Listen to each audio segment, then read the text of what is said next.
traffic out there. So we'll just wait maybe five more minutes and then we'll start then. Okay.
Okay, I think that we'll get started.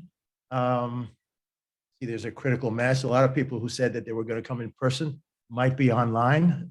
So let me start out. My name is John Sapogas. I'm Director of Award Pre-Proposal Support here at the Research Foundation of the City University of New York. I'd like to welcome you to the Forum on Climate Change, Human Health, and Resiliency. This is actually the second forum that we are jointly hosting here at the RF with the Japan Society for the Promotion of Science. CUNY colleges and CUNY faculty and students have benefited greatly from this collaboration with JSPS. We're thankful for this partnership. Our goal here today is to continue to build our relations between CUNY faculty, CUNY students, scientists, and researchers in Japan so that we can successfully address the societal challenges that face us, especially with respect to climate change, human health, and resiliency, and to share with colleagues information on funding opportunities available to them in this thematic area of research. So let me take you first through today's agenda. The president of the RF and the director of JSPS will start us out with their welcoming remarks. At 10:20, Yumi Sakai from JSPS will discuss the funding program of JSPS funding programs. From 10:45 a.m. to 12:15 p.m., our visiting researchers from Japan will discuss their research. I will introduce them right before their presentations. We'll break at 12:15 for a 1-hour lunch. You can pick up your lunch from the kitchen, take it to your seats here in the conference room. We'll make sure we just clean up before we begin again in the afternoon. This is a hybrid conference, okay? So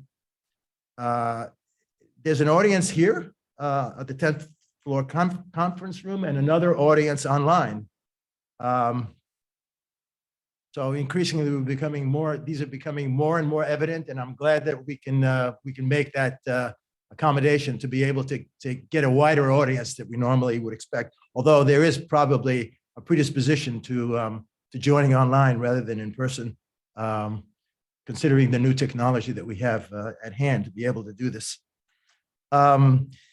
Each session will have a Q&A. After all presenters have completed their talks, everyone will be allowed to ask questions, okay?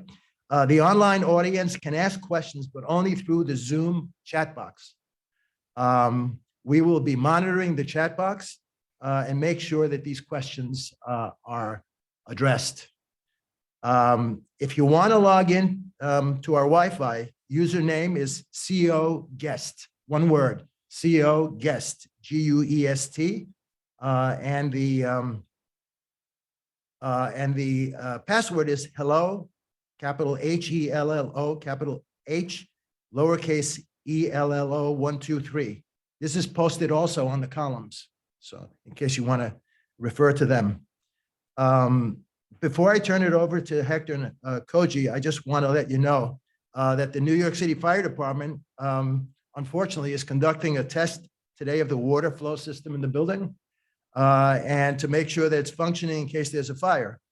They have instructed us to ignore all the alarms, all the sirens, and strobe lights that might go off during the day. So I apologize for this. This was kind of a unfortunate event, but we're going to have to just ignore them, and hopefully they'll be done with it fairly quickly. So now, let me just say something about the mics. If you're going to ask a question, you can make a comment. There's a button on the right-hand side of the, you need to turn the unit on, and then you need to turn the mic on. It's a two-step process. There's a button on the side that will turn the unit on, and the mic on off button is on the bottom.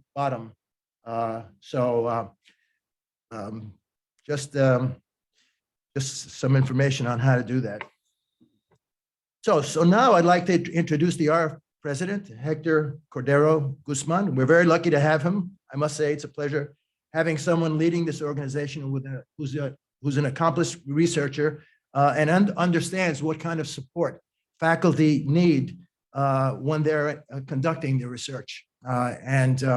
We're a large organization. We conduct more than $650 million annually in sponsored projects. Dr. Cordero Guzman was appointed as president of the ARF about a year ago.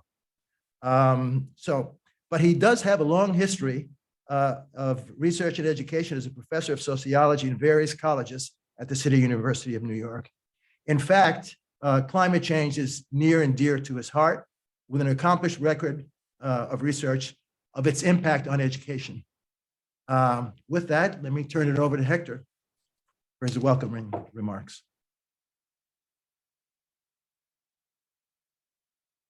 Good morning, everyone. I apologize for being photo finished. The alarm was sounding as I was coming up. When we press the elevator button, it doesn't work when the alarm is sounding. So we endeavored to try to walk through the stairs, and when we got to the 10th floor, it said, no entry on 10th floor, you have to go up to 11. We went up to 11, and by the time we got to 11, the elevator was working, so we were able to come down to 10. And it's good that, you know, the New York City Fire Department tests all building emergency systems and sort of fitting the comforts of climate change, human health, and resiliency, because, you know, we are facing more and more of these types of events, and we need to prepare ourselves. Our awareness has certainly gone up. Good morning, everyone. Thank you to my good colleague, Dr. John Sapogas, and to my dear colleague, Ingrid Valentin, who work every day to make sure that faculty and staff at CUNY have access to the kind of information, networks, and supports that they need to submit quality research and project proposals that win funding from a variety of sources. We value and appreciate John and Ingrid as colleagues and integral parts of the work of the Research Foundation of the City University of New York that I have the pleasure and privilege of leading. Welcome to the Research Foundation of the City University of New York. We manage about 6,200 externally funded projects and about another 4,100 internal grant projects, so over 10,000 projects. Staff of 184 people, professional staff. We have about 3,900 principal investigators involved. 1,300 of those mostly in the internal grant competition we call the PSC CUNY Grant Fund. Last fiscal year, we managed about $565 million of external funding. This year, in the first 7 months of the fiscal year, between July 1 and end of January, we're at 458 million. So the pace this year is at a level that is exceeding previous years, and in fact, likely to set a record for CUNY in terms of the year with the most external funding in our history. And the Research Foundation turned 60 in January. Been around for 60 years, supporting the university managed its research and sponsored programs. We have projects in many fields of human intellectual and critical creative endeavor, and the Research Foundation plays a crucial role in helping to build the CUNY research portfolio and to foster international collaborations, like our extremely valuable and treasured relationship with the Japan Society for the Promotion of Science. Our relationship with the Japan Society for the Promotion of Science is very special to us, and we benefit from a strong professional relationship and bond between the JSPS director in Washington, our esteemed Dr. Koji Hirata, who we're honored to have with us today, and our good colleague, John Sapogas. We also welcome the excellent staff of the JSPS in Washington, including Deputy Director Arisu Wada, who I understand is here with us today. Yumi Sakai, who I understand is also here and in the program. And our colleagues, Yuki Kihara and Exuko Kifune, who we had the opportunity to host and meet with them some months ago when they visited the research lab. The Japan Society for the Promotion of Science is an incredible vehicle to learn, to network, and to exchange research and ideas. And it has many opportunities for CUNY students and faculty, which will be discussed by our colleague Yumi Sakai after the welcoming remarks. We very much hope that through meetings and networking opportunities like this one, we can continue to stimulate valuable scientific exchanges between our countries and our institutions. As it has been made increasingly clear by events around the world over the last decade, climate change and human health research are critically important areas for the sponsors of research, including the federal government. And in recent years, these topics have understandably risen to the top of funding priorities. At the City University of New York and its 25 campuses and schools, we have been working and need to continue to work to ensure that we know about and take full advantage of these funding opportunities and the networks and partnerships that they encourage and help sustain. For example, we've been developing and nurturing a partnership with the Mount Sinai Icahn School of Medicine to support joint seed grants that can lead to the development of proposals to be sent to places like the National Institutes of Health and other funders. I want to recognize and personally thank all of you for being here today, online also, and I want to make a special mention to our honorable and distinguished guests from Japan, including Dr. Hashizumi, Dr. Honda, and Dr. Kim, who will be making presentations, and our esteemed CUNY colleagues, including the soon-to-be Dr. Tipaldo, Dr. Solecki, and our very dear colleagues and partners, Dr. Patricia Casascia, and she knows why I'm calling her Doctor. You can have an MD and a PhD, and boy, that's a lot of training and knowledge packed from the ASRC, our Applied Science Research Center, housed at wonderful facilities at the City College of New York. And Dr. Ilas Kavuras from the CUNY School of Public Health, whose school led by a RF CUNY board member and our esteemed and dear colleague, Dr. Ayman Al-Mohandes. We at the CUNY Research Foundation welcome you, wish you the very best with your critically important work, and hope that this session leads to the kind of productive networking opportunities that make a critical difference to our ability and capacity as human beings to better manage and mitigate the effects of climate change on human health, and that increase our capacity to respond to the inequalities that often result from the impacts of these kinds of changes. So we wish you the very best, and you have our full support. Thank you.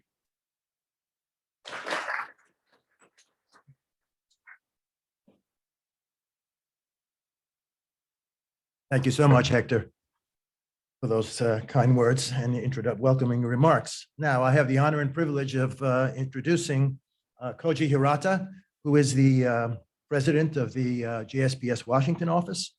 Koji also is experienced researcher, professor. He's got a history working in interdisciplinary research. He's accomplished physicist,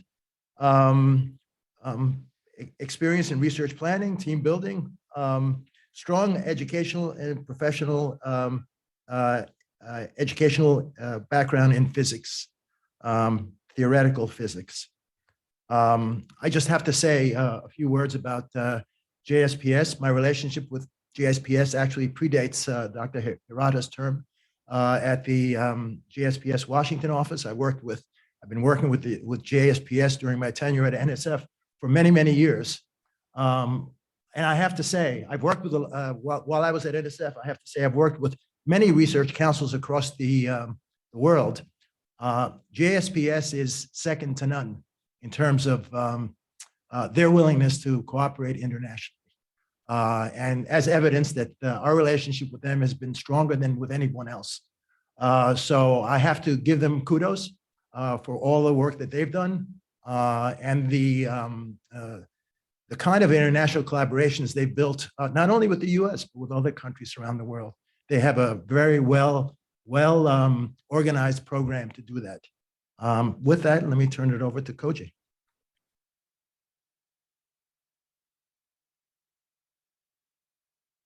Good morning, everybody, and thank you very much, John, for the nice introduction. And also, I raise my deep thanks to the University of New York of the Research Foundation for preparing this meeting. Yes, so JSPS, one of our colleagues will introduce more in detail later. But the JSPS is something very similar to NSF in the United States. And for example, all Japanese researchers know what is JSPS because they should get money from the JSPS. But on top of that, JSPS is also very eager to join, to make international collaboration. And in particular, in the Washington office, we are more focused on not only this scientific collaboration based on some discipline, but more on the networking, international networking of the researchers, maybe interdisciplinary. And for example, we have some fellowships, and some of them we ask John to recommend candidates, and they spend several months in Japan, for example, in the university or research institutions. And okay, in this 2-3 months, of course, not very much can be done scientifically, but they can get know the people in Japan, researchers, and their cultures, histories, and maybe they can also find some bad point, but still, it's a very good experience for both of that. So they are enjoying, they enjoy the life in Japan as a guest. Also, we welcome them, and we get to know what American researchers, young researchers in particular, tend to think. All these kind of things very, very important and basic for the real and deep collaboration. That is why we are eager to push this kind of event. So this, I think, is the kind of second the event.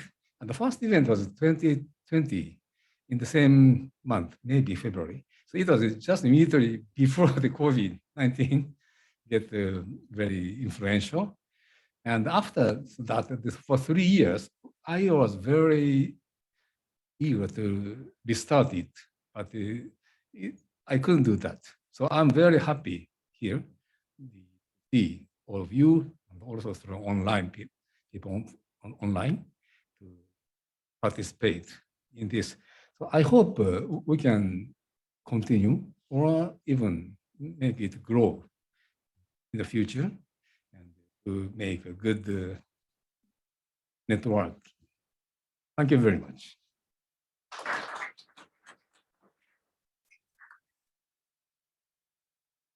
So let's begin with the program. I thought that but that was my phone.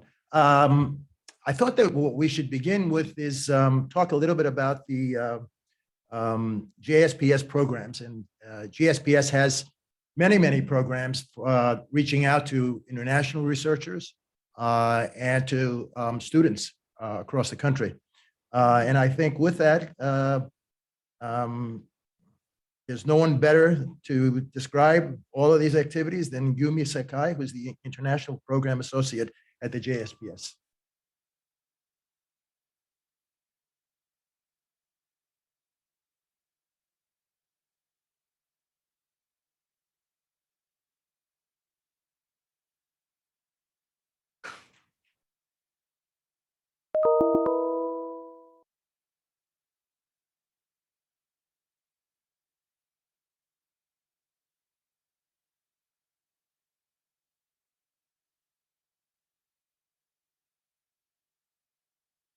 Mind our presentation.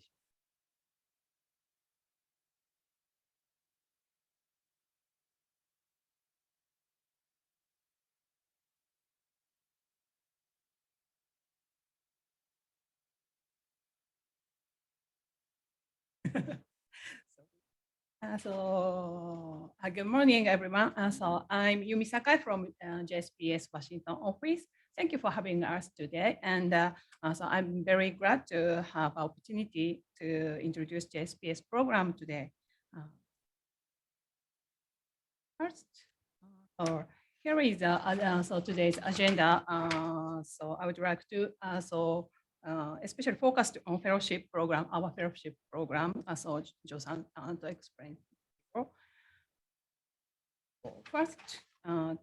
First of all, I would like to explain what is JSPS.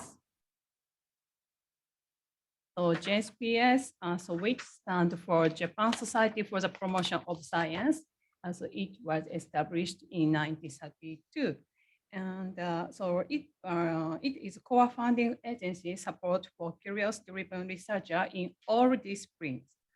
So that means we support full range of creative of pioneering research, which covers all fields of basic to applied fields such as humanities, social sciences, and national sciences.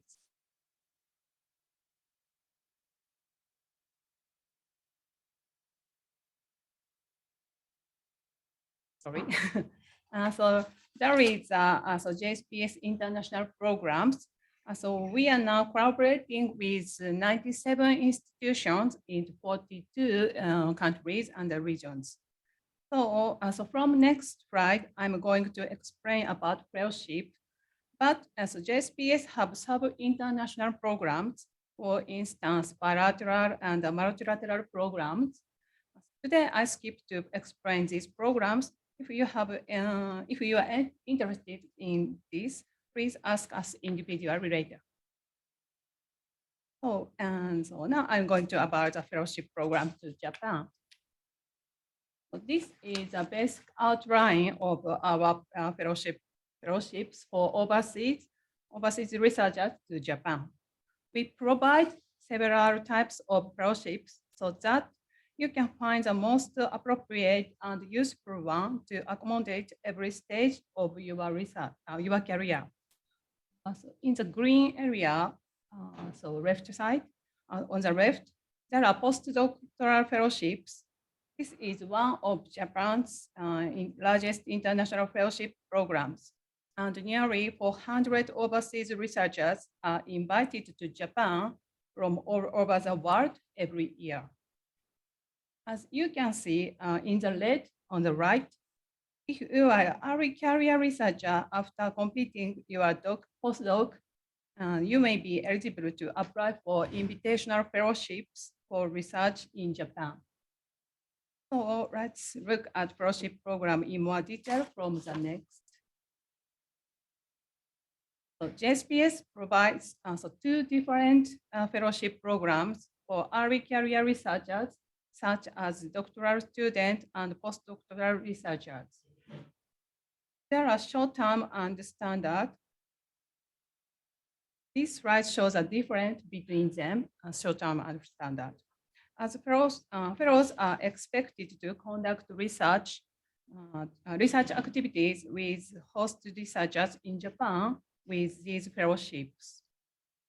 As a short term on the left, basically only North American and European researchers can apply for it.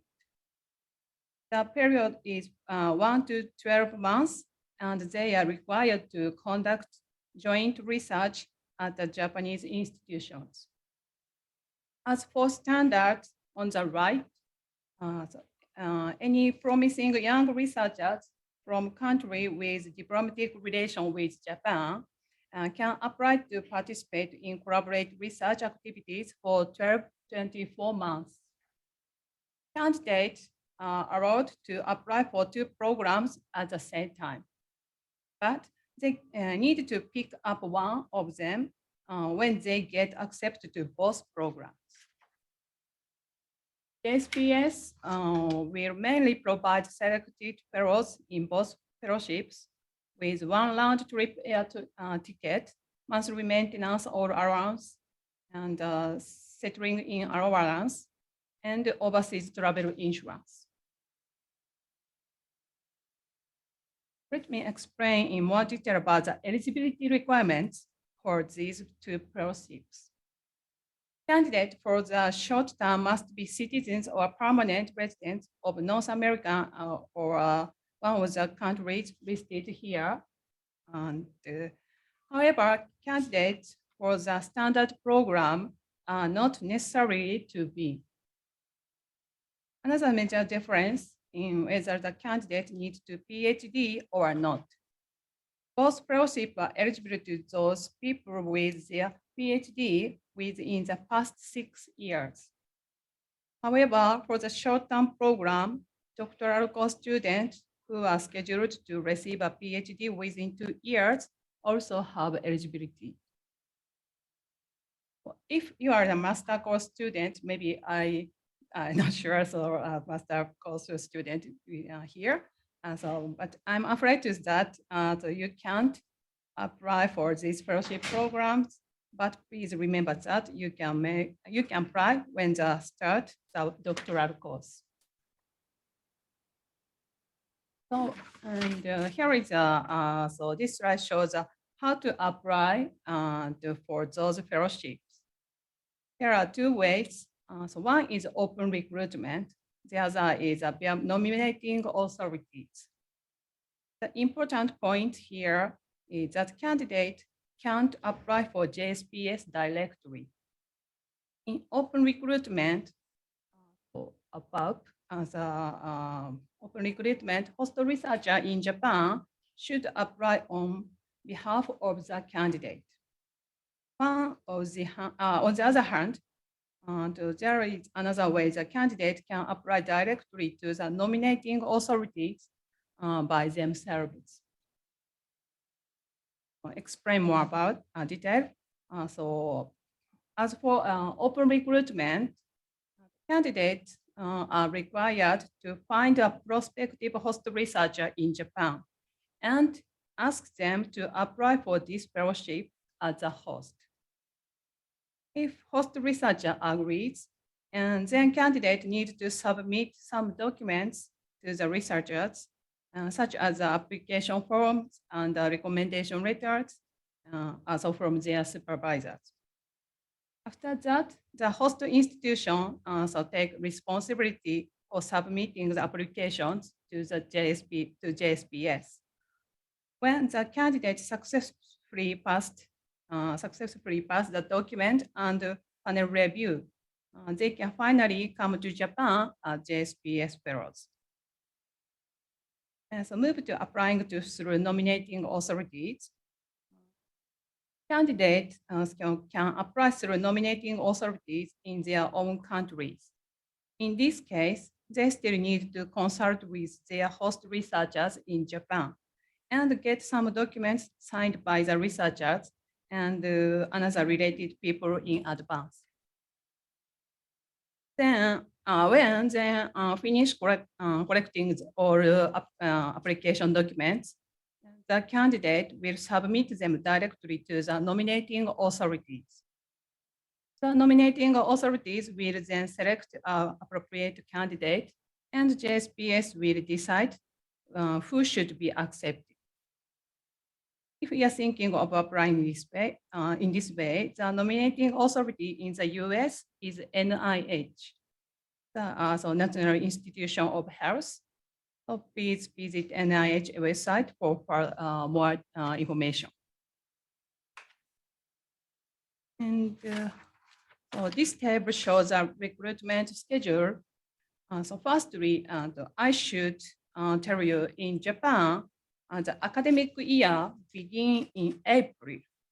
So when I say for 1 year, please keep in mind, it means the year beginning in April and ending in March. For the short term, there are 3 recruitment periods in a year. The next application deadline is June 2nd, so 2023. And in the round, candidate will receive the selection result around September. Successful fellowships will start the fellowship between January and March 2024. For standard, there are 2 recruitment periods in Japan. So the next application deadline is May 2nd, and the candidate will receive the selection result around August. Successful fellowship will start it between September and November 2023. But so please note that deadline for your host institution could be a month or a month before the application deadline, JSPS deadline. So please contact the host researcher in Japan first if you are interested. So now we back to this slide again, and I'm going to introduce a fellowship for experienced researchers who have PhD. This fellowship program is called Invitational Fellowships and has 2 types of fellowships, long-term and short-term. As I mentioned, this fellowship are more experienced researchers such as professors, assistant professors, and the associate professors. In addition, researchers who had 6 or more years of research experience after PhD can also apply for these fellowships. The left one here shows a long term. This fellowship is from 2 to 10 months. Fellows are expected to conduct joint research with host researcher in Japan during this period. The right one shows a short term. The period of this fellowship is from 14 to 60 days, and fellows are expected to hold a discussion, give lectures, and attend seminars in Japan. For both programs, applications must be submitted by host researchers in Japan to JSPS in a way of open recruitment, which I explained for the short-term programs before. I should mention that successful rate for both programs in the past were quite high. It was about 30% for the long term and 40% for the short term. This table shows a recruitment schedule for the invitational fellowships. There is 1 recruitment round in a year for the long term, and there is 2 rounds in a year for the short term. Unfortunately, long-term recruitment for this year has been closed. Besides, the second recruitment for the short terms still available. If you are interested in short term, the next application deadline is May 2nd. Candidate will receive the selection result around August. and successful fellows will start between October 2023 and March 2024. Again, please note that most institutions set the internal deadlines earlier, so please contact the host researcher in Japan first. And as for the next year's schedule, it has not been released yet, but it cannot be changed as much. So please refer to this year's schedule and please prepare for the application if you are interested in research in Japan for near future. So, and there are fellowship programs which support young researchers in Japan so to want to research in the US. I'm sure so many of you are researchers in the US. So please understand this program. You are expected to be a host researcher for such researchers in Japan. So there are two fellowship programs, and one is here challenge program for young researchers. These fellowship programs give the doctoral student an opportunity to go overseas to challenge a new research environment. So another fellowship programs for researchers in Japan is overseas research fellowships. This fellowship program gives excellent young research to Japanese researchers an opportunity to carry out long-term research at an overseas university or research institutions to foster high capable researchers with wide international perspectives.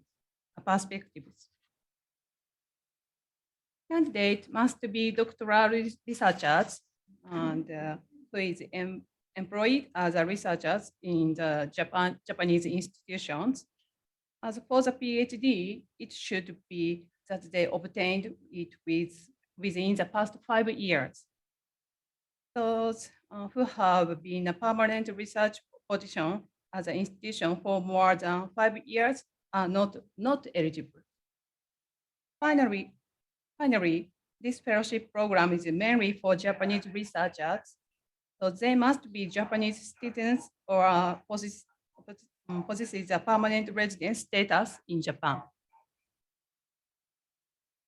And so we prepared frequently questions, but so due to the time restriction, so we would like to focus on the one questions.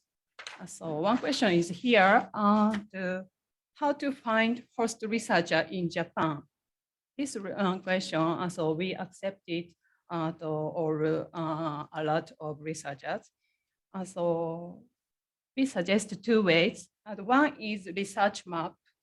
The research map website is the largest database of research information in Japan.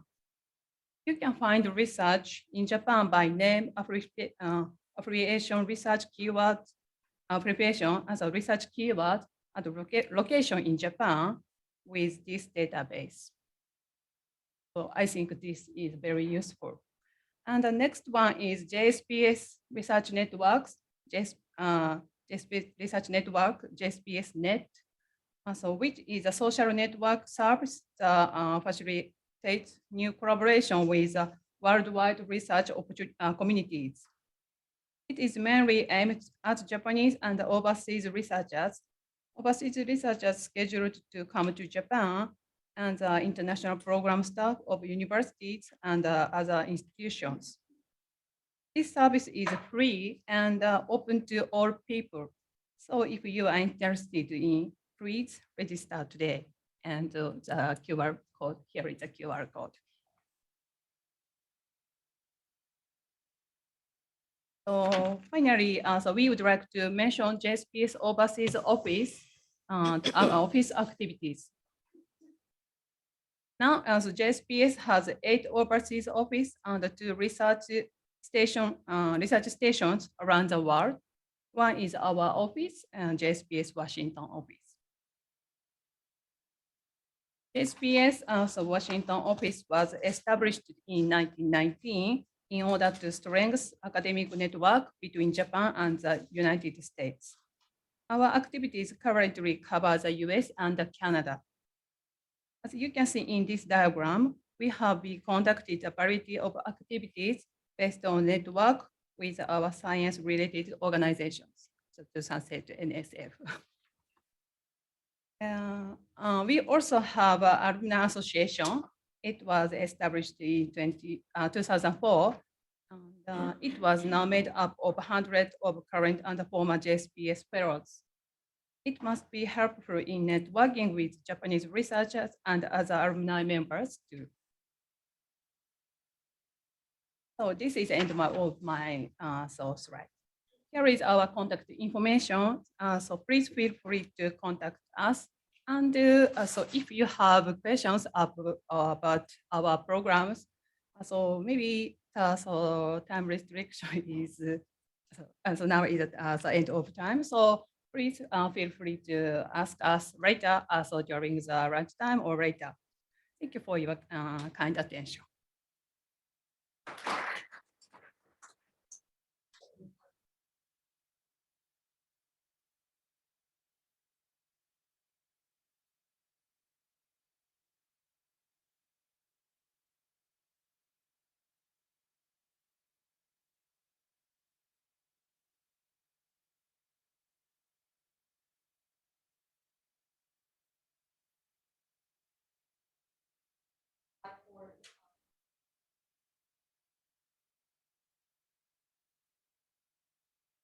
To apply for fellowship. Yeah, PhD. You need PhD. other questions?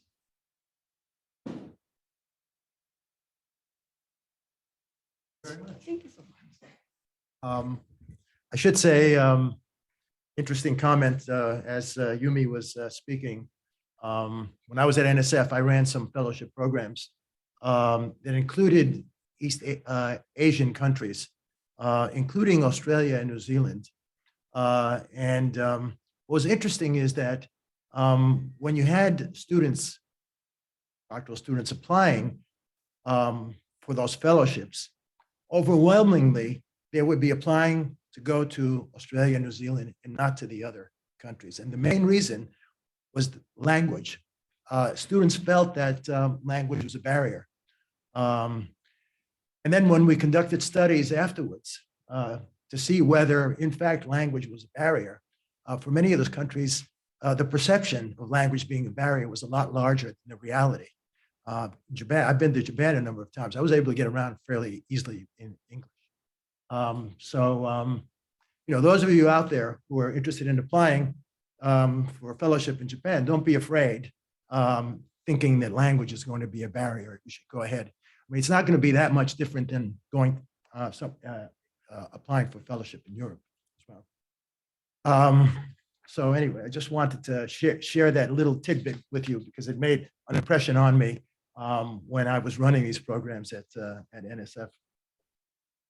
So let me now move on to the program and introduce our next speaker. Actually, we're going to shift it around a little bit. We're going to start out with Yasushi Honda, who's a physician epidemiologist. He's specializing in environmental and occupational health. He's completed medical training at the University of Tokyo. He's transferred to the research field at the University of Tokyo Institute of Public Health. He studied health statistics. Afterwards, he's moved to University of Alabama in Birmingham and commenced to study occupational epidemiology.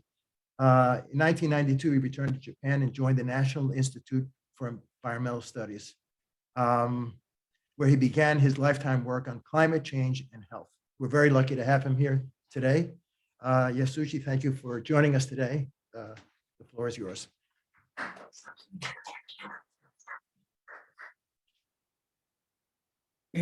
Thank you, John, for your kind introduction. And I'm happy to be here, and I would like to thank all the organizers for giving me the opportunity to share my ideas with you. Let me see.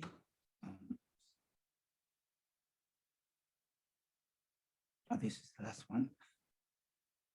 From the beginning. Quickly.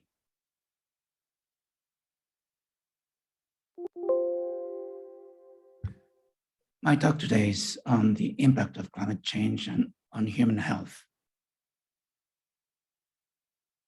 This is the contents of my talk today. First, I'm going to talk about climate change and its impacts in general, so that you can have the general idea and also the important health impacts of climate change. And after that, I'm going to concentrate on my research area, which is heat-related mortality and heat-related morbidity, and the future impact due to heat-related mortality. I intended to put some new studies, but actually in today's presentation, I included this in the background too, only, sorry. And I'm going to talk about remaining issues. The first thing is that climate change is occurring. As you see here, you can recognize two different lines. One, the straight one, that was the simulated result, mainly using only the natural things like solar radiation and volcanic activities. And the other one is the simulated with human activities and the natural ones. And the black one is the observed. As you see, the simulated with human and natural is very much closer to the observed one. So this is a very good evidence that the climate change is occurring already.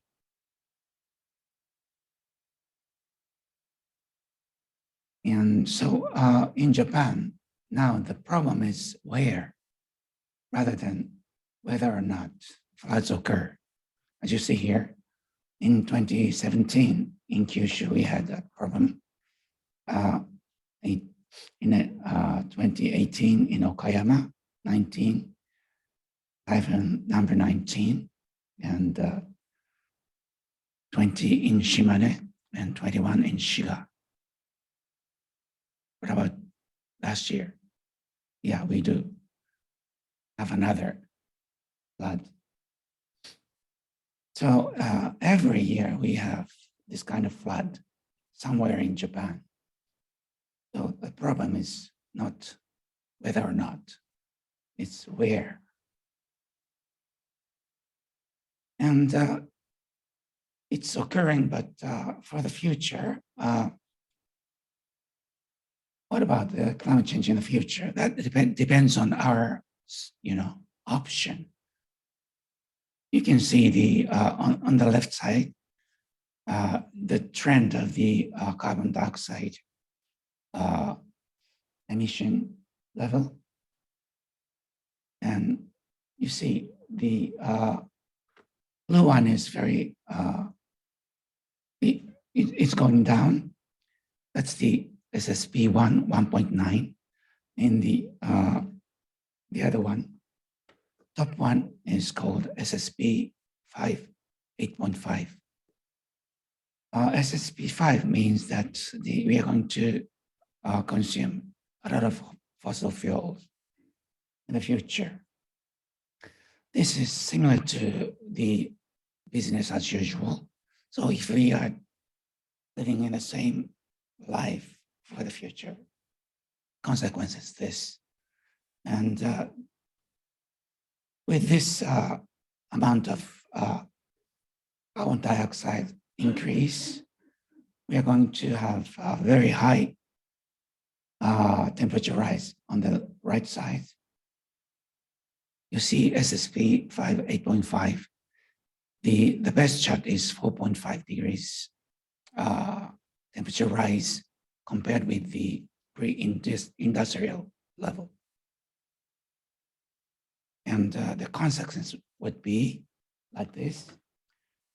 This is from the IPCC AR6 working group 2. And this shows the impact on the ecosystems. You see dark blue circles, dots all over the regions for the changes in ecosystem structure. And not only terrestrial, but also freshwater and ocean. And on the right side hand, it shows the changes in timing. This is called phenology. For example, in Japan, cherry blossom is very important in Japan, and that was usually in full bloom in the start of the academic season. It used to be, but nowadays it's the phenomenon of the end of the academic year. Which is March, so it's getting earlier. So the climate change affects this kind of cultural things as well. And this is the sector-specific impacts. In the middle, you can see the impacts on health, infectious diseases, heat, mental health, displacement. You see many minus signs. These are the negative impacts. So virtually all the regions are affected.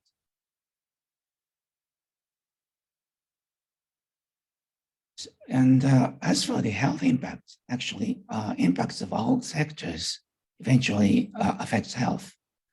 For example, if typhoon comes, power outage occurs, and this leads to the increase in number of heat stroke cases. And the next presentation by Dr. Hashizume includes this phenomenon in Japan. That should be very interesting to you, I think. Another example is that drought leads to the crop yield reduction. And due to that, there are many bankruptcy among farmers, and that would lead to increase in suicide. So because of this characteristics, comprehensive impact assessment from a health point of view is very important. However, actually, for future impact assessment, we need not only the climate model to project future climate, but also the impact models that can relate weather factors to health outcomes. So, although there are many impacts on human health, only those that can be modeled can be reported. So that's another very important thing to know. And later I will present the case of heat-related mortality. And actually, this is virtually the last or the most recent comprehensive climate change risk assessment conducted so far. This is the WHO report published in 2014. And this includes heat-related mortality, coastal flood, diarrheal disease, malaria, dengue, undernutrition. Actually, I was involved in chapter 2, so I'm going to talk about this. But briefly, let me show you the overall impact here. If you look at the global situation, malnutrition stands out as the big impact, followed by malaria and diarrhea. And heat-related mortality seems smaller here, but actually in this projection, we assumed 50% adaptation. We can adapt to the hotter environment to some extent. So the impact in the future would be somewhat smaller due to that adaptation. So we assume that in this projection. If we don't assume adaptation, the amount would be double the size. So it's probably between malnutrition and malaria. So heat-related mortality is also important. And if you look at the situation in developed countries, heat-related mortality stands out. And actually other impacts are concentrated on children and developing countries. In developed countries, because we can prepare the impacts, so the impacts would be minimal in terms of mortality. Of course, there may be some mobility issues. For example, maybe 5-6 years ago, we had a dengue fever epidemic in Japan. Some person brought the dengue fever in Japan, and the mosquitoes in a park bit him and spread Japanese people. So that can happen anywhere in the world. Okay.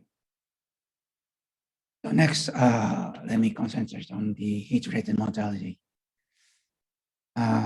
If you look at the relation between daily temperature and daily mortality, we usually have this kind of V-shaped phenomenon, V-shaped curve. So there's a minimum mortality temperature in between. And that's a sort of optimum temperature in terms of the temperature level. And beyond that temperature, the mortality increases. So the difference from the minimum mortality temperature level to the actual higher temperature mortality, that's the excess mortality due to heat. So in a sense, this is a statistical definition, but this is useful. And in this analysis, we use all-cause mortality. All causes are included. Why is that?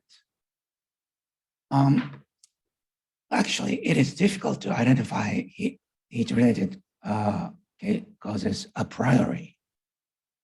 For example, Professor Kim will talk about suicide and temperature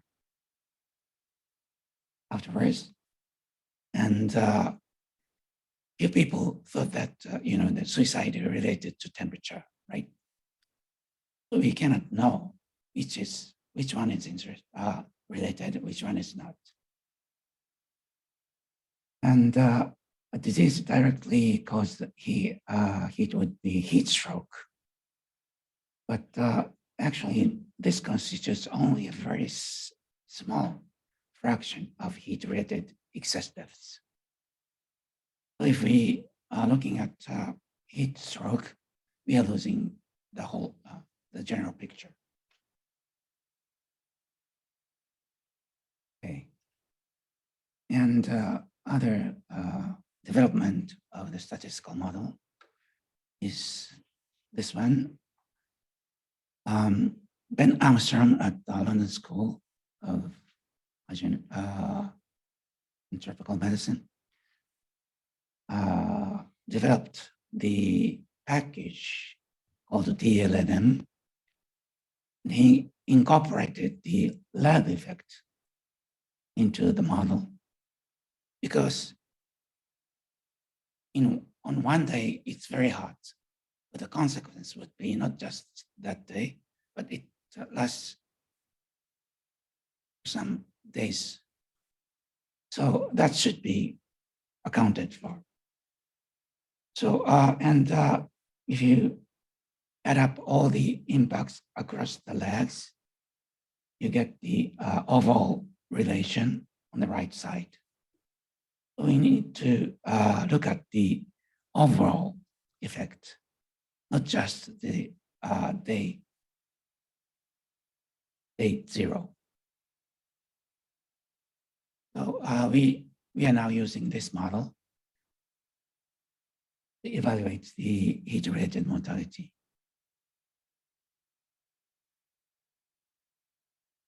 And I said that we don't know which causes are related to heat a priori, but a posteriori we can see the relation, of course.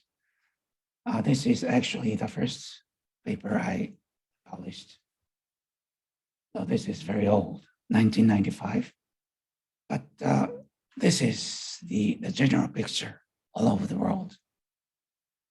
The circulatory diseases have the biggest impact in terms of the number of patient deaths. But if you look at the relative risk, respiratory diseases have big impact as well. And as you see, cancer is not related very much. Of course, most of the people with cancer die in the hospital. So that's air conditioned in Japan, usually. So that's one of the reasons there's no relation between temperature and cancer mortality. Okay, some other notes on the causes for heat-related deaths. Those who died on hot days, many of them had moderate or severe circulatory or respiratory diseases, and heat is the last resort. But if there were no heat exposure, those died of heat would be able to live longer in order of years, at least 1 year. If you can avoid heat, they can survive years, not just for some days.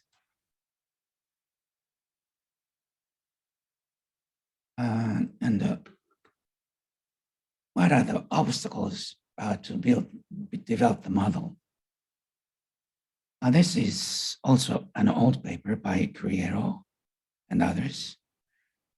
This is a relation between temperature and mortality, and you see solid lines. These are northern cities in the US, and dotted lines, these are southern cities in the US. You see the minimum mortality temperature is lower in the northern cities. And southern cities have higher minimum mortality temperature. So we knew that these are, climate dependent, MMT, but there were no good models. But as I investigated the percentile value of daily maximum temperature of the MMT, there's a very nice concentration at around 48th temperature percentile. Of course, there are some variations, but this variation is much smaller than the MMT in the absolute temperature level. So I used 47th percentile uh, and see what's the difference. These are the examples in the US. You could see New York City on the upper right side. And the solid line is the minimum mortality temperature. And dotted line is the 84th percentile value. You see they are closer. That means we can use 84th percentile value of the region as the proxy or surrogate for the minimum mortality temperature, right? This is, of course, there are outliers, but as you see, most of the cases, even in Phoenix, the minimum mortality temperature is well higher than the body temperature, but still these are closer. So I thought this is a very good tactics to use 84th percentile for the global assessment. Because, in developing countries, we don't have the daily mortality data. All we can have is the annual mortality. That's the best we can get. Sometimes that cannot be available as well, but anyway, usually annual mortality level is available, and using that, and also the, of course, temperature distribution is available in the satellite data somewhat. So we can have the 84th percentile for each country, even if that's a developing country. We can identify the minimum mortality temperature in that developing country and using their annual mortality and the risk curve, we can estimate the heat-related excess mortality. Using this, we did the projection in the WHO report. That was the result of this. Okay, next, let me move to the difference between heat-related mortality and heat-related morbidity. This is the report from Spain. The red ones are the heat-related mortality, and the blue ones are heat-related morbidity. I think this is hospital admission. These are quite different. So we may have to conduct a separate analysis for these. And this is the case in Japan. This is an emergency transport study in Japan. And these are also different from the situation for the heat-related mortality. And we conducted chronic obstructive pulmonary disease outpatient study. And this was a very small study, 27 patients, 10 of them under home oxygen treatment. And we measured WBGT at their homes in the morning. And a surprising thing is that all the houses were equipped with air conditioners, and the home WBGTs exceeded 28 degrees Celsius at least once during summer. So they don't use air conditioners regularly. So that's a problem in Japan. And with bad physical condition as an outcome variable, we get some negative effect of the temperature, WBGT. Odds ratio was 1.2. So heat can kill people and climate change will increase updates. So climate change will intensify typhoons and heavy rains, and this can lead to power outage and more, worse consequences would occur in the future. Not just heat, but the combination would be worse. And for those who are expecting heat adaptation, this is the only thing I prepared for this presentation. I'm sorry.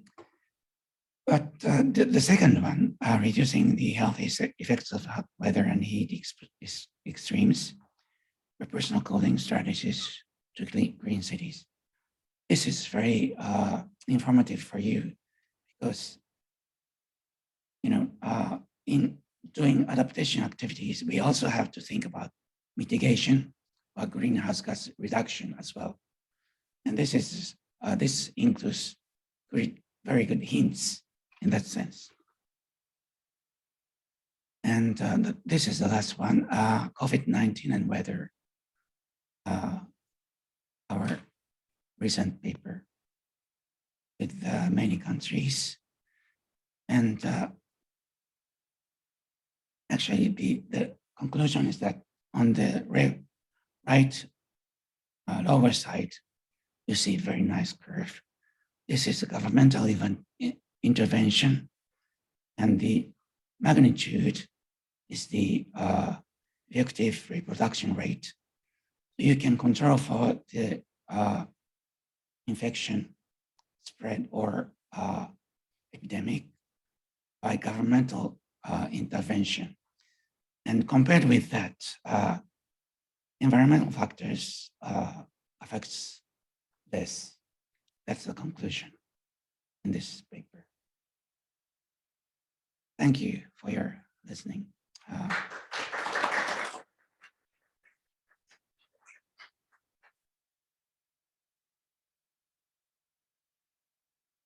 So thank you for the presentation. I had two questions.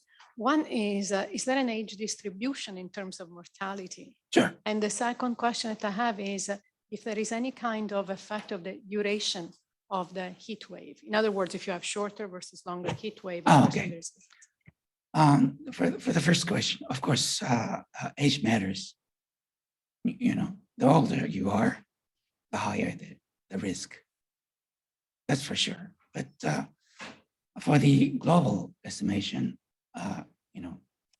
each specific mortality is not available in the developing countries.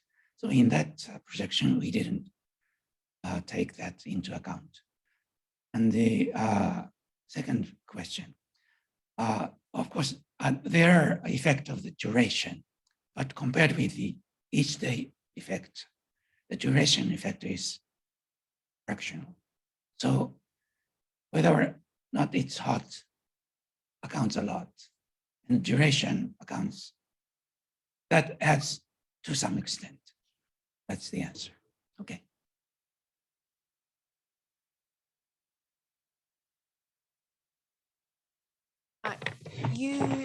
You recommended 84 percentile for MMT.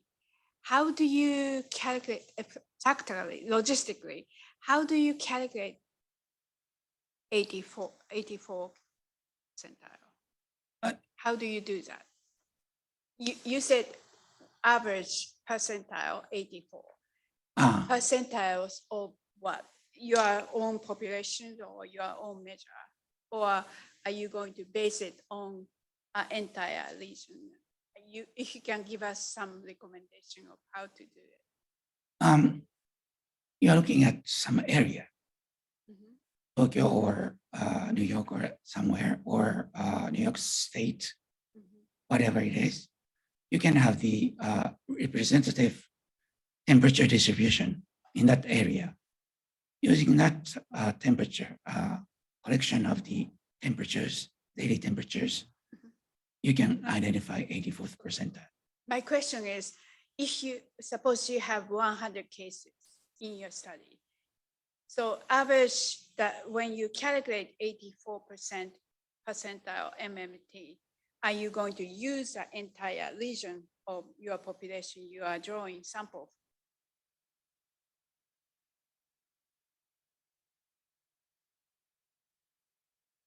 Um, 81st percentile will be calculated for that region area.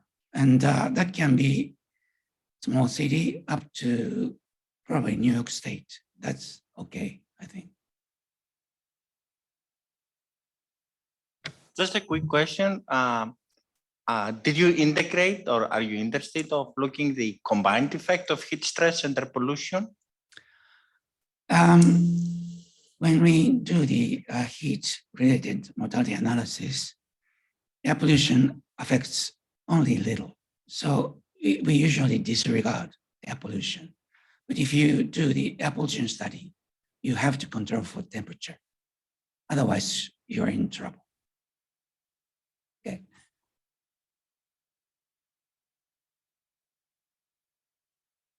Questions? Ah. All right.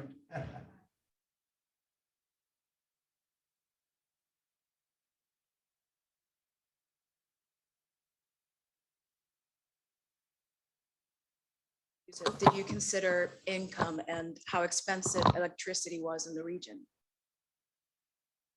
I'm asking because I'm from Puerto Rico, and Puerto Rico and Hawaii have the highest energy cost in all the US, and we're the ones that need AC most, but we can't use it. So I don't know if income or the cost maybe had something to do with them Yeah. using it.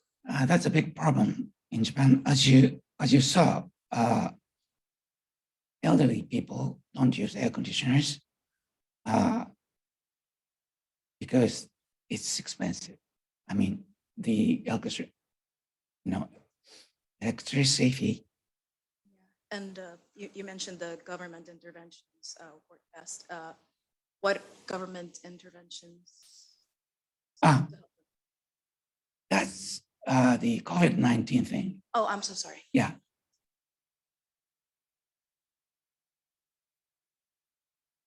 Probably that's it. Okay.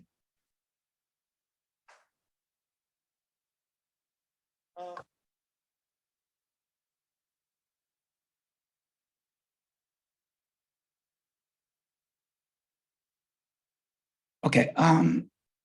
Actually, heat is the major player, and humidity has some effect.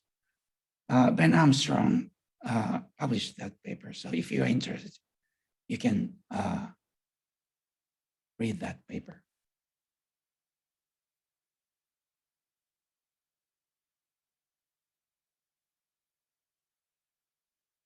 Very much, Yasushi. Thank you. Very illuminating. What we're going to do now is next presenter, who is Masahiro Hashizumi, but he's not with us today. He is, but he did send us his slide, and he also sent us his presentation so we're going to retrieve it and listen to what he has to say.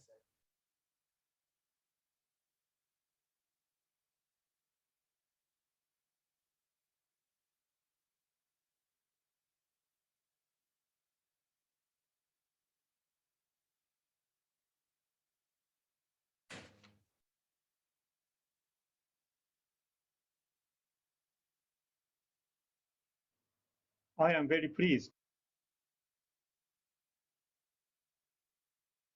to have this opportunity to speak to you today. I am Masahiro Hashizume from the Department of Global Health Policy, the University of Tokyo, Japan. I'd like to thank City University of New York and JSPS for kindly inviting me to this symposium. Today, I'd like to talk about the balance between preventing extreme heat exposure and energy demands. As climate change intensifies, heat-related morbidity and mortality are becoming increasingly common problems worldwide. Nearly 1% of global deaths could be explained by exposure to high ambient temperature in the 20th century. Exposure to extremely high temperatures has been associated with a range of adverse health outcomes. Air conditioning use is an effective adaptation measure to prevent heat-related illness and mortality. The global use of air conditioning is expected to considerably increase over the coming years in response to rising global temperatures and income growth around the world.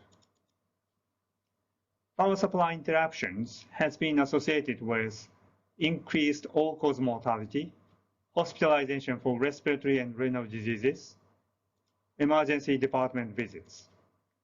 However, there has been limited research concerning the health impact of electricity reduction caused by power outages during the hot seasons.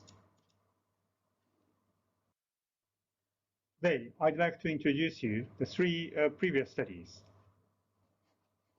The first one is the natural experiment of the effect of power-saving policy after Great East Japan earthquake on heat-related mortality. And second study is the effect of typhoon-triggered power outage in Tokyo on the heat-related mortality and ambulance transport. And third one is the protective effect of air conditioning use by taking into account the positive feedback of the air conditioning.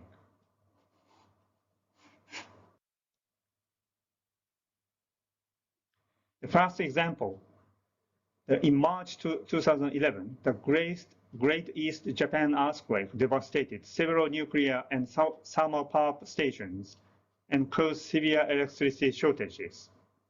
This map shows the rotation of the Great Earthquake, which is a red star in the ocean, and shows the location, Fukushima, with a nuclear power plant accident.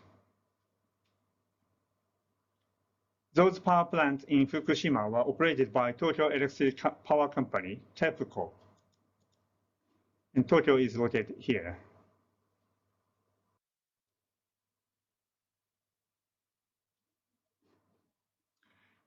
Right after the Fukushima incident, the Japanese government issued a power-saving policy in the following summer.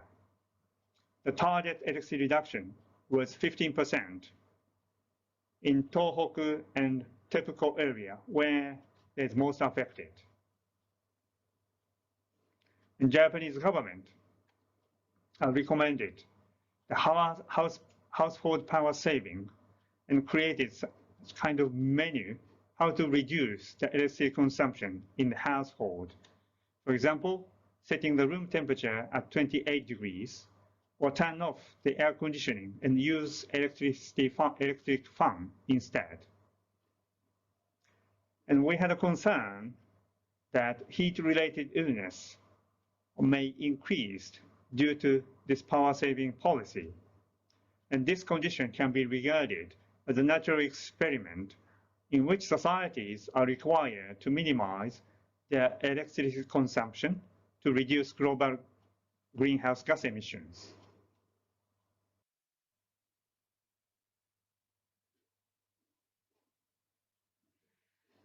This graph shows the time series of daily number of all-cause deaths and daily mean temperature and daily electricity consumption in Tokyo. As you can see, right after the earthquake happened, the electricity consumption was dramatically reduced by 10%, by approximately 10%.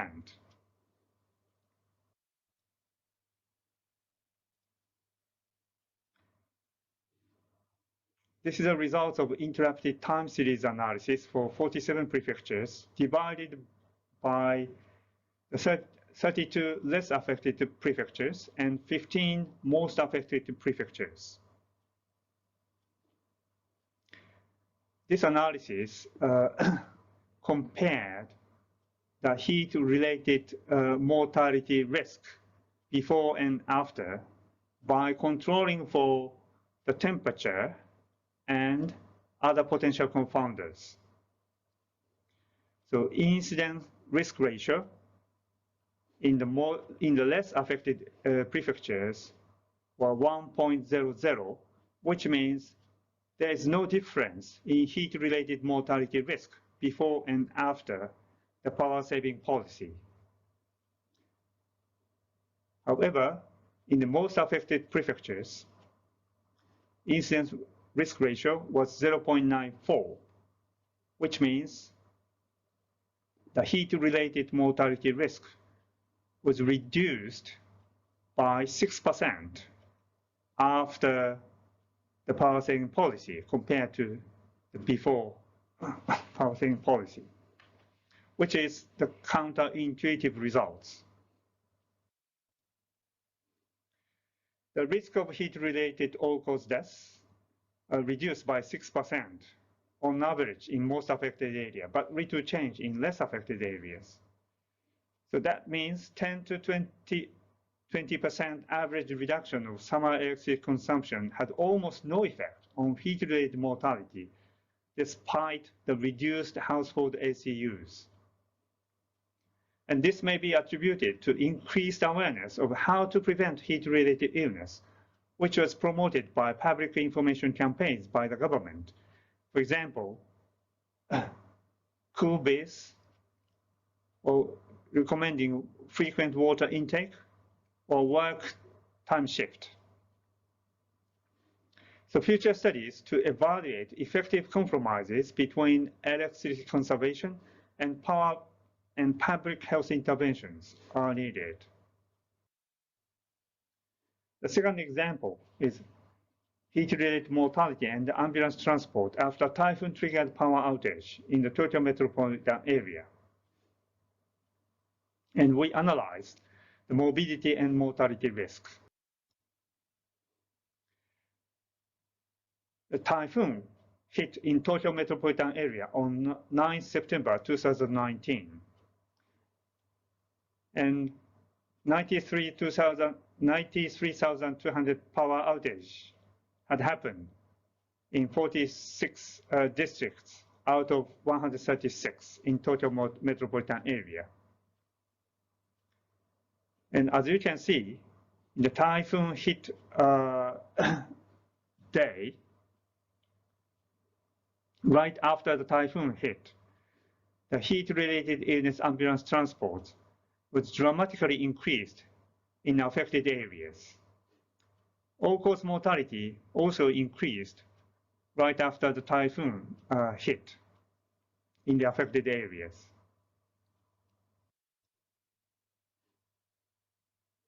This graph shows the estimated electricity use in each district.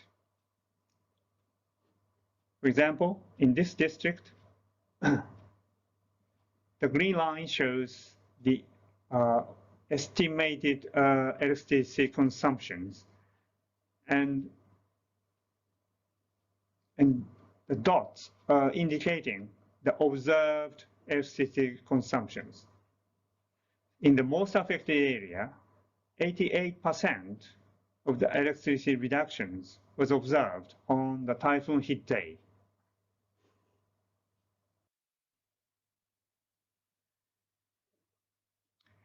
And heat-related illness ambulance transport increased by 120 to 132% during the first and second 3-day period power outage compared to the same period, assuming that there was no power outage. And all-cause deaths increased by 11% during the same period. This is the result of effect modification analysis. These are the exposure response curves for two outcomes, which is heat-related illness ambulance transport and heat-related death at 3 different power outage levels. No electricity reduction, 10% electricity reduction, and 20% electricity reductions. And relative risk for heat-related illness ambulance transport was 9.8 when there is no electricity reductions. But when the electricity reduction was 20%, the relative risk of heat-related illness ambulance transport was 22.6. It's almost 2 times the greater risk, with the 20% electricity reductions. But for heat-related deaths, there is almost no difference between the electricity reduction levels. The last study introduces the net protective effect of air conditioning to prevent heat-related mortality. So several studies have reported reduction in temperature mortality risks with the air conditioning use. However, cities may experience positive feedback from air conditioning during hot weather through hot air from outdoor units of the air conditioners. And there has been no studies to consider the AC positive feedback and estimated the net protective air conditioning use. So the objective of this study is to quantify the net protective effect of air conditioning, considering the temperature rise due to air conditioning positive feedback through the hot air from outdoor units of the air conditioners.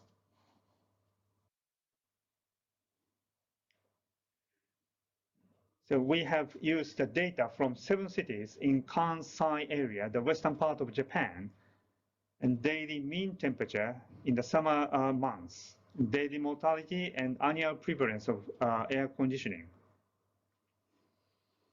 And we simulated the the average daily temperature with and without air conditioning feedback for 3 degrees increase scenarios for August between 2000 to 2010.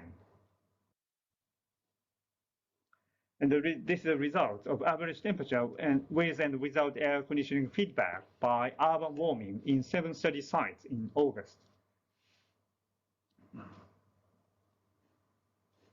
We also estimated risk functions for the cumulative temperature mortality association by air conditioning prevalence. So the blue line shows 100% heat-related risk with 100% air conditioning prevalence. And red line shows the heat risk with the no air conditioning prevalence. By combining these 2 scenarios, we estimated the attributable number of deaths in each scenario, temperature-wise scenario. This graph shows the results of the attributable number of deaths in each temperature-rise scenarios.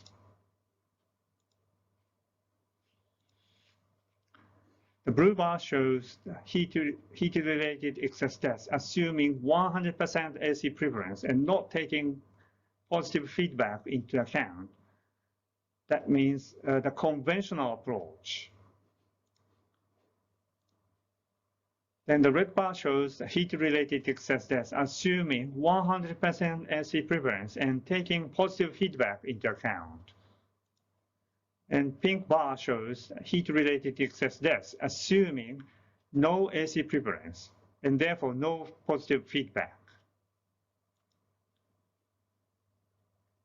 So the difference between red bar and blue bar shows the death from AC feedback, which is 266, almost 2.6% under the 3 degrees increase scenario. And the difference between the pink and red bar shows the deaths averted due to AC use, which is more than 4,000 people and 40.6%.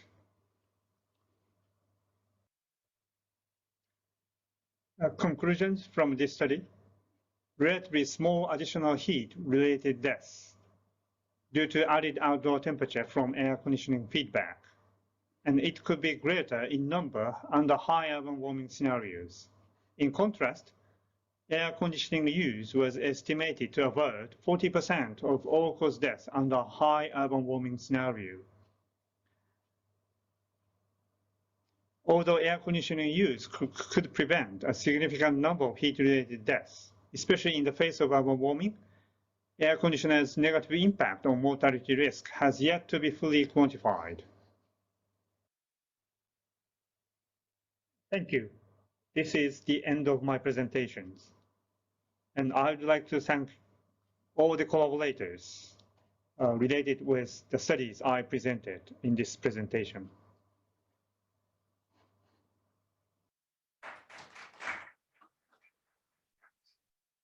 Don't have an opportunity to ask any questions, so.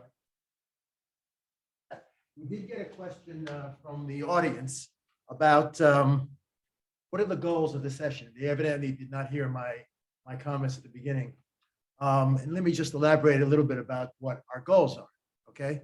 Why do we do these international collaborations? What's the purpose of these things? I've been involved in this business a long time. There are a lot of different reasons why these are important. These collaborations are important. One way is that we need to cooperate with each other in order to address the world's societal challenges. Climate change is a challenge. We're not going to solve these problems alone, only as individuals, not only as institutions, but everyone has to cooperate with each other in order to get this, to address these challenges. The second thing is that my experience is that with international collaborations, there are all kinds of other positive effects that emanate from them. There are ancillary effects. For example, you may be focused on climate change and health, but there may be other effects that influence health.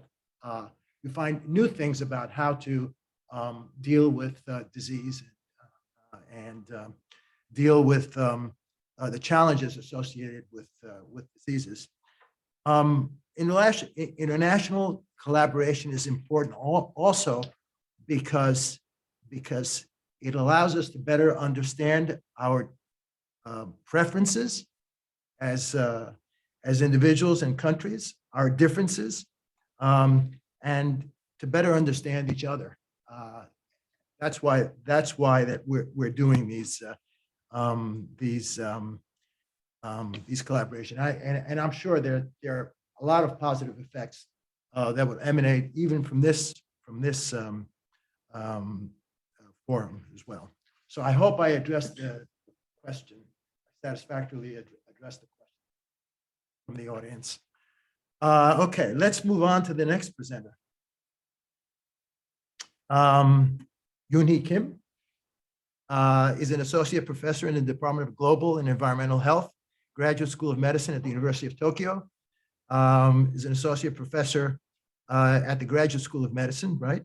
Her research interests focus on health risk assessment of weather and climate variability in air pollution and environmental epidemiology. She's done studies in association between suicide and atmospheric environmental factors, ambient temperature, and pollution. She's actually earned her MPH and PhD in public health, biostatistics, from the Seoul National University in South Korea. She underwent postdoc training at the Department of Preventive Medicine in Seoul National University of Medicine, South Korea, and the Institute of Tropical Medicine in Nagasaki, Japan.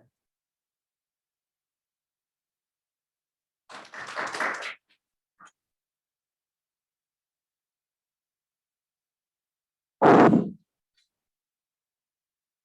will use this. Yeah, I turned on.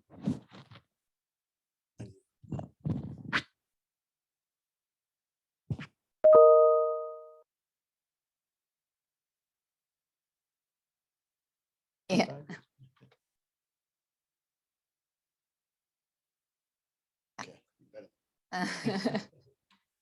Thank you very much for nice introduction.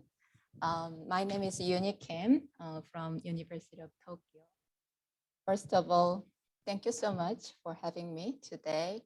I'm very honored for this opportunity to share my research. My talk is about temperature and suicide association. My talk has four main parts: a little background about the climate change mental health link, including suicide. And I will introduce some observational studies, mainly focusing on seasonality of suicide and the short-term association between outdoor temperature and here, short-term association means the association between outdoor temperature variability, daily variation in outdoor temperature, how that daily variation of outdoor temperature is associated with daily variation of suicide incidence. And I will share some of my thoughts about the methodological challenges in the studies I have conducted about suicide and temperature association. So yeah, as Professor Honda, Professor Hazume mentioned, climate change affects human health. And it affects physical health and mental health as well. So, however, in the field of climate change and human health, mental health has been relatively less. There has been less attention in the mental health. But luckily, nowadays, it seems the evidence are growing. And recently, the WHO here, they published a policy brief highlighting mental health and climate change. And they show this nice diagram, including the possible pathways of how climate change affect the mental health. That you can see a lot of mental health outcomes and psychosocial outcomes. So it says that stronger and longer lasting impacts of climate change will exacerbate many environmental, social, and economic determinants of mental health and psychosocial well-being. So here in the green box here, you can see some examples of the exposures. That determinants that can be affected by climate change, including air pollution and water food insecurity and property loss or damage and loss of autonomy and control, conflict, violence, etc. And also climate change can increase emotional distress and it can develop new mental health conditions. I think it could be based on the longer term or indirect impact of the climate change. And as a short term, climate change consequences will worsen the situation for people with pre-existing mental health conditions. Here's another very good report published recently in 2021, focusing on the climate change and mental health. And there are two main pathways of the climate change impact on human health. One is direct pathway, and then another is indirect pathway. So these two direct and indirect pathways is also applicable for the physical health, human health as well. But anyway, suicide is listed one of the direct mental health outcomes. So this impact of the direct impact of the climate change and suicide is mostly based on the short-term based on the evidence for the short-term association between ambient temperature and suicide. So let me give you some epidemiology about the suicide. The suicide is a critical public health concern that everybody knows. And globally, 703,000 people died by suicide in 2019, which accounts for 1.3% of all deaths. The good news is that the suicide rate globally has decreased over time. But seems the Americas here, the orange line increases a little bit. But globally, the age standardized suicide rate was 9 per 100,000 in 2019. And the suicide rate is roughly 2.3 times higher in males than in females, Also, the rate is, the ratio is very depending on countries, of course. And suicide is a high leading cause of death in young people. And it says 58% of the global suicide occurred before age of 50 years. And then you can see here, the right-hand side, the graph shows that, there are a lot of suicide death concentrate on the younger age group. But you can see the orange line, there are more people die by suicide in low and middle income country.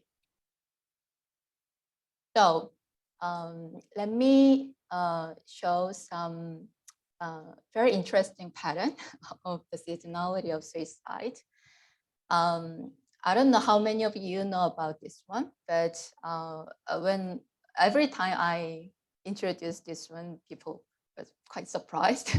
Is there a seasonality of suicide?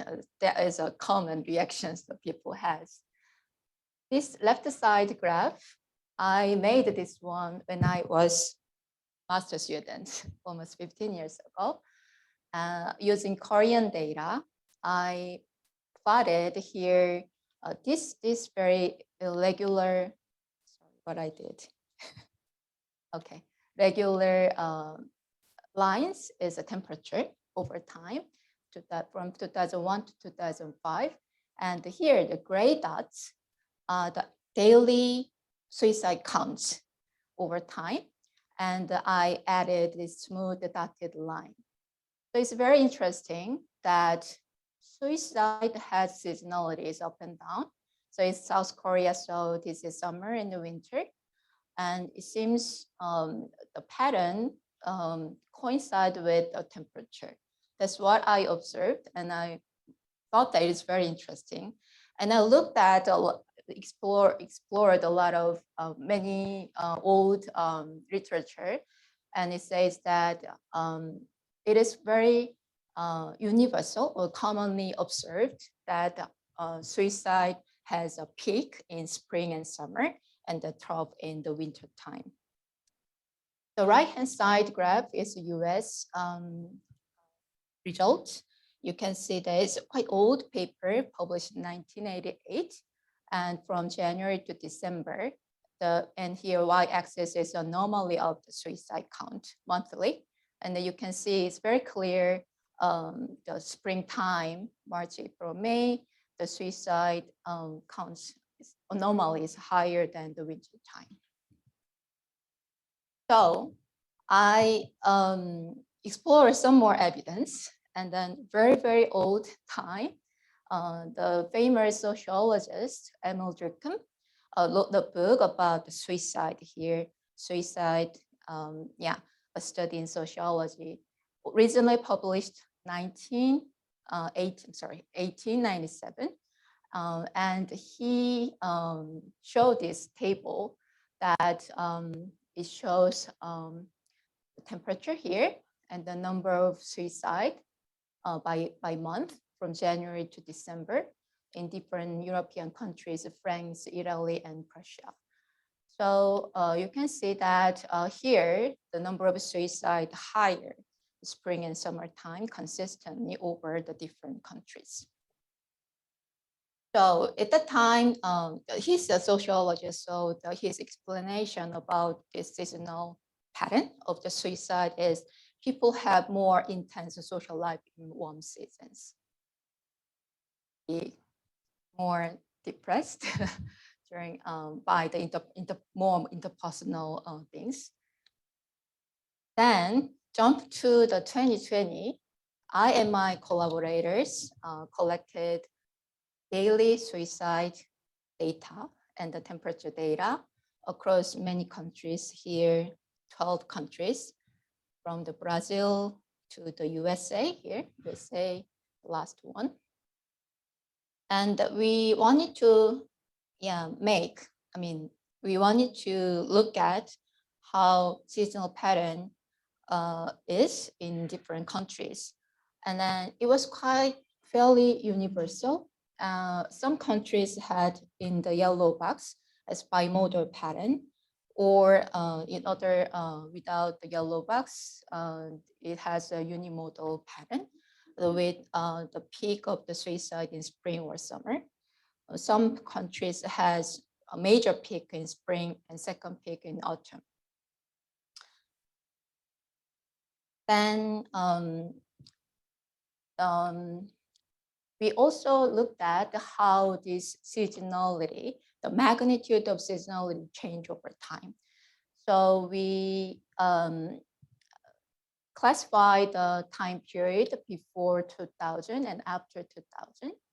But we hypothesized that the magnitude of seasonality change over time. That was our hypothesis, motivated by this previous paper, using very long time period of data from 1881 to 2000 in Switzerland. And you can see that here the solid line was a very old time. And this light gray shows the seasonal pattern in modern time period. And you can see this one, the old time, I mean, the seasonality in old period was more evident than the modern time. And then peak low ratio is decreased over time. So we expected that we may see the similar pattern using our data, but unfortunately our data was not that long. And before 2000 and after 2000, the comparing by two periods, the magnitude of seasonality was not significantly changed.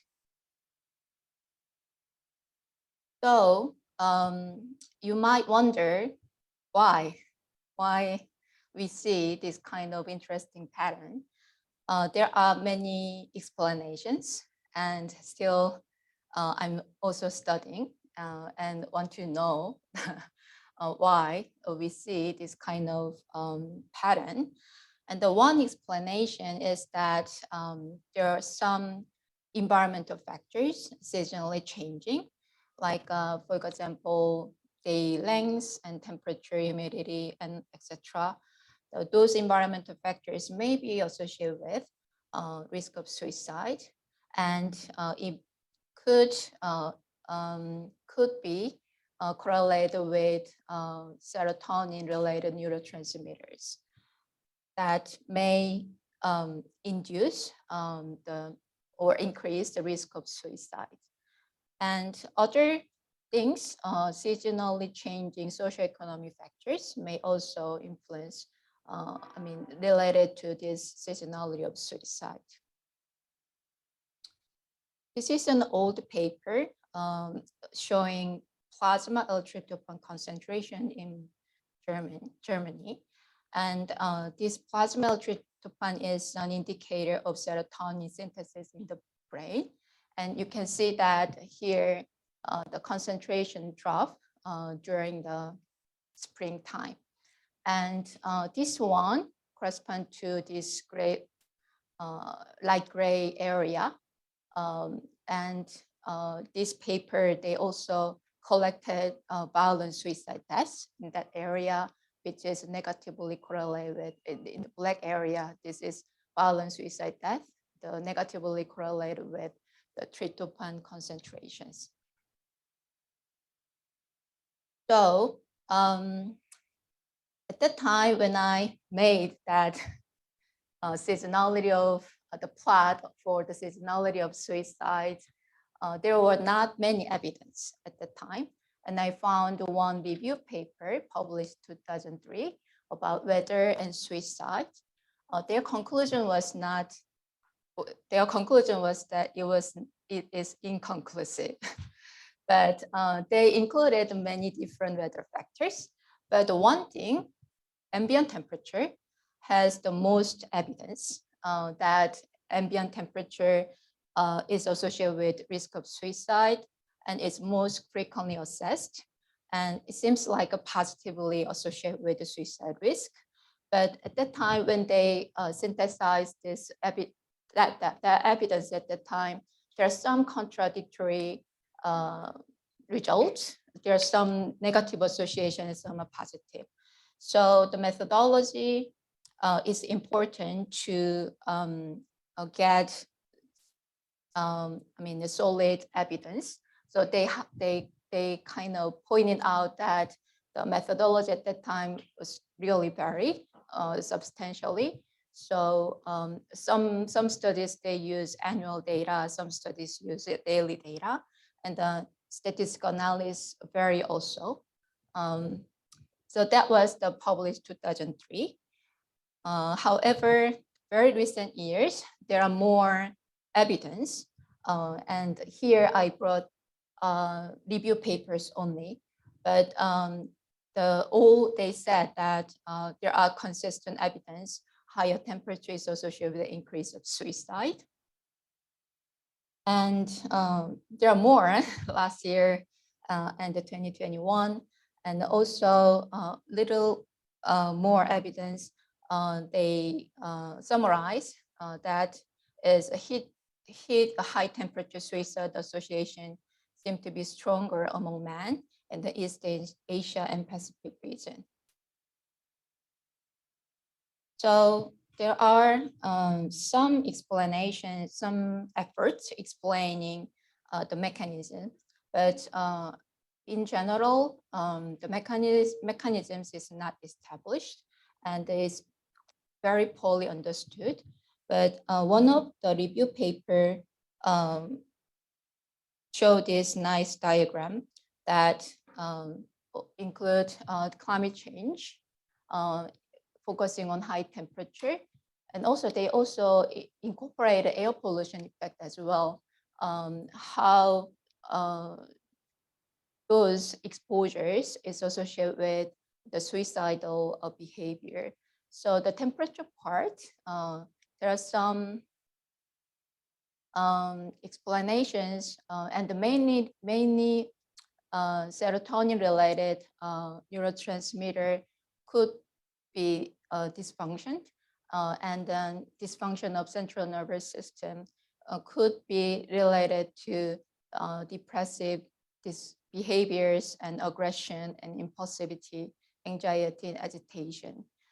So there are some hypotheses in psychology to support the heat aggression association. So the main thing here is that uncomfortable temperatures may affect negative mood and emotions and aggressive thoughts and physical psychological arousal. So this hypothesis actually focused on aggression and also possibly linked to the violence, but that kind of psychological process associated with the heat or uncomfortable temperature could be consistently adopted among the aggression, violence, and suicide as well. And this is another very recently suggested hypothesis about to support the temperature suicide association, which is sleep. So temperature disturbed sleep may lead to increased suicide risk. But this graph shows there's no suicide data here, but it shows that how the high temperature is associated with poor sleep. So this is just a hypothesis that this kind of association between sleep and high temperature may increase the risk of suicide. So this is the study I conducted using multi-country data. 12 countries at that time was available. Again, this is a short-term association, how daily variation in temperature is associated with daily variation in suicide. So I tried to compare the exposure response curve. Here, the x-axis is temperature and y-axis is risk of suicide. And I wanted to compare country by country exposure response curve for the suicidal temperature associations. And as you can see, mostly, overall, the risk of suicide is a higher temperature. There's almost positive associations that higher temperature is associated with higher risk of suicide. But some countries, like here, Japan and South Korea, extremely high temperature, at the range, I observed that the risk of suicide did not increase that much in the range of very extremely high temperature. So still, I don't know what kinds of drivers can make this difference. Here, the USA, almost linear association I was observed. And another thing I want to highlight that is the magnitude of the association between suicide and temperature vary depending on the countries. So it means that some countries, people who die by suicide are more susceptible to high temperature. So yeah. And in subgroup analysis, only 3 countries, Japan, South Korea, and the USA, I observed a higher relative risk among older adults. Then using Japanese data, we looked at a bit more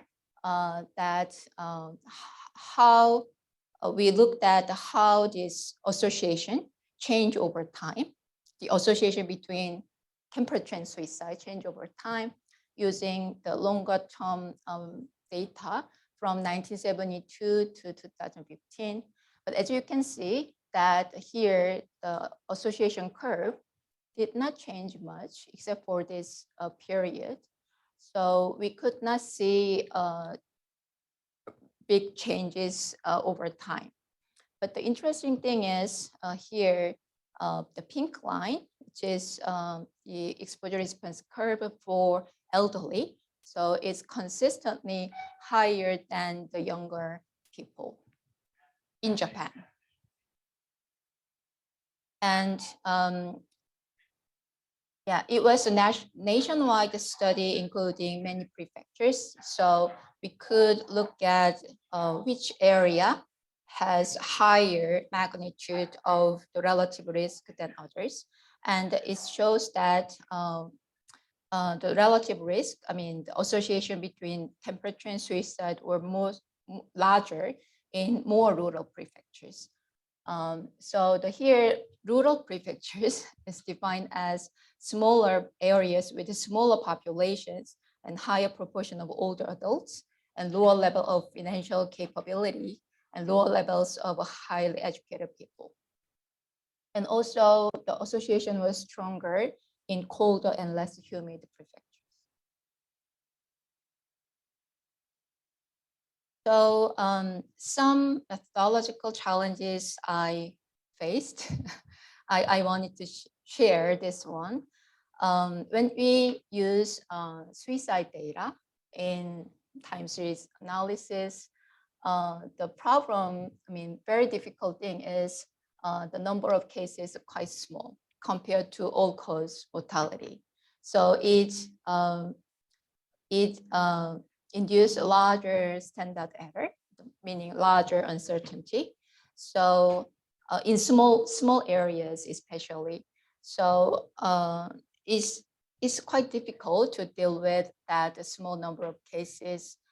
So when we use all-cause mortality data, we can get a very nice exposure response curve, but with very specific causes of death,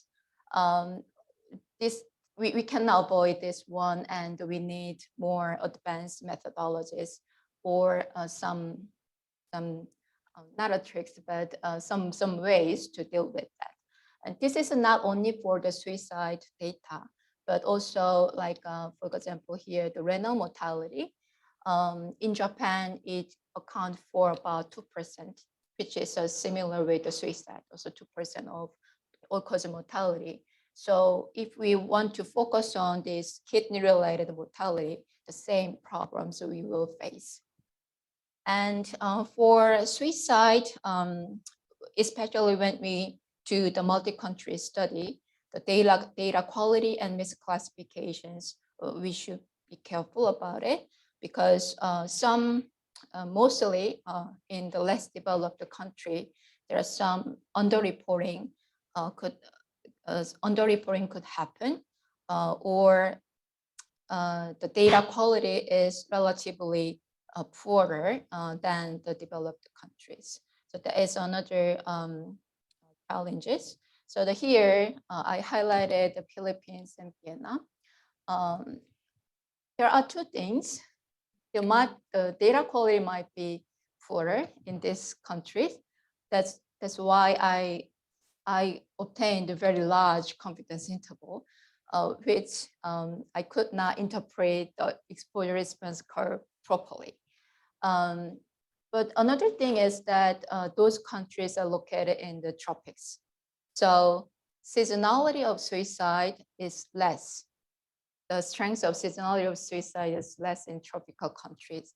So the two main factors made some difficulty to interpret the result properly. And another challenge is that different shapes of the exposure response curve. So you can see that here, a very nice U-shaped curve for all-cause mortality, but suicide, we usually see this kind of positive association. So the Professor Honda introduced what MMT, minimum mortality temperature, which is often used as a reference temperature when we calculate relative risk. So if we use MMT here, we can calculate relative risk above and below the MMT, which is the heat effect or the cold effect. But the suicide, it's hard to define the MMT. It's just minimum temperature. Or if we define MMT like here, we can calculate relative risk, but calculating relative risk is okay. But when we calculate burden attributable to non-optimal temperature, then in this case, we need to decide whether to use the same consistent MMT or different MMT by its causes. So let me show you the example when we use the consistent MMT and calculate the burden attributable to the non-optimal temperature here. So here the respiratory and some cardiovascular mortality was used, and you can see this U shape. And MMT is here, and here self-harm, suicide. In this paper, published in the Lancet, I think, yeah, the GBD study, they used the same MMT here. Then for suicide, they calculated this negative effect, which provide protective effect of cold. So when I read this one, I was really confused. Is it okay to report the protective effect of cold temperature, which is also interpreted as non-optimal temperature? But there are pros and cons. If we use the consistent MMT, we can directly compare the burden across the specific causes. But when we talk about the overall or cold or heat separately, the burden, then I don't know, this way is the best option. So I think this is almost last slide. Yeah, I introduced some of my previous studies about seasonality of suicide and the association between temperature and suicide. And the exposure response curve overall was linear, and the positive association has been observed. But in some countries, not necessarily linear, but some countries showed a non-linear association curve as well. And it is very good news that I'm very glad to see more evidence published and reported about this topic, but still our current understanding is not enough and lacking, I think. And especially questions remains which drivers could modify the magnitude of association and whether the association has changed over time. It seems not change over time, but we need more evidence in different countries and to what extent of risk of suicide is attributable to temperature. So in that sense, I think we need a more suitable or agreed method to for calculating attributable death. So, and definitely there are less evidence in low and middle income countries, and the mechanisms are poorly understood still. And yeah, this continuous contribution can give us better understanding of the suicide epidemiology itself. So I think implication is very important. And I do not have very clear idea how to use this kind of evidence in the public health intervention or so. This kind of study is worse, I think, when we better understand the suicide and the risk factors of the suicide, and especially environmental factors. But when we think about the suicide prevention programs and the intervention, I personally think this kind of the role of the temperature in suicide may be useful when we develop or improve the suicide prevention program.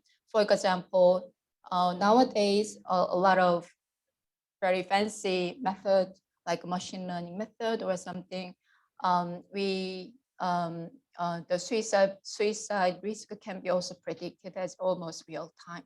So in that sense, we may input this kind of information to predict the suicide risk better. So that is just my personal idea. And in general, I think this better understanding of the role of temperature can help deploy resources of suicide prevention program more efficiently. And also it can help increase people's awareness of the suicide risk during warmer periods. And also, if we can identify susceptible population, then we can understand those susceptible people better. So this is end of my presentation. Thank you very much. Questions for Dr. Kim? Yes. So I had two questions. We'll take him first.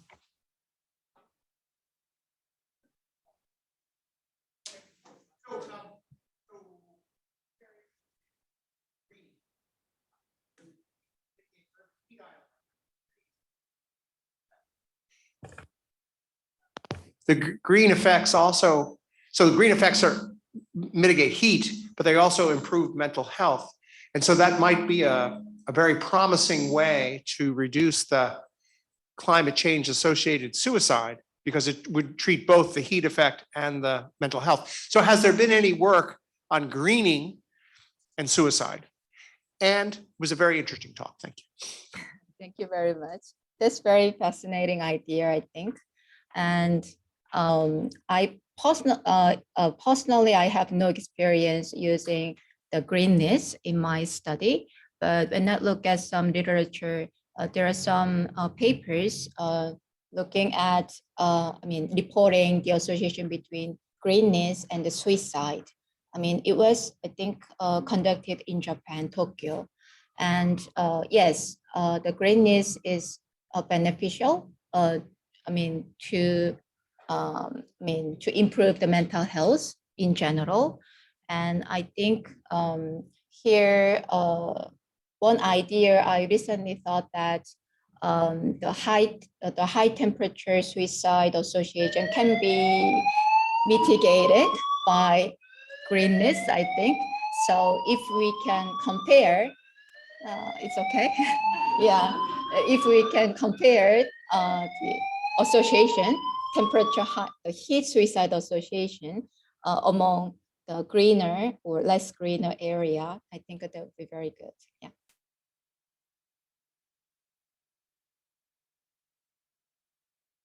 On your microphone.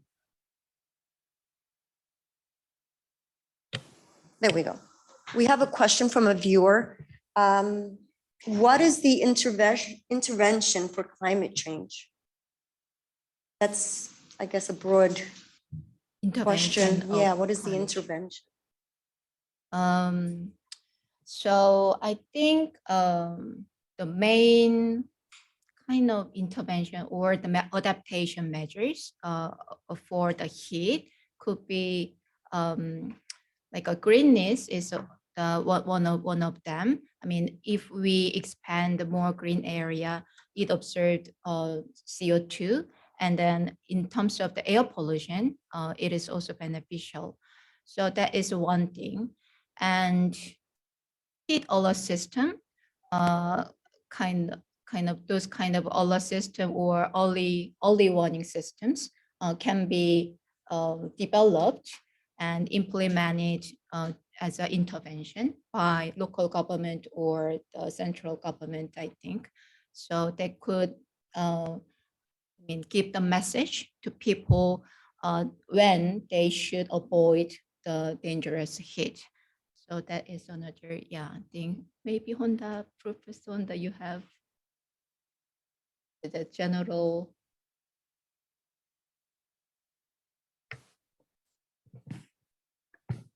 I think you have answered correctly, and I don't think I have further things. So that is, yeah. So I had two questions. The first one relates to daylight duration. Because if I think of the percentage of suicide in northern countries such as Scandinavia, for instance, I would presume that the highest rate of suicide is when there are colder temperature, and because it correlates with the shorter duration of the day. So this is one of the first questions. And then the second question relates to the serotonin level and the tryptophan.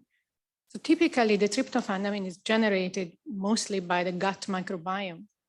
And so that's what I was wondering, is it an association or are there specific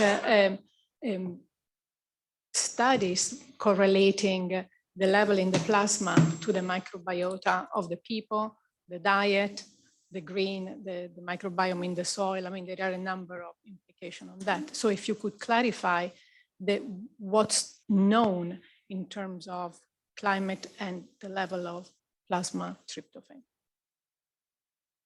Difficult question, I think. And then thank you for your question. The daylight, so there were some studies using sunshine duration instead of the temperature. And there was a study, I remember, conducted in European countries.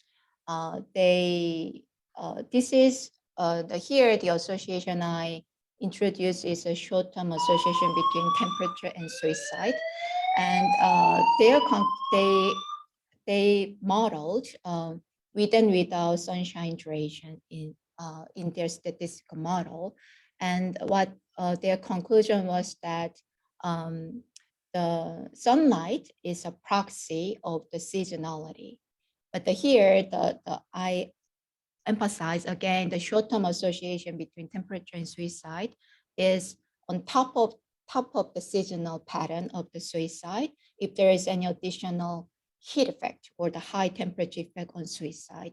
So the sunshine can be play as a proxy of the seasonal pattern, but on top of that, the temperature has some role. And for serotonin, I don't have any good answer, I'm sorry, yeah. So a question might be related. It seems, through the results that you showed is that the delta T, the temperature diurnal variation, has some effects. You know, the bimodal situation that you showed, it's higher during the springtime. That might be one of the reasons. So I'm wondering, you know, that if you had anything regarding the diurnal variation versus the suicide rate, that the longer the variation, you know, Yes, so the higher the you mean difference between day and night or maximum minus minimum. So yes, that's the, yeah. that seems to be like more correlated to what you just showed here. Right. Actually, we could not publish, but using the same multi-country data, we attempt to look at the diurnal temperature range and the suicide association. But it seems we observed some kind of significant association in a few countries, but it was not many countries. So we gave up eventually. So yeah, but yeah, some countries you might see some some associations, but it's in my experience, it was not observed in many countries, and the mean temperature was quite strong. Yeah.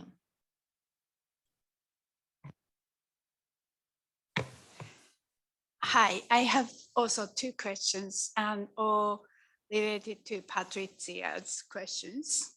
We think alike, seems like.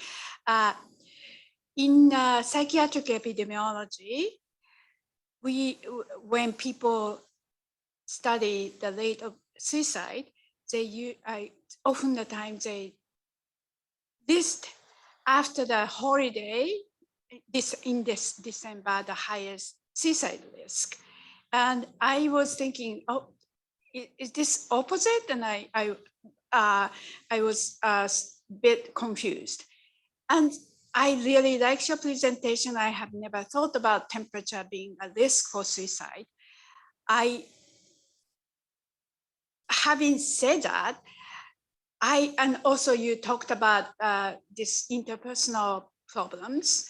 Interpersonal problems often emerge during the holiday time.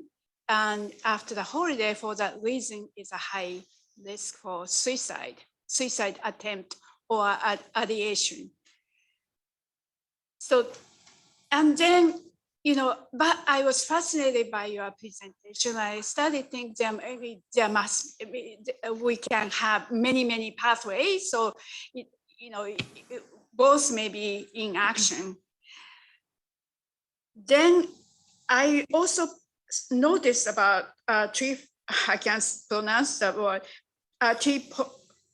triptofan, triptofan. And so, yeah, the microbiome came to my mind, and I was wondering if diet, because whenever I go to Japan, because Japan doesn't have air conditioner most of the time, I get so exhausted and I lose a lot of weight because I don't eat, right? So I wonder if that sort of diet thing is part of the issue in relation with the microbiome and the, serotonin. And the last things I thought about was, what if I study prenatal implication for the later health? And I was wondering if this means babies who are conceived during hot month, summer, are they going to have a higher risk for suicide in the future? I wasn't sure. It might be very interesting to find out what it is, because as you mentioned, this regulation, including sleep, get disrupted by heat. So there are so many things. I was inspired by your talk, but I don't know if any of those are questions, but I would like to hear your thought on those issues. Thank you very much for your question. So 3 questions. 3 questions. The first one is about holiday. It's actually with my collaborator using multi-country data, we are looking at the holiday effect. And still we are analyzing data. But the clear thing we found that there's a Monday effect, a very strong Monday effect, and very weak Monday. Monday has a higher suicide risk. And about the Christmas and New Year's Day, we compared, we looked at the New Year's Day effect and Christmas effect separately.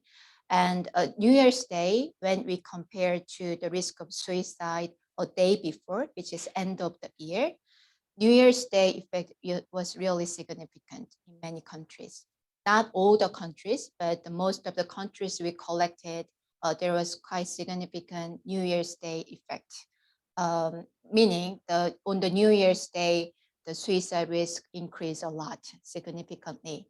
But the Christmas, according to the literature, there might be some protective effect of Christmas, meaning that the risk of suicide decreased during the Christmas. But in our analysis, it was not quite clear. So the one thing I can say about the holiday is when we compare the neighboring days, the New Year's Day has a significantly increased risk of suicide in many countries. But again, the New Year's Day in North is in winter, right? So when we compare the winter season risk of suicide with the risk of suicide in spring and summer, even though there's some spike of the New Year's Day effect, it is still lower than the spring and summer season suicide. Then second question was about serotonin and the microbiome and the diet, right? Diet.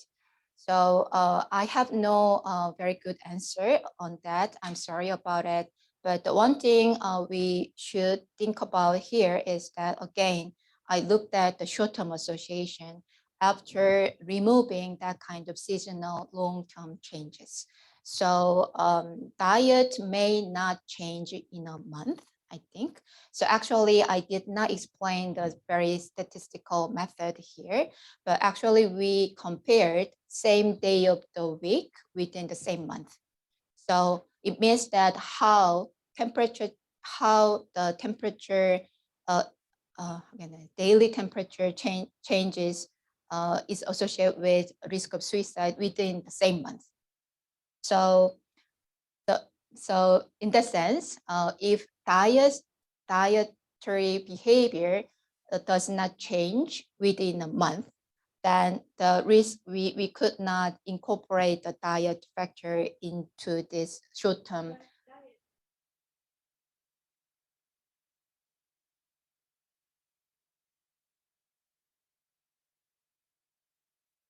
Yes, yes. Within the month, same month. Yeah. Yeah, that I mean, we adjusted for the seasonality, and on top of that, after removing the seasonal pattern, we look at the short-term association between temperature suicide. So that seasonally changing dietary behavior was removed in our model. So yeah, unless we build more sophisticated, if there's any effect modification by season, then yeah, I cannot answer on that. Yeah, but that is very interesting questions. I'm happy with that. And I forgot the third question.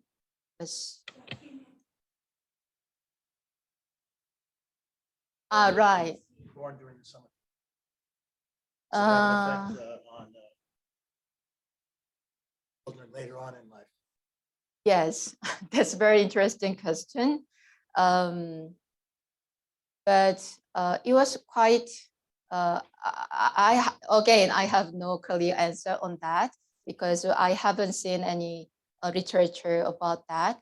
But the future, I think I remember you talk about the future effect, right? So there are a couple of papers using this suicide temperature association, and they attempt to project the future burden due to future burden of the suicide due to rising temperature. And it was conducted in the US, Mexico, and yeah, US, Mexico mainly. And that their conclusion was that their calculation showed there would be increasing burden of suicide according to the rising temperature in the future. But I personally think we need more evidence. There are just a couple of papers published. Yeah. Question from Hector. Thank you, Dr. Kim, for such a wonderful presentation on a depressing topic. But you were really able to, as you can see from the questions and how stimulated the audience was, you really were able to put together a really thoughtful presentation and a good reason why science matters, because as someone that grew up in the tropics, my intuition would be that colder weathers would be more likely to lead to suicide. And again, why anecdotes are not science, right? When I encountered my first winter in Chicago, I thought of killing myself. So, and also thanks for mentioning Durkheim. It's also, you know, a winner in my book when you can get a doctor, natural scientist to talk about Durkheim. But my questions are perhaps a little bit more pedestrian. In your reviews of the literature, were you able to find, in parentheses, there's also a very high association between hot weather and murder.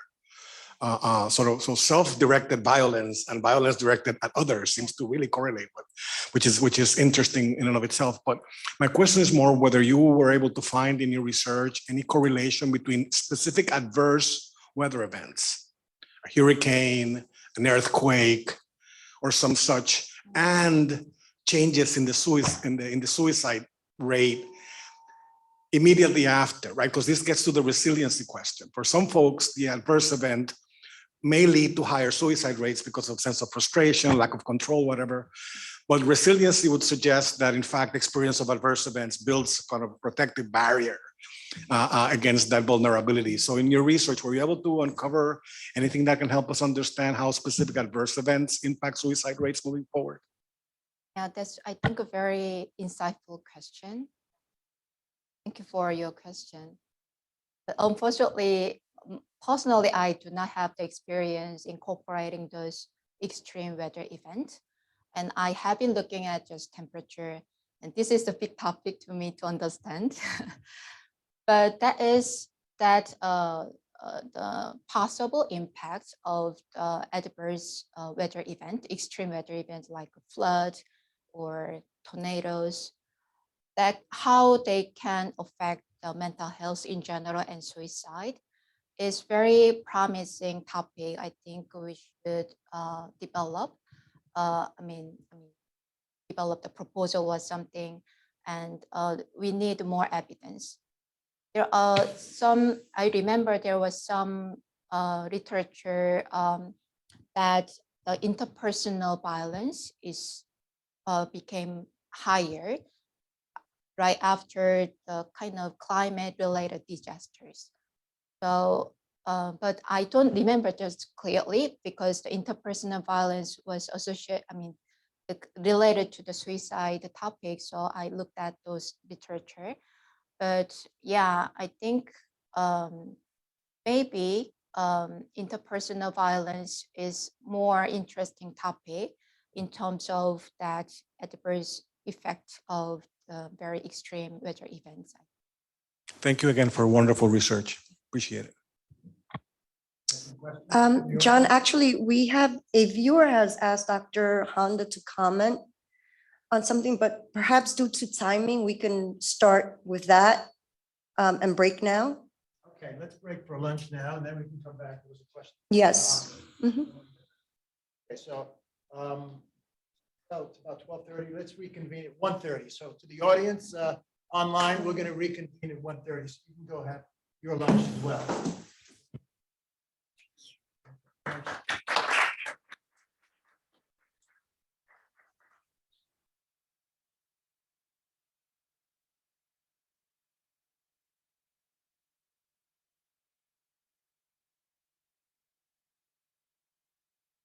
Lunch is in the kitchen.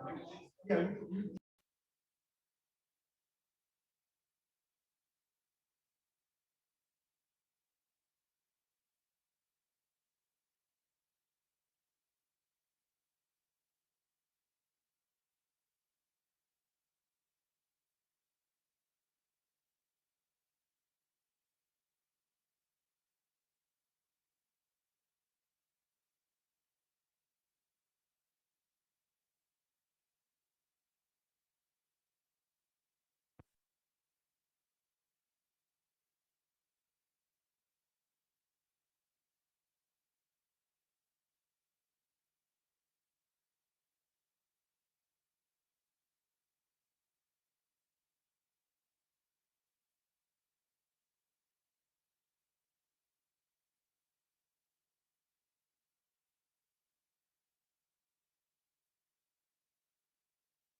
There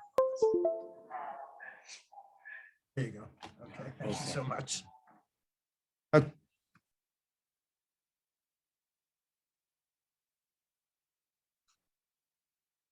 Okay, I hope you had a great lunch. I'd like to take the next hour, talk a little bit about funding opportunities for.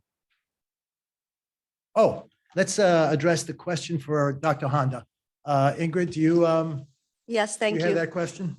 Actually, we got a viewer wants to know if Dr. Honda will comment based on his research and his presentation here today on the impacts for older adults in particular. Okay, the elderly people are one of the most vulnerable population in terms of heat-related mortality. So it's very important to do some protective action for them. The very hot day is considered to be disaster. So we may have to use air conditioners, although that incurs the larger emission amount of greenhouse gases at present, but still we have to use air conditioners.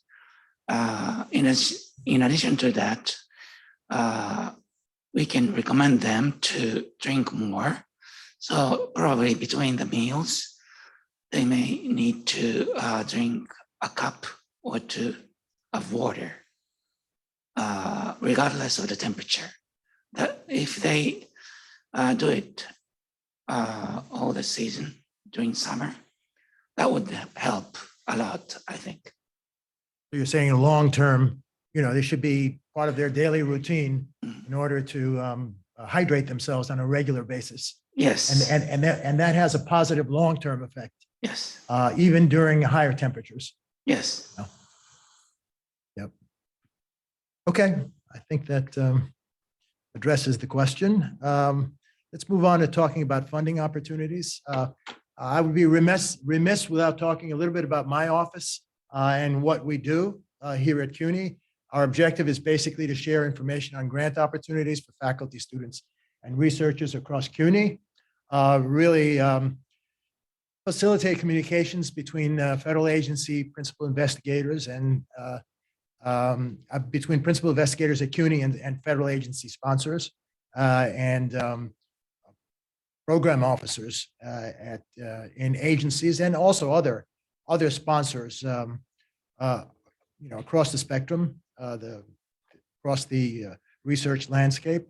Try to create a collaborative, supportive research environment, and in general, share as much information as we have about research across CUNY and across all the various colleges of student CUNY. We want to provide services and support to students, individual investigators, and really we also try to assist in these large multi-million-dollar complex awards, provide assistance. We know that the principal investigators are the ones leading these efforts, but any assistance that we can provide really does go a long way in supporting the whole effort. And leading to more competitive awards and successful awards. We also want to catalyze and convene disciplinary and multidisciplinary research initiatives. This I view as a multidisciplinary initiative, climate change, health, and resiliency, and increase the number of and competitiveness of applications at CUNY.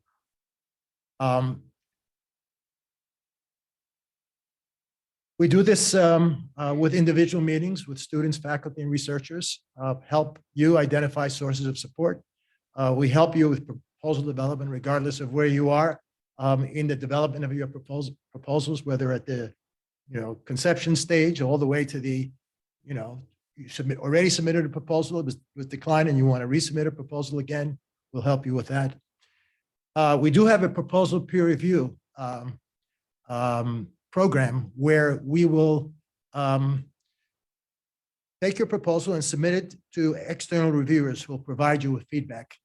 And that has been in place since inception of the office in 2016.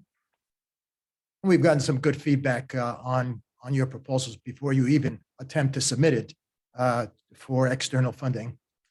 We also maintain searchable databases of external grant opportunities. They're on our website, rfcuny.org. And Grant Forward and Pivot are two of them. If you need more information on how to access that, feel free to contact us. And we do have a small faculty travel for grant development. So if you want to go to Washington or you want to go to London and visit Burroughs Welcome, we'll give you a small grant of about $750 for your travel to talk to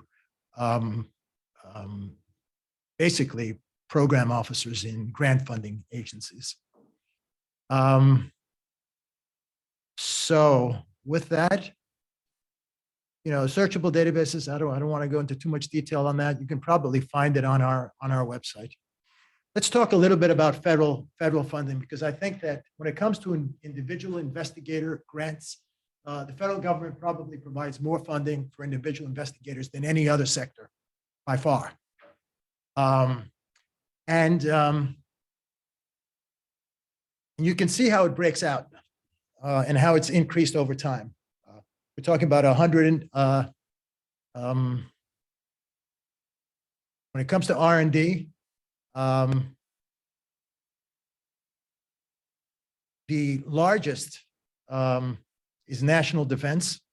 And of course, this includes individual investigator awards and everything, including awards to private companies.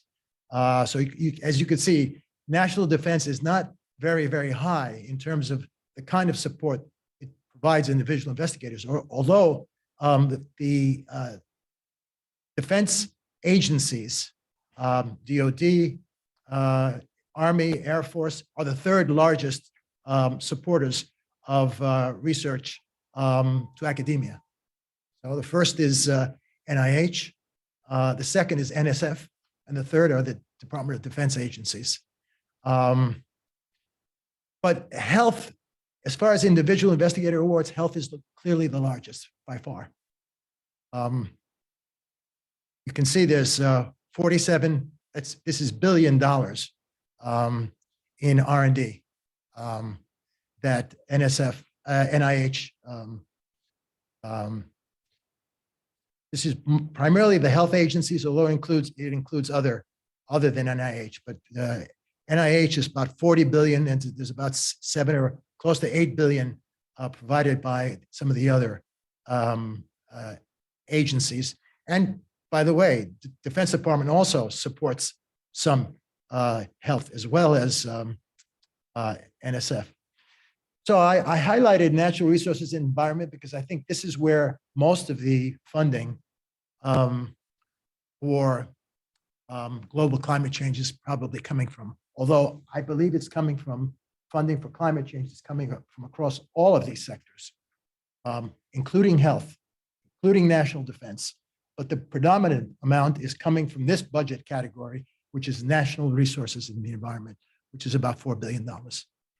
So when I talk to faculty, the question comes up is where do I look for climate change research? What areas should I be looking for climate change research? I would say all of them. Climate change research is happening all around. And if your focus is on the physical sciences, there's clearly climate change research in the physical sciences. If your focus is on health, there's climate change available in the health area. If it's transportation, there's also climate change available there. I highlight these categories only to show that these are probably areas that we should be focusing on when we're looking at looking for research on climate change and health and resiliency. I did a word cloud of all CUNY research. Okay,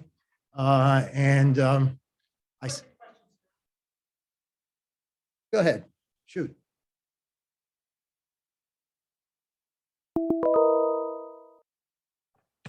Let's see, does that? Yeah, look at that. Okay, so So where do you do, like, so it's nice to look at the federal agencies and say, where do they go and where does your proposal go? But, and we've talked about this, Patricia and I have talked about this a bunch, that the climate change and health work maybe falls into a hole. So if I'm an ecosystem ecologist, I study trees and things like that, right? And if I send a proposal to the National Science Foundation, they fund my work, and it's got human health in it, they're like, no. It's got human health, that's NIH. And if I send something to NIH and it's got trees in it, they're like, no, trees, we don't do trees. And so my proposal falls into this big hole in the middle. And I think that's we've been discussing that, and I'm hoping that's something we get a chance to talk about today. So this is the dilemma, right? I mean, I this think is a so. challenge I've had to deal with a lot. Yeah, that's why I was. That's why. So it's an excellent question. First of all, it's not true that NSF will not fund health research. That's not true. NSF will fund health-related research, but it has to be directly related to disciplinary area that NSF, a STEM disciplinary area. So it could be, like I said, biological sciences, impacts on health. What NSF is very careful about funding is something that's clearly NIH's mandate. What is NIH's mandate? Looking at health impacts on people. So they're not going to fund something that has health impacts on people. But if you're looking at public health, that's also a very different kind of thing. So it really, one size does not fit all. If you have a specific research area, you have to find a home for it. And that's going to be a challenge when you're combining a lot of different fields of research. When I was a program officer at NSF, and I would get proposals that are interdisciplinary proposals, it was the hardest thing for me. Because I was in the international programs, right? And I was funding international activities. I had to find a home for that kind of research in one of the directorates. So I would shop it around. I would go to the biological sciences, and they would say, no, that's not us. I'd go to the math and physical sciences. That's not us. I had a problem. You know, it was a proposal that I had to evaluate, and I had to provide. So this is a problem only because of the nature of our funding landscape. Everybody has a turf. Everybody has organizational, and we're a lot more turf oriented here in the U.S. than even the Japanese are. So to answer your question, one size does not fit all. I think the best thing to do is to, let's talk about it, what you want to do, and let's see where would be the best home for it. And knowing full well that there may not be any great home for an individual project, but the key is to submit it to a program that's the most likely to fund it. And that's thing that helps a lot is to get a program officer that's willing to tote your proposal around. Absolutely. Yeah. So that was an excellent question I've had to deal with for decades. Let's talk about CUNY. Okay, let's talk about the CUNYverse. How are we doing as far as health goes? Actually, we're not that bad when it comes to some of the health research. There is a lot going on here. Here are some of the prominent terms in health terms that come up in a word cloud. So what I did is I took all of CUNY's research and I just mapped it out to see what comes up. What are the most prominent terms? And you can see here, health, human development, risk, disease, assessment, children. You can see that these terms are very prominent in the titles of a lot of the research that we're doing here at CUNY. Also, environmental terms are also prominent: climate, community, systems, social networks, energy.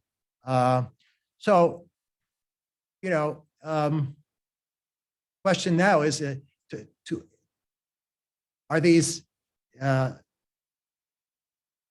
the CUNY research landscape? Can these projects be merged somehow so that we get a complementary research that involves both health and climate change as well?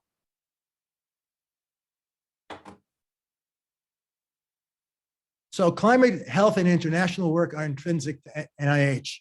When you look at NIH's mission,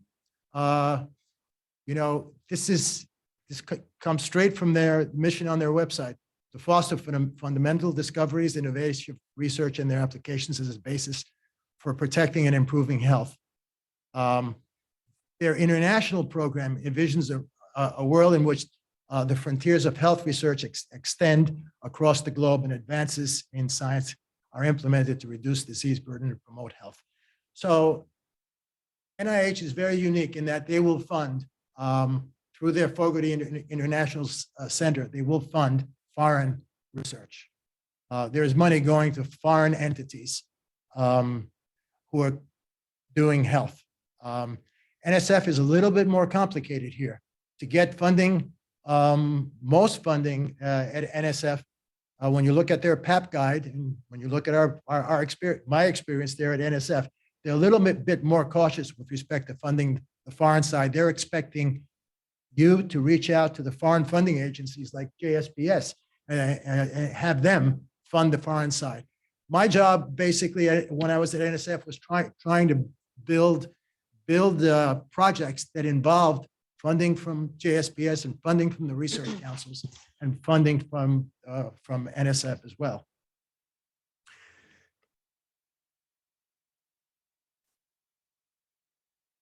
NIH just created a program recently which is focused on climate change and health. This is the only federal program that I know of that merges these two disciplinary areas.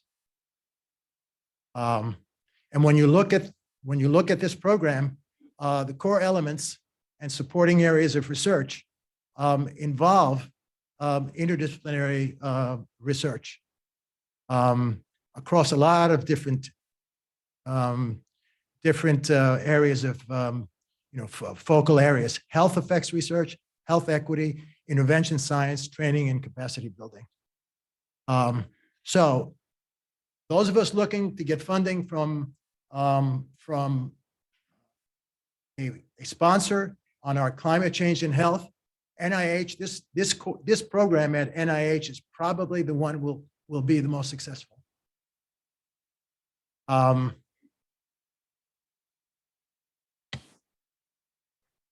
And this program is also funding, if you want to develop an international program, it would be a good area to look at, to submit a proposal for funding in.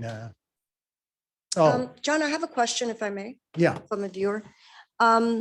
Excluding NSF, Department of Labor, and Bridges to BA from NIH, what other funding is available to community colleges from NIH? Okay.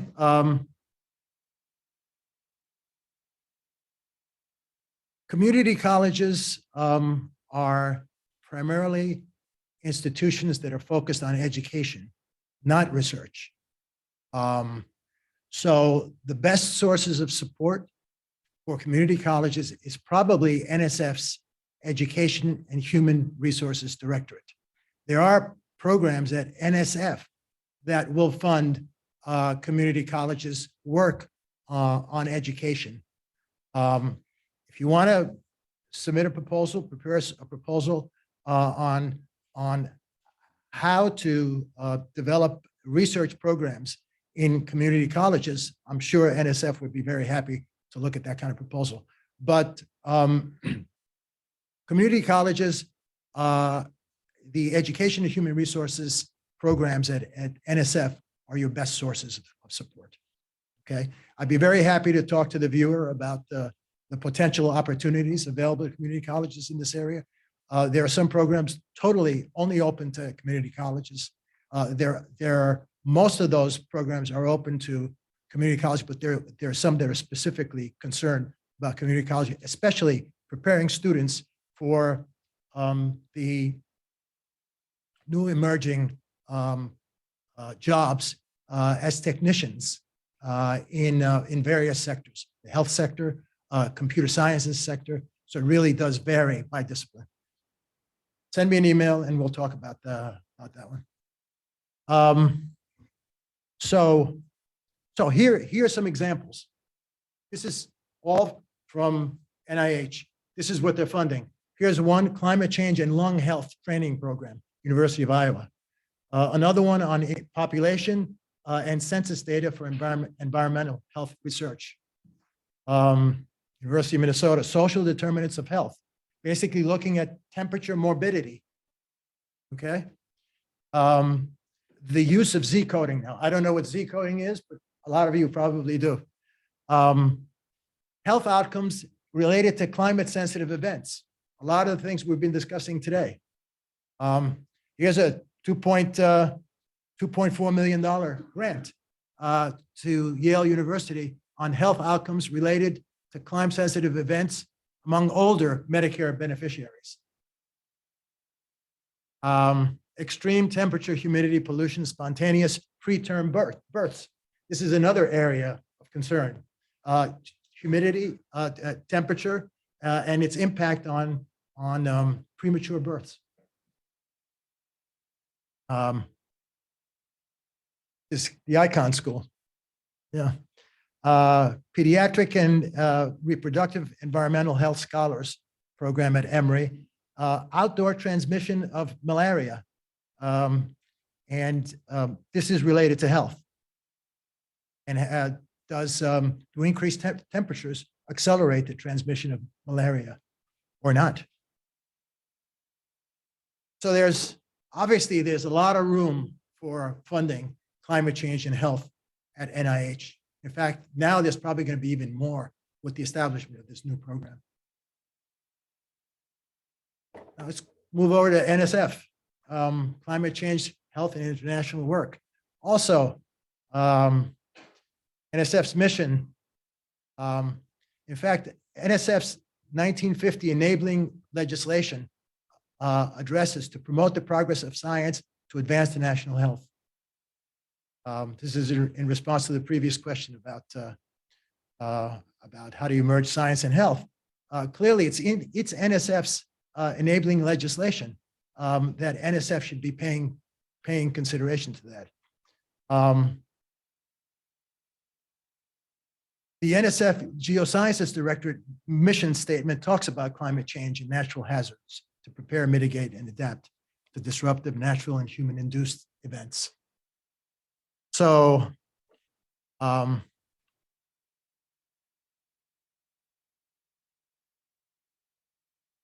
this is the NSF budget for 2023. It's $1.2 billion for the geosciences. But keep in mind that there isn't anything allocated specifically to health, but all of these areas do have you do have the opportunity to submit a proposal as long as it's focused on basic research or technology, and there is a health implication on this on what you're preparing for submission. NSF will usually not turn it away. It's probably a good idea to talk to a program officer before you even prepare something like this. We'd be very happy to facilitate something like that. Here are some NSF examples of NSF support for climate and health-related change. These are Belmont Forum. I don't know whether many of you are familiar, but the Belmont Forum is basically an international consortium made up of various countries around the world where they pool their funding and they support research. There was a proposal submitted and awarded back in 2020 on health effects associated with the socioeconomic costs of increasing temperatures and wildfires. But clearly, this is a health research project, but it's looking at it from a socioeconomic perspective, funded by NSF. There's a REU site here at Columbia University, ChemE, New York City, Climate and Health Solutions. American Geophysical Union, a conference on climate and health in Africa. Career submission proposal, early career funding for coupling climate and human health models to build pathways to extreme heat resilience. So when somebody says to me, oh, NSF doesn't fund health research, again, it really depends on the way you're framing your research and what you're studying. That's going to have probably the most impact on whether NSF will fund it or not. Childhood risk pollution and climate risk pollution and childhood inequalities in low and middle income countries. This is at the University of Pennsylvania. And at HBCU, historically Black college and university, excellence in research on studying climate and health impacts of burning aerosols, field measurements and modeling of climate and health, basically the radiative effects of biomass burning. And that's North Carolina A&T.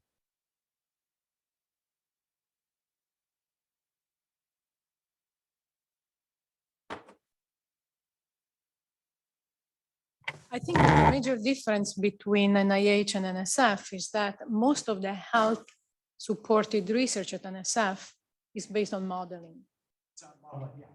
So the kind of intersects with mathematical modeling or epidemiological criteria versus if you would have some of the idea that we had with Peter, if you would want to do a correlation between the microbiota in the soil and the microbiota in people, that's where we see, Peter and I, a problem of falling in between, because the microbiota of the soil might be of interest to NSF, but not to NIH. And the microbiota of people is interested in NIH, but not to NSF. So are there modalities where one could, I do not even know if it's possible, but ask for cooperation between two federal agencies where you say, look, we have one proposal and you present the same proposal to two institutions and you discuss this possibility? Well, I mean, only if the two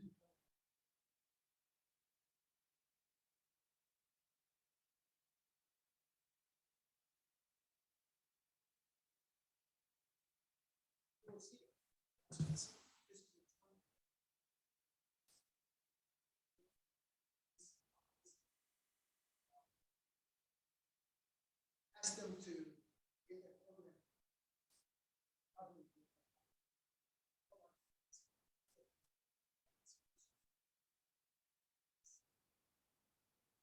where they realize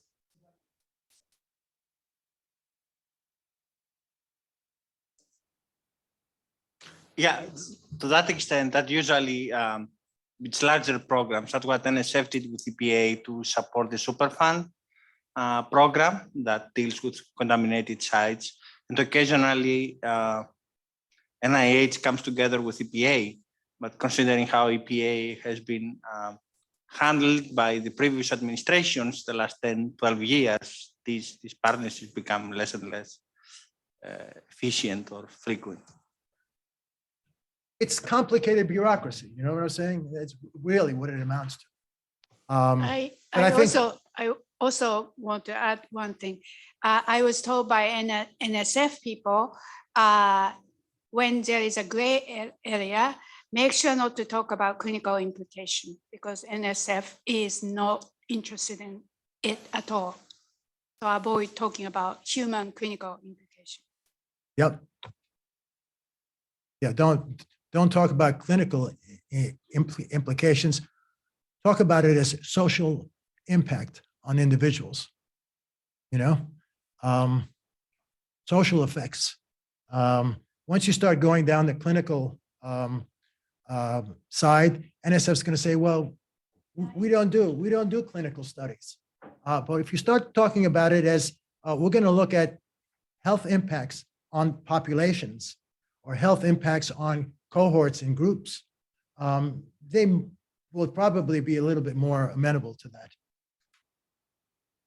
Any other questions? Okay, this is, so NSF has geosciences programs, NSF has math and physical sciences programs, NSF has computer sciences programs, engineering programs. NSF also has international programs. The international programs usually cover all areas of science.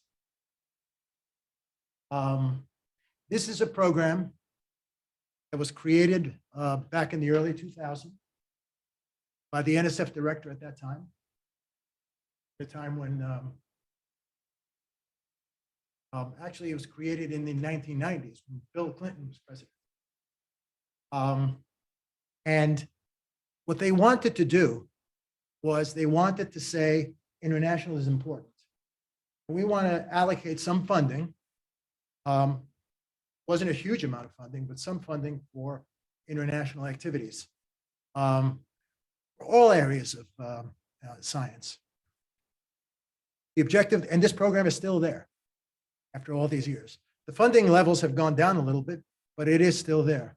And the funding is basically, the effort is about building a partnership with foreign researchers, foreign institutions. And I've seen as many as 5 and 6 countries involved in some of these collaborations. There was one on, for example, looking back at the history of this program, there was one, for example, that studied volcanoes across the Pacific Rim.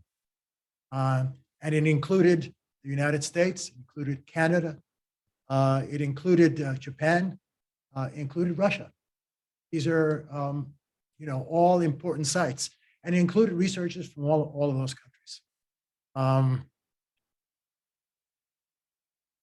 So, this is an opportunity for you, if you have a concept or an idea, to develop a proposal on an international research collaboration in any topical area, including the climate change, and health.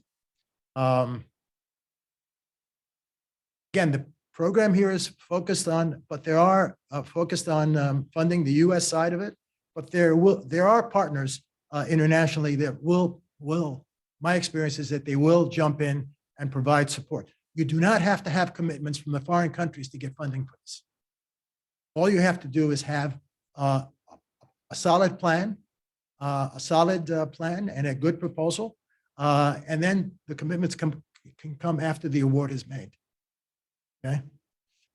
The objective here, again, is to strengthen collaborations among with foreign institutions, but you can also include a partnership with U.S. colleges as well.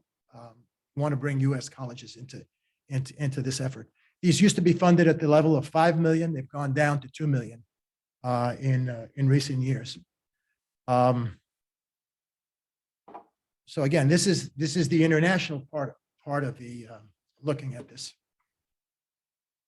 Here's an example that was just recently funded, University of Pennsylvania. Climate risk, pollution, and childhood inequalities in low and middle income countries.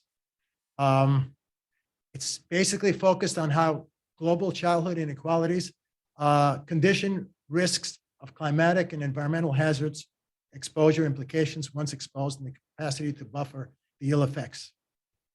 It's about data sharing, collaborative analysis, feedback between academic researchers and policy community, linking population, environmental, climate hazard data. So this is what these folks are primarily focused on, taking population data, environmental data, climate data, and looking at it, stratifying household, community, and socioeconomic status, demographic group, gender, health, and nutrition status. See, you see how they've done it? What they've done is they're looking at it from a methodological perspective, a socioeconomic perspective, then it also includes health. Yeah,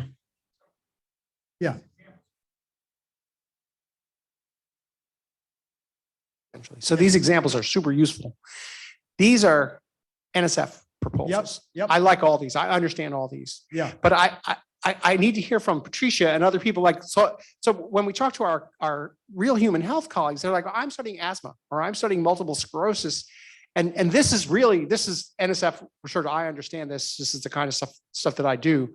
But it's hard to engage the people from the medical school in this because it's not there.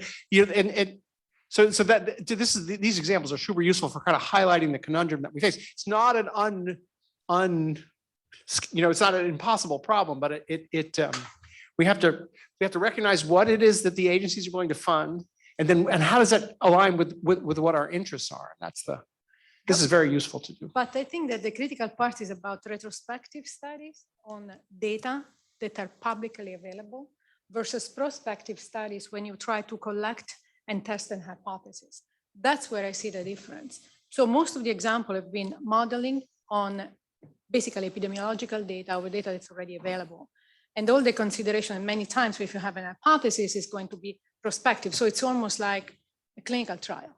Right? Well, I mean, NSF will also fund prospective studies as long as it includes these data. It will fund prospective. It has nothing to do with prospective but once you start going epidemiological studies, they will fund that too. But the problem is when you look at it in totality, will the agency feel comfortable in funding it or not? And I think it's a matter of how you present it. And it's a matter of your focus. If your focus is not going to be funded, then probably not even a good idea. They're going to tell you, the program officer will tell you before you even submit it. No, I don't think this is the right approach to take. I think the right approach to take is to look at it this way to guarantee that you get approval from me and that it's compliant with the requirement in the solicitation. But it is a conundrum. I mean, if your focus is primarily health research, clinical study research, and health research, and you're doing it to address a specific disease, to address how to ameliorate a disease, how to address a clinical issue, NSF is probably not the right place. It's kind of an exciting conundrum, right? So if you take this example, right? So in terms of the childhood, the health, let's say it's asthma. And so that the people that are poor and people living in areas with bad air, they have more asthma. But if you really want to get at the mechanisms of that, is it pollen? Is it PM 2.5? Is it some interaction between three things? In order to resolve that, then suddenly I need 1,000 patients and I need the detailed data on the patients, and NSF is falling off the sled. Yeah. And I'm having trouble getting the NIH people on the sled when it's as vague as this. There's like, yeah, we know if there's bad air, people that health outcomes. So it's an exciting conundrum. And I think if this research in its title had asthma, health disease, heart problems, things like that, probably the NSF program officer says, don't even send it to me. Yeah, and this is a very interesting project because it's not heavy research. It has a social component and it has a capacity building component for this. So we're not answering the question what causes asthma. We know what may cause asthma. It's here how we help communities and societies deal with that and prepare them. So it's not just the question, it's the resilience component that's part of this, and some NSF, a little bit NIH is coming around too. And look at the last bullet point here, using statistical and machine learning techniques. This is what probably NSF responded to. It's the techniques and the methods that were being used to investigate the heterogeneous effects of climate and environmental. So that last bullet says a lot. Okay, so John, may I? There is a comment. Other institutes at the NIH are open to social science associated to health, NICHD, NIA in particular. That's just a comment from a viewer. Correct. So that's not to say that NIH is only focused on clinical research. NIH is also funds a lot of social science research as well. I think in that sense, NIH is much more broader in some ways than even NSF is in its funding of health research, clinical-oriented health research. Even when you see the way that NIH issues its solicitations, no clinical trial required. Clinical trial required, no clinical trial required. So, and there have been several CUNY faculty who I've helped with their research on social science proposals submitted to NIH. Let's move on. This is another internationally oriented, which is more focused on research experiences for students. This is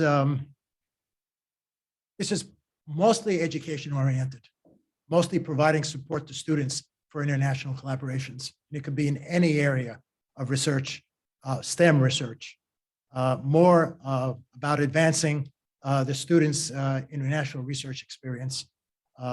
Undergraduate and graduate students are eligible. Students do not apply directly to NSF. It's the faculty member that applies to NSF and includes a cohort of students that they will be supporting. Again, the goal is to enhance U.S. leadership in science and engineering, research and education, to strengthen economic competitiveness by training. It's more of a training grant than anything else. And there are two mechanisms, track one, second one, track two. There's a faculty member at CCNY that just received one of these that I was helping her submit that proposal. It involves a partnership with Turkey and I believe Japan as well. Here's another one here, Partnership for Enhanced Engagement in Research. Sorry, there's a misspelling there. Here, now this is a program run by the national academies, but the funding for the program comes from a lot of different federal agencies. Again, most of the money here goes to developing countries, mostly oriented to developing countries that do not have the capacity to participate in international research. I've seen funding going to El Salvador, Nicaragua, some of the Caribbean countries, especially when these countries want to collaborate with US institutions. Why? Because it's very unlikely that these developing countries have the resources or the ability to participate in these kinds of activities. It may be used to train students and faculty, even help labs and field stations and fund research and build networks to address the global challenges. It's not a lot of money, but for some of these countries, this 75K might be enough. You know, it might be significant for them, or at least get them participating. Student travel is encouraged in this one. Managed by the academies. There's a link there in case you want to go into it. In case you have colleagues in these countries that you want to participate with, this is a perfect opportunity.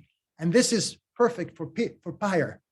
When you're submitting a proposal to PIRE and you have a partner, and you know, when I was at NSF, this was the conundrum. The conundrum is we want to collaborate globally, but we have global partners who just can't participate. What do we do? So what we did is we gave money to the national academies to help the foreign partner to help them participate in our research. Okay, here's some recent federal climate and health research calls. So what I did is I went and looked at conducted a search to see exactly what can we find on federal climate and health. Interesting here is that the first one that came up, of course, is the climate change and health program I just discussed. But look at all these other activities that came up. There's one on Marine Mammal Commission. They're doing research on climate and health. I assume climate and health of marine mammals, right?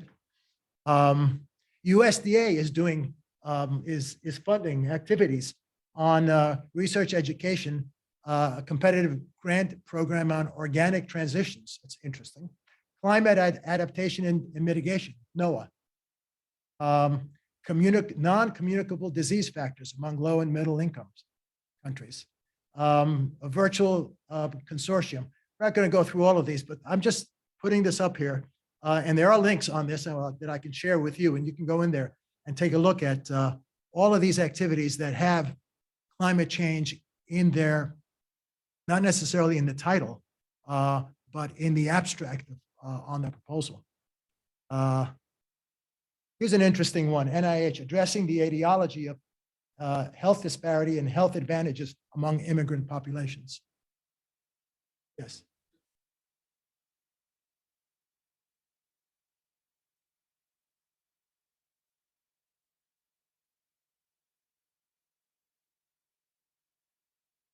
Yeah, it's not funding. Yeah, I mean, you know, agencies come, EPA especially, I mean,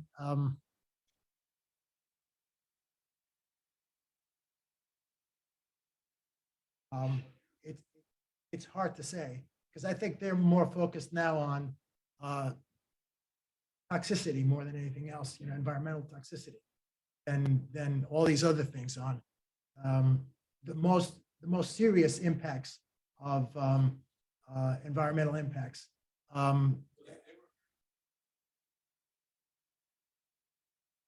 Their funding levels, I think, have pretty much stabilized. They haven't been increased. Here's the Commerce Department. There's a climate program office, Earth System Science and Modeling Research for Coastal Inundation. This is resiliency, more focused on resiliency than health.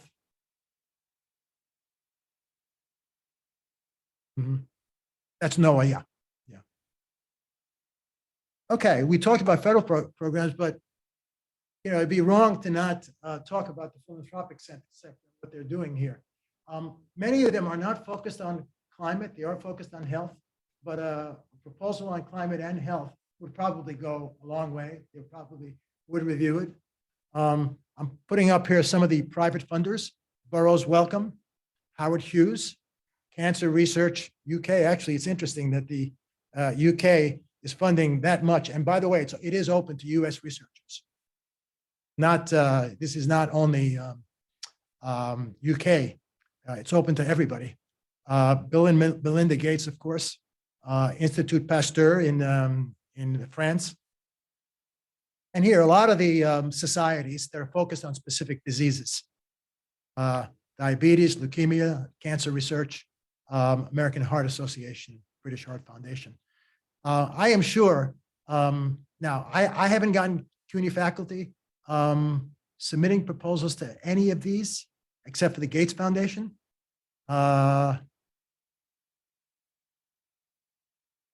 I'm sure that this would be something that they would welcome, even if it involves an international partner, it involves the Japanese. I'm sure that you could probably submit a very competitive proposal that will review well if you submit one to these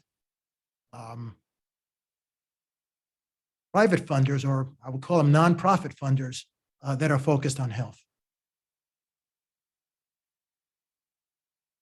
So that's it for me. I will stop right there.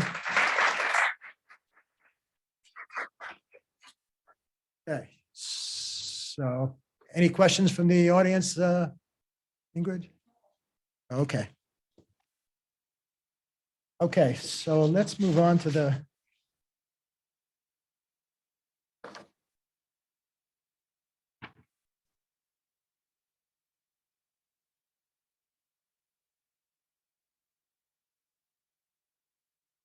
yeah. So now the CUNY side of the presentation, we decided we're going to start with a doctoral student. Why? Because we value our students here at CUNY.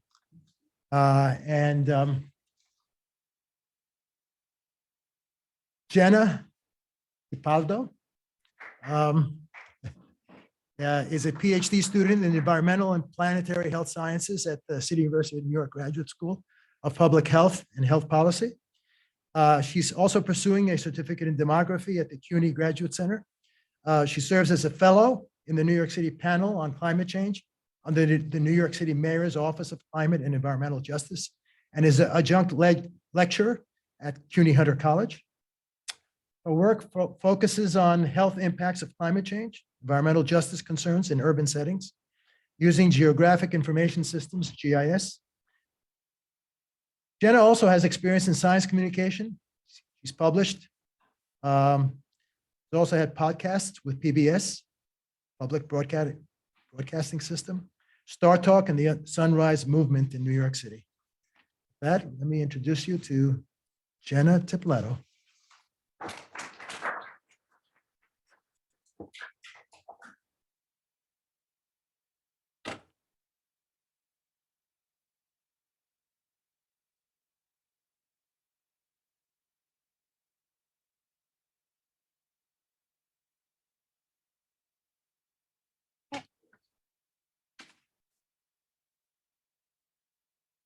Hey everyone. So today I'm talking about educational opportunities around climate and health at CUNY from a student's perspective. So I'm a second year PhD student in the Environmental and Planetary Health Sciences program at the CUNY Graduate School of Public Health and Health Policy. This falls under the Department of Environmental, Occupational, and Geospatial Health Sciences.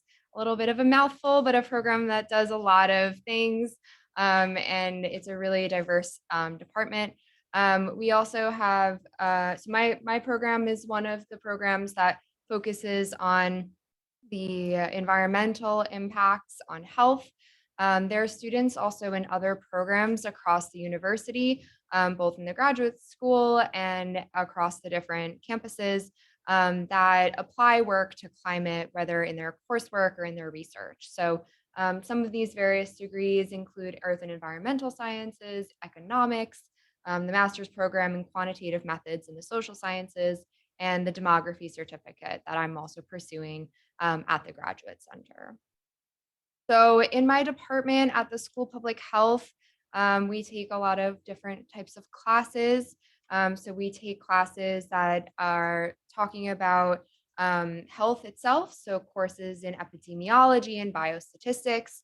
There's an elective course that I'm taking this semester in environmental epidemiology, where we're learning about things like pollution. Adriana's in that class with me as well.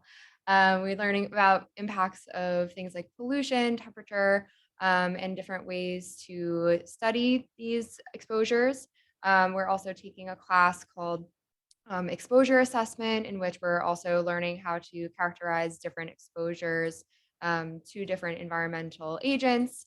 I've taken several GIS courses that geographic information systems that we're using spatial techniques both at the Graduate Center and at the School of Public Health to look at different environmental factors, whether this be with regard to physical characteristics of the environment, things like urbanization, gentrification, or more things like temperature or air pollution.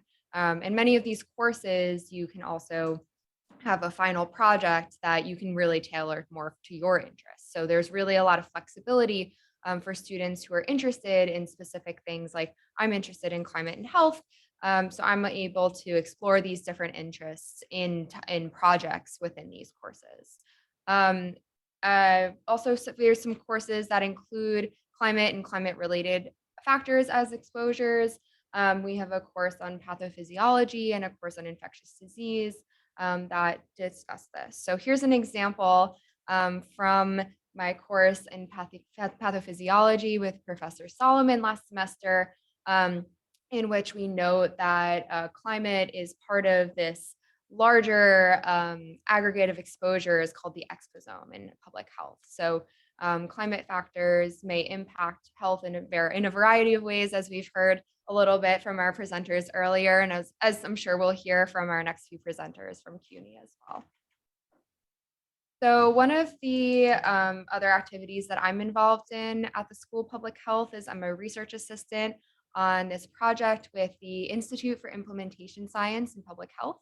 And this is part of a larger international cohort study called IDEA, the International Epidemiology Databases to Evaluate AIDS. And the goal of our specific project using this data is to investigate how extreme weather events, namely precipitation, may impact HIV patient outcomes. So looking at data using an international cohort of HIV patients receiving care at clinics around the world. There's many clinics in sub-Saharan Africa, there's clinics in Asia, there's clinics in the Americas, there's not clinics in Europe, but in other areas of the world. And we can use global climate data, such as precipitation data. We're using the CHIRPS database. We're also taking a look at extreme weather events as part of the MDAT database, and saying, how do these different exposures relate to patient outcomes? So an example of a patient outcome with HIV patients might be the initiation of antiretroviral therapy, or ART. You may also see missed appointments if there's extreme weather like flooding. So right now we are working to wrangle this climate data and say, how can we look at the exposures of these patients and in these clinics? Because we have information about where the clinics are located in the world. So using geospatial methods to link the clinic locations to the larger climate data, and also other sorts of outcomes as well. So looking at factors like urbanization, like does the impact of rainfall, if there's a lot of rainfall, depend on whether an area is urbanized or if it's rural. The quality of the roads, for example, a dirt road might flood more than a paved road. So thinking about on a global context, how to look at these different variables. So another thing that I'm involved in through CUNY as well is I'm a fellow with the New York City Panel on Climate Change's Health Working Group. So we have our Intergovernmental Panel on Climate Change. New York City also has a panel on climate change that is a mandate from New York City municipal law to produce a scientific assessment of the different vulnerabilities of the city to climate change. And there's various working groups. So I'm a fellow with the Health Working Group, where we're assessing the different ways that people's health can be impacted by climate change. So some of the areas that we're focusing on in this assessment, which will come out next Earth Day in 2024, we're taking a look at different ways that heat can impact health. So as we talked about in our presentation earlier today, looking at different ways that flooding might impact health, and also energy insecurity. So if you're losing your electricity, different ways that people are vulnerable to health outcomes there. And as a fellow, I'm able to earn course credit towards my degree. And I work closely with several CUNY faculty, current and former. I work very closely with Professor Deborah Bach, who I think is listening to this online. Hi, Deborah. And she's one of the co-chairs of this assessment. So as part of this fellowship, I've gotten a lot of mentorship opportunities. I'm doing a lot of skill building as part of the assessment. We are doing basically a giant literature review, taking a look at all of the available evidence from not only peer-reviewed publications, but also from reports from the city, from other data sources, to really characterize all the different ways that our health can be impacted by various climate hazards. I'm also getting an opportunity to network with other students and faculty members at various universities in the tri-state area, as well as NASA. And there are publication and research opportunities. So I'm like doing a lot of writing as well. Another exciting fellowship opportunity at the university is the CUNY Climate Scholars. So I was actually the first coordinator of this program when it first started at Baruch, when it was the Baruch Climate Scholars. This is a program oriented towards undergraduate students, and there are CUNY faculty involved from several campuses. Some of the people in this room or listening might be involved as well. There are many educational opportunities. Some of the students involved, they go to didactic seminars, they hear from faculty members, in different fields about a little bit about what they do. This gives a really good opportunity for undergraduate students who might not quite know what they're interested. They know what they're interested in climate, but they can really hear about what researchers are doing in different fields. There's also mentorship opportunities for these undergraduates by working with the faculty and by working with the coordinator, who traditionally have been either CUNY alumni like myself or graduate students as well. And then there are internship and research opportunities. So in addition to hearing from these different faculty members, for a period of the fellowship, students are able to actually do some research. So get their hands dirty, sometimes quite literally, as you'll see in my next slide, and really dig into the data and see what research is like, and also participate in research and internships. So as makes sense, right? If they have all these opportunities, they're networking with each other, they're networking with faculty members, they're networking with professionals in the field, and they're also reaching out to their peers. So there is a handful of climate scholars, right? The program started off with 5, it has grown to 10, and I don't know the exact number of across the CUNY now. But as part of the program, these scholars kind of act as ambassadors to reach the general CUNY community. So as part of their program, they are giving presentations to first-year students across the colleges. And they're also speaking to STEP Academy students, which are high school students that I've had the pleasure of working with. And so we've reached thousands of students so far through this. And as I mentioned, as the students are involved in research, they sometimes literally get to get their hands dirty.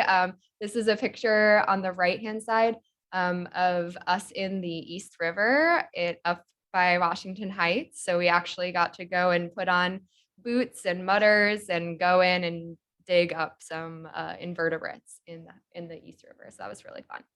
So really some valuable opportunities for our students here at CUNY. Last slide, some other things that are going on at the university are that students and faculty are involved in advocacy around climate change, both inside and outside of CUNY.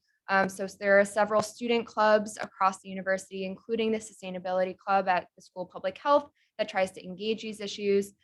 Each of the schools has a sustainability council that really reflects on the carbon footprint and all of the environmental impacts on each campus, and are responding to a mandate to produce a report and figure out ways to reduce this environmental impact.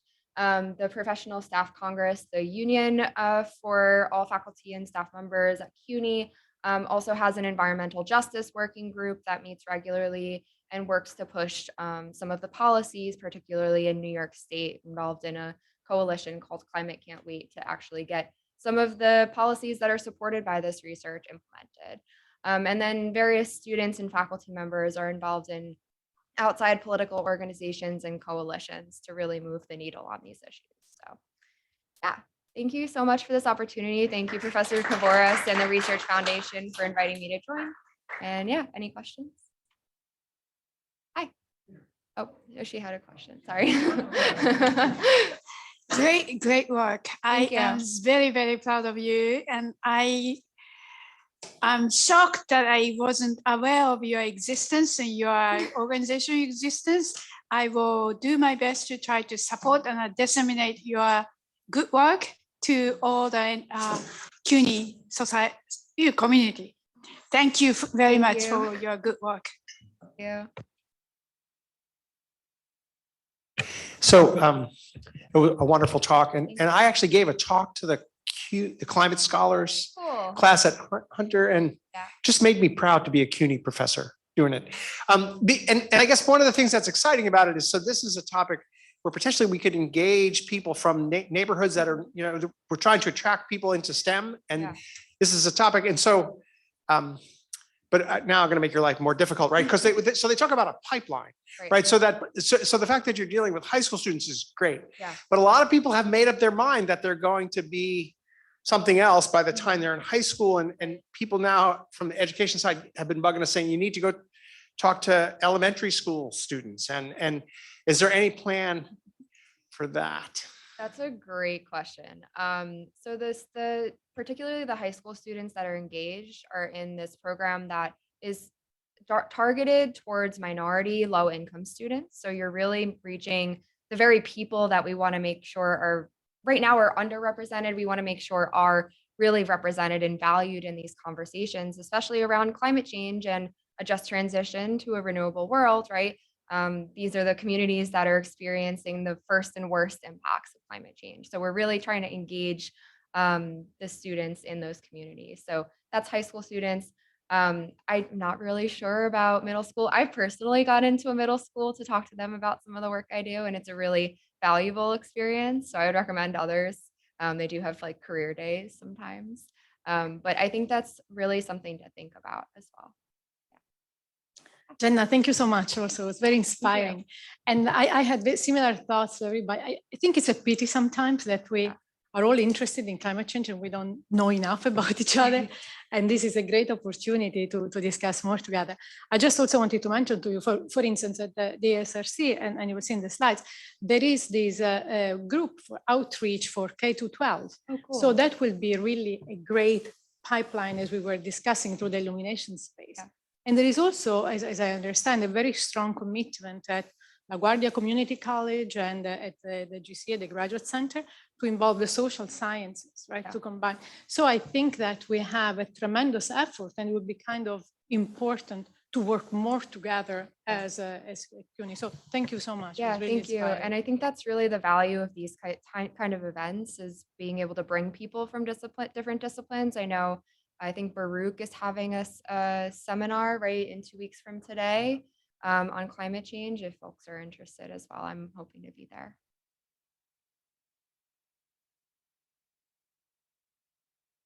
Right, thank you so much, Jenna. Thank you so much. In case you're looking for a fellowship to the JSPS is here, I'm sure they'd be happy to have you. Okay, let's move on the program. I'd like to introduce the Director of Neuroscience Initiative, who's an Einstein Professor of Biology and Biochemistry at the Graduate Center of the City University of New York. Her work is really on molecular cellular techniques to understand how the environment modulates the expression of genes in both the body and in the brain. And the studies the processes, how these processes could be leveraged to promote mental and physical health. She has a lab up at the ASRC. Her lab is focused on studying human-derived samples, animal cell models, large unbiased omics. I don't know what that is, but you're going to explain it to me. Approaches to study proteins, lipids, and genome-wide changes. So she received her medical degree at the University of Rome. So we have an Italian amongst us here. And a PhD in neurobiology from the State University of New York Health and Science Center in Brooklyn. She's trained at Cornell Weill Medical Center in New York and the Skirball Institute for Molecular Medicine at NYU. She has an adjunct appointment in the Department of Neurosciences at the Icahn School of Medicine at Mount Sinai, an organization that she's been very instrumental in intensifying ties between CUNY with CUNY, which I'm very grateful for her. With that, let me introduce Patrizia Casaccia.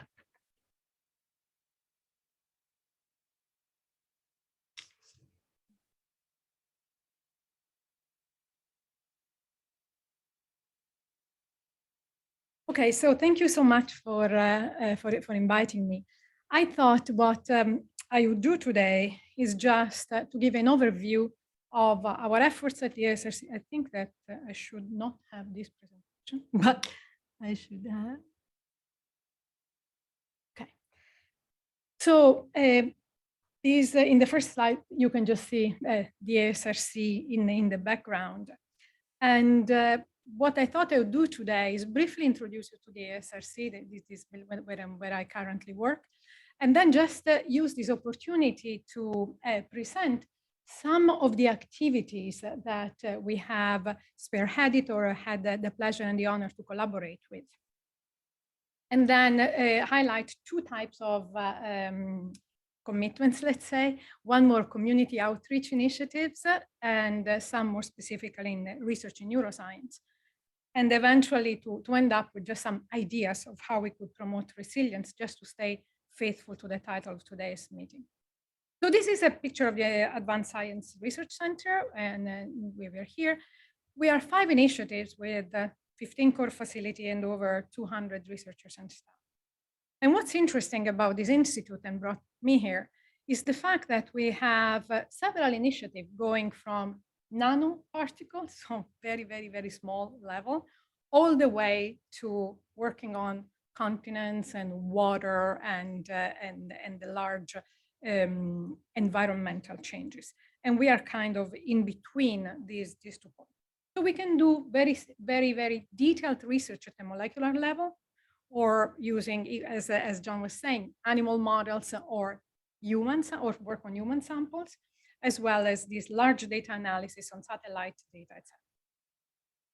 So this slide is just to show you some of the highlights of what the Environmental Science Initiative, we have Peter Groffman from here, is from. And this is really what they work on, these large questions related to atmosphere, water system, terrestrial ecosystem. And they also work a lot with New York City and state agencies in terms of implementation of specific guidelines and links and outreach to policies. Peter, as mentioned, we have been very interested. This is in part his work. He's very interested in the ecosystem, right? And considering how the built environment affects the soil, for instance, right? So there is a lot of work on that. And Peter has this very nice study on different kind of cities, which may be also of interest. And what we have been trying to understand is really this link between soil modification and human population health. The initiative that I direct is the Neuroscience Initiative. And we have been really interested in understanding how those multiple factors, CO2 emission, heat, water contamination, and pollution, do affect the human brain. And we are doing this in a number of ways. And some is by collaborating with incredible people like Dr. Nomura, who's here. And in part is also by using animal models in our system. And we have, and I will not have the time to show it today, but a very interesting collaboration also with Dr. Monica Trujillo at Queensborough Community College, with whom we have been working on the effect of water and soil in multiple places in New York, the effect that it might have on animal behavior. So through the effort of the collaboration with other faculty members, I mean, again, Hamid Nourouzi is here from New York City Tech. For instance, we had a 2-day symposium, kind of what we were thinking would be very interesting to do, for instance, with Japan, right? To have this 2-day symposium. And it was really a think tank where we got together multiple people from multiple campuses to discuss climate. Jenna, when you were discussing, this is something similar that would be really exciting to do more of this internally and externally, perhaps to have a larger symposium where we can discuss more and include also the social sciences, where I know Kendra Sullivan at the Graduate Center is really spearheading also an initiative. So what perhaps is not that clear, maybe from people from my university, is how complex our institution is. And in reality, we are 25 colleges. And so here I just showed you some of the people who joined that symposium, the 2-day symposium that I discussed. And we heard, for instance, from Jenna, that some of the colleges where I didn't associate figure here, like Baruch, Bronx Community College, right?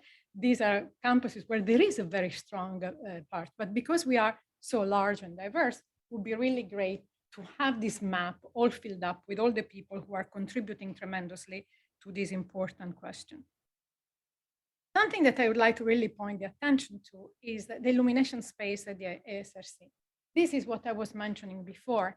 The manager of these processes, Kendra Kruger, she's really amazing. And we have some kind of hands-on little museum where people can come, the student from elementary school and from middle school and and we can start telling them about the environment. But what has been tremendously of interest is the community sensor lab. And I'm going to touch a little bit more on that in one of the next slides. And the overall goal of this is really to try to implement and try to increase the level of awareness for climate change questions to students, as I was mentioning, from K to 12.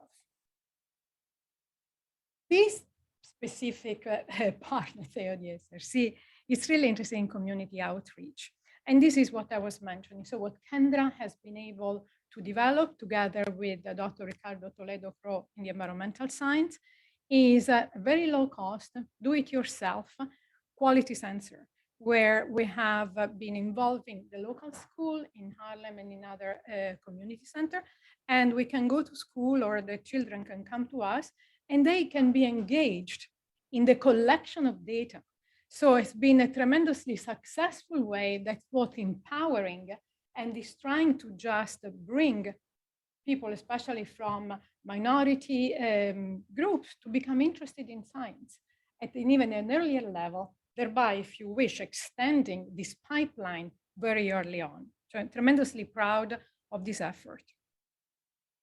And then there is the work, and Hamid and Reginald Blake at City Tech are doing a similar kind of community engagement in Bed-Stuy, which is Bed-Stuyvesant is a neighborhood in New York, where also in this case we have been thinking a lot to work on community engagement, and then we'll discuss later in terms of mitigation strategies. Now something that's closer to my heart, which is neuroscience. I'm a neuroscientist myself.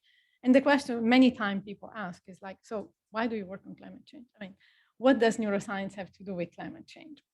And this is in part because we are so used to addressing molecular model that it's kind of difficult to travel so many different units, right? Going from a broad environmental concept to molecular or even genetic level. And so here I would like to highlight the work of Yoko Nomura here on what she has done on the weather events on brain development and how we have tried to be supportive of her effort.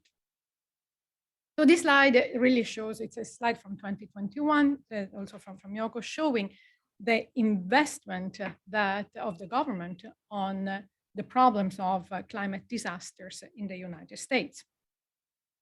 And what is becoming clear is that if you project this model, there are more and more projections of increased hurricanes, right, with increased changes in the environment and global warming. So what Dr. Nomura has been interested is one of these population of really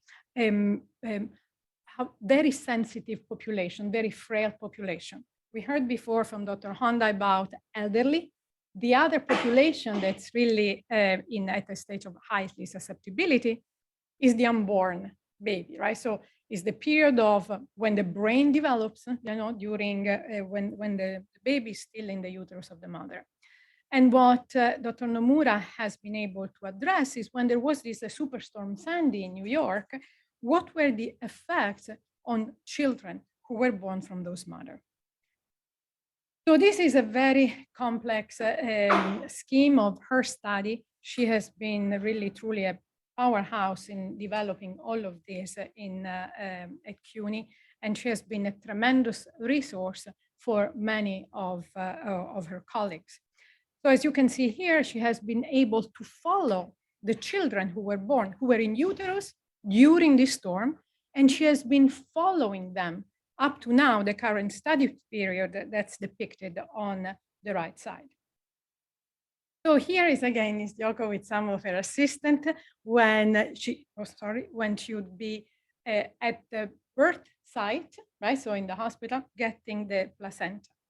And those placenta that you can see here are the ones that then we could analyze through molecular, and when I say we, I mean mostly Dr. Gia Liu at the SRC. We were mostly analyzing these transcriptional changes occurring in the placenta, comparing the placenta from mothers who were exposed to Sandy to those who were not exposed to Sandy.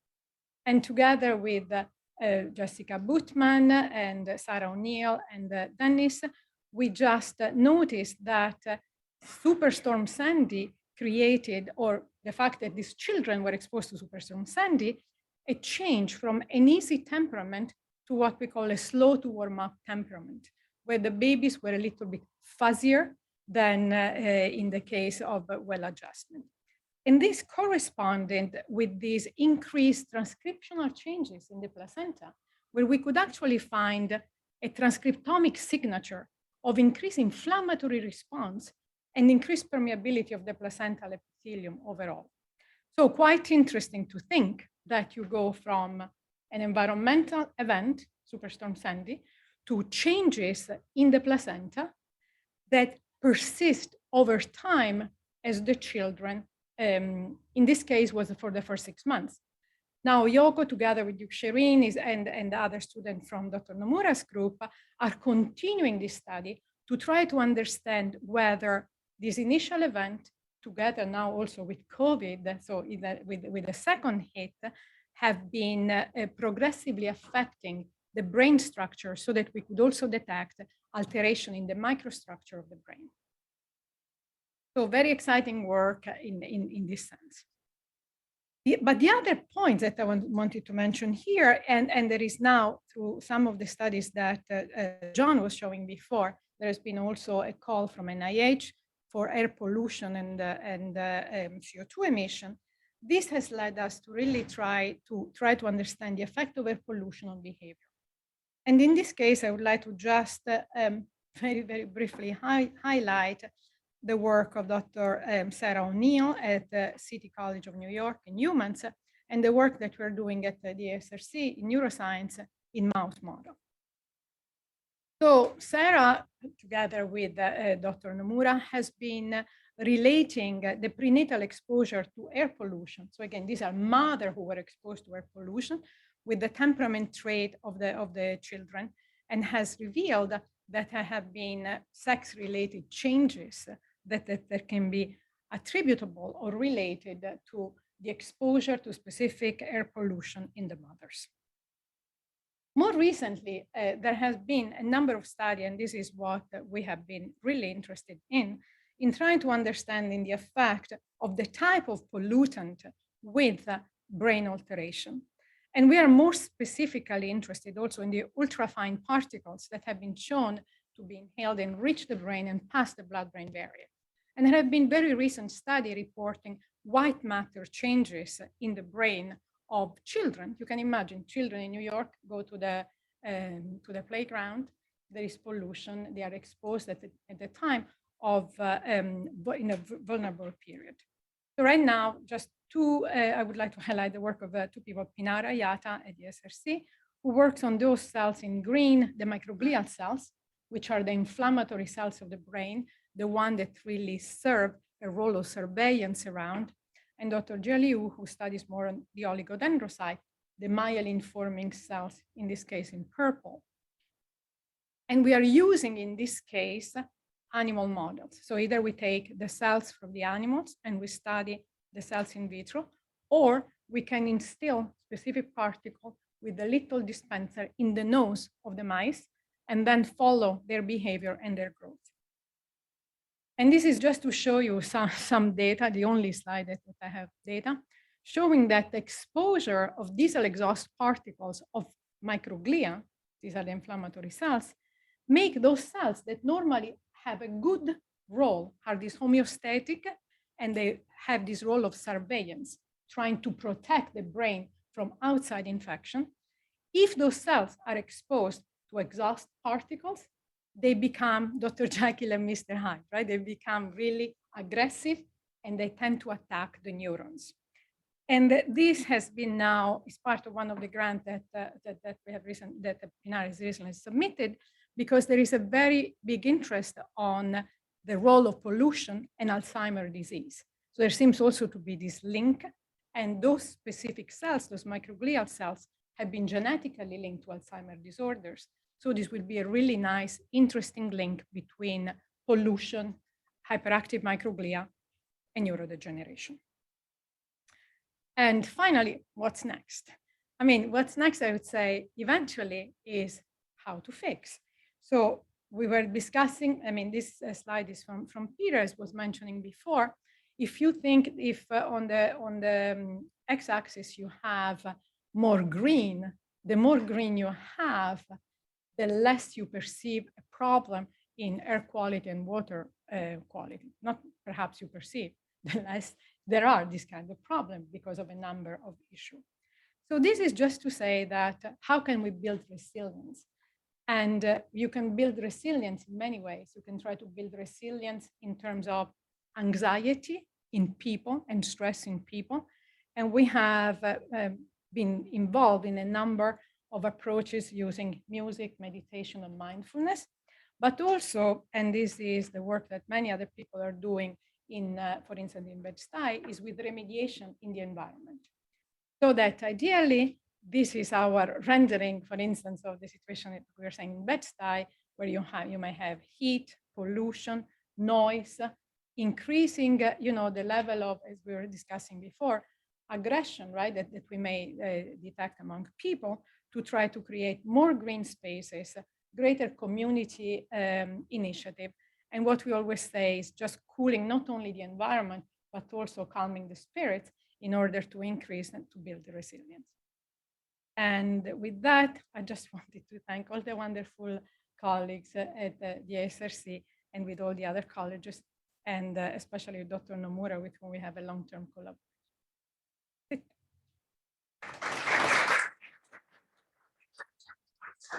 So I have a question. Okay. The I normally shy from questions if I'm the moderator, but I have a question. This impact on air pollution on neurodegeneration. Were you able to look at it by age? Does it impact the elderly more than it does young people, or is it the same effect? So the kind of work that's right now available, right, is we are taking this data that we have are either in cells or in mice. Right? So the idea is that if you have what we call the early exposure, is going to have long-term consequences. And what we study, we collectively at the Neuroscience Initiative, is the effect that air pollution has on the epigenome, meaning you have a genetic susceptibility, you are putting this environmental change on the DNA, and these are long-lasting events, so that as the person who has been exposed to this issue during a critical period retains this, if you wish, memory of the initial event and continues to grow and age, but these changes continue, so that then you are expressing this phenotype later in life. In other words, you are increasing the susceptibility then to neurodegeneration. Questions? Yes. Hi, I have a question. Do you guys have a plan to expand the model to other neurodegenerative diseases like multiple sclerosis, ALS? Yeah, I mean, multiple sclerosis is what I worked for the past 27 years. So for sure is part of the list. And the idea is this. Basically, there are many ways that we are trying to address this. So heat can affect neurons. And for instance, we know that multiple sclerosis patients with heat do much worse. During the summer is when they have a stronger recurrence, right? So for sure, there is a strong interest in trying to understand why that is. For heat, we are using, there's a faculty at the SRC, Dr. Ori Schaefer, who's using fly models, where we can put fly at different temperature and see their effect on sleep and behavior. From our perspective, we are using cultured oligodendrocyte, which are the cells that form myelin, to try to understand the effect of pollution and heat on those cells in a petri dish or in an animal models for now. Definitely yes. And by the way, there is also initially the idea of the oligodendrocyte was just related to multiple sclerosis. We now know that, for instance, in several other diseases, including Alzheimer, including Huntington, many of the, including depression, including schizophrenia, right? Many of those cells that for many years were not considered these glial cells are now perhaps having a role that's much greater than what we initially thought. Sorry, another question. So since you're looking into the glial cells, are you also looking at the breakage of the blood-brain barrier and pollution? So in terms of pollution, we have been using these ultrafine particles just because you bypass the blood-brain barrier so they can enter. And so we have not been looking at the blood-brain barrier rupture. Q. As far as remediation goes, okay? Is there anything that you can think of that would minimize or the long-term effects? Anything that individuals can do? Okay, so right now, with Sarah O'Neill's so there is a big effort. And as I was saying, right, you want to cool the environment and to cool the spirit, bottom line. So in terms of cooling the environment, with, for instance, with Hamid and also with Joshua Zhang in Brooklyn, there is a big effort to try to create these new green spaces, right? And we have been discussing also at the SRC this idea of creating these green walls, right? From an outreach perspective, we have been interested in recording EEG in a large population of people that would be subjected to a visual stimulus regarding, let's say, cement and traffic versus looking at green scenery, right? And hearing natural sounds versus hearing this constant noise. What we are trying to address right now is exactly that. We are trying to have an interventional in students, in CUNY students with anxiety, to try to see if exposure to green and natural sound is going to allow the anxiety to decrease, thereby building resilience, to then eventually scale it up in larger communities. Okay, thank you. Thank you so much, Patrizia. Okay. So I'd now like to introduce someone from the CUNY School of Public Health. Professor Elias Kavuras, Professor of Environmental Health at the City University of Graduate School and School of Public Health, Chair of the Department of Environmental, Occupational, Geospatial Health Sciences. Research aims to describe the coupling between environmental degradation, human health, and disparities, with emphasis on atmospheric processes in a changing climate. Very much in line with our discussion here today.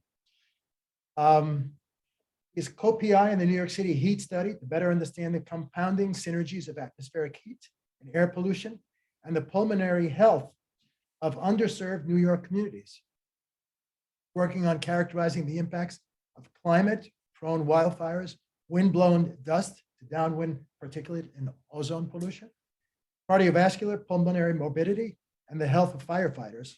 He's co-developed novel samplers, analytical protocols, and geospatially enabled modeling tools for studies in the US and worldwide. I introduce Elias Kavuras.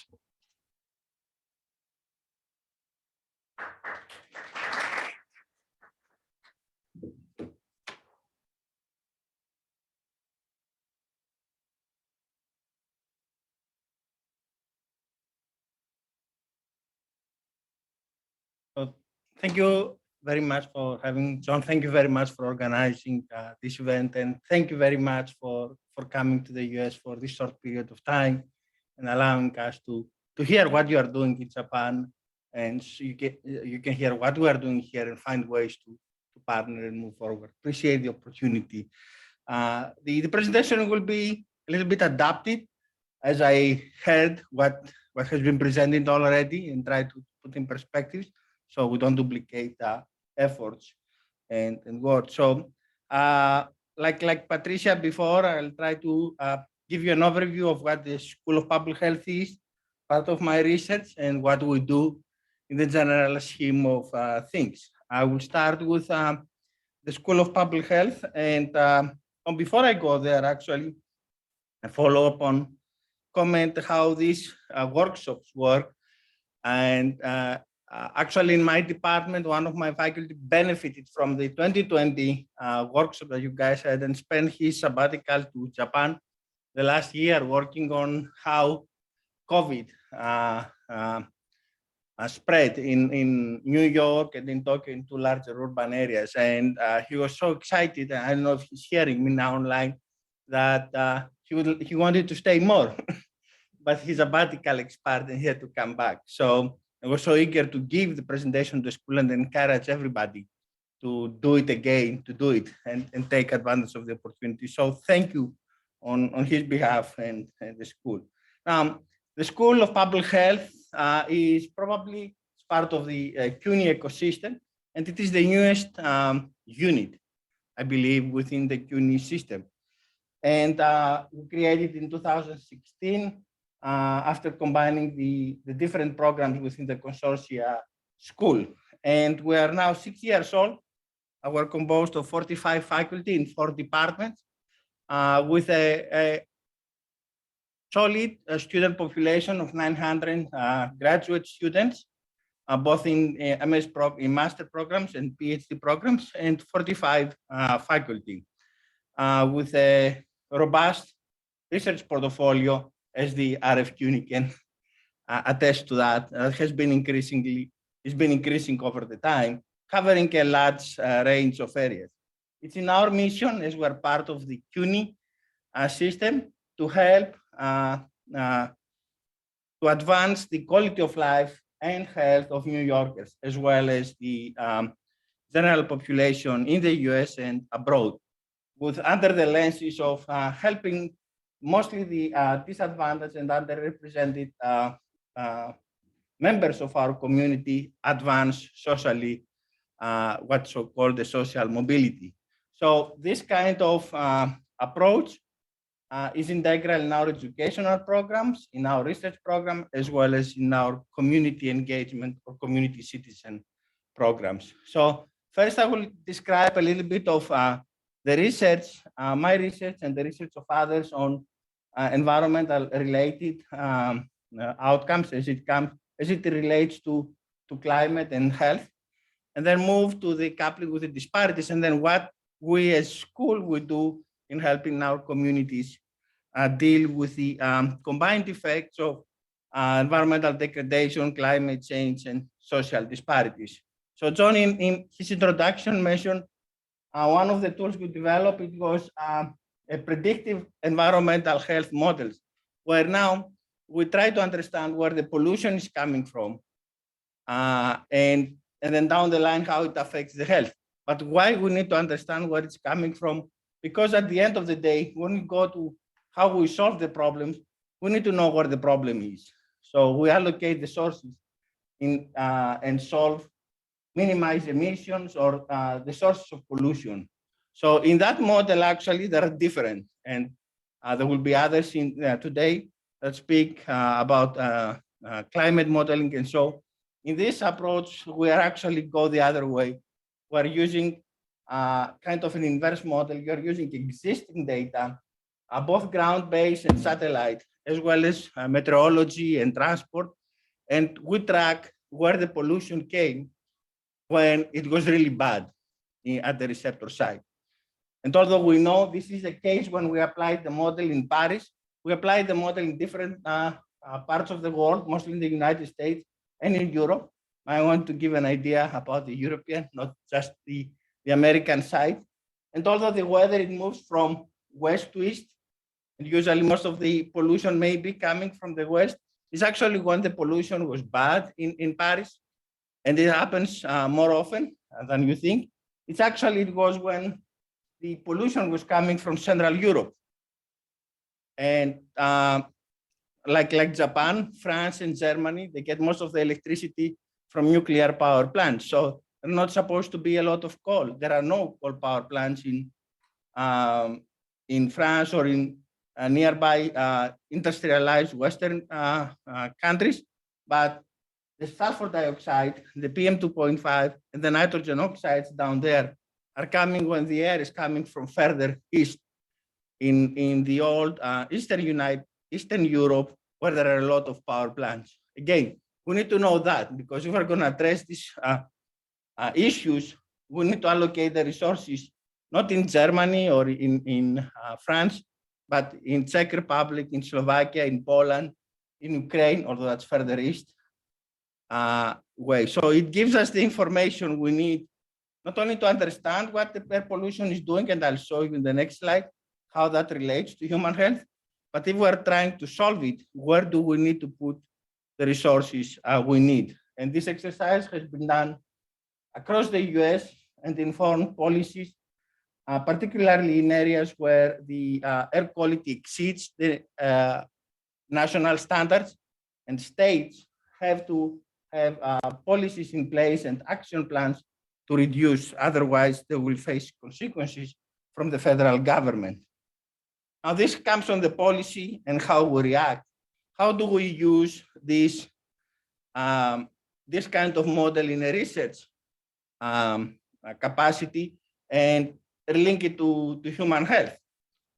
So, and I'm going to give you an example here from a study, sorry about that, in the US, and particularly the US-Mexico border region by New Mexico, Texas, and Mexico here.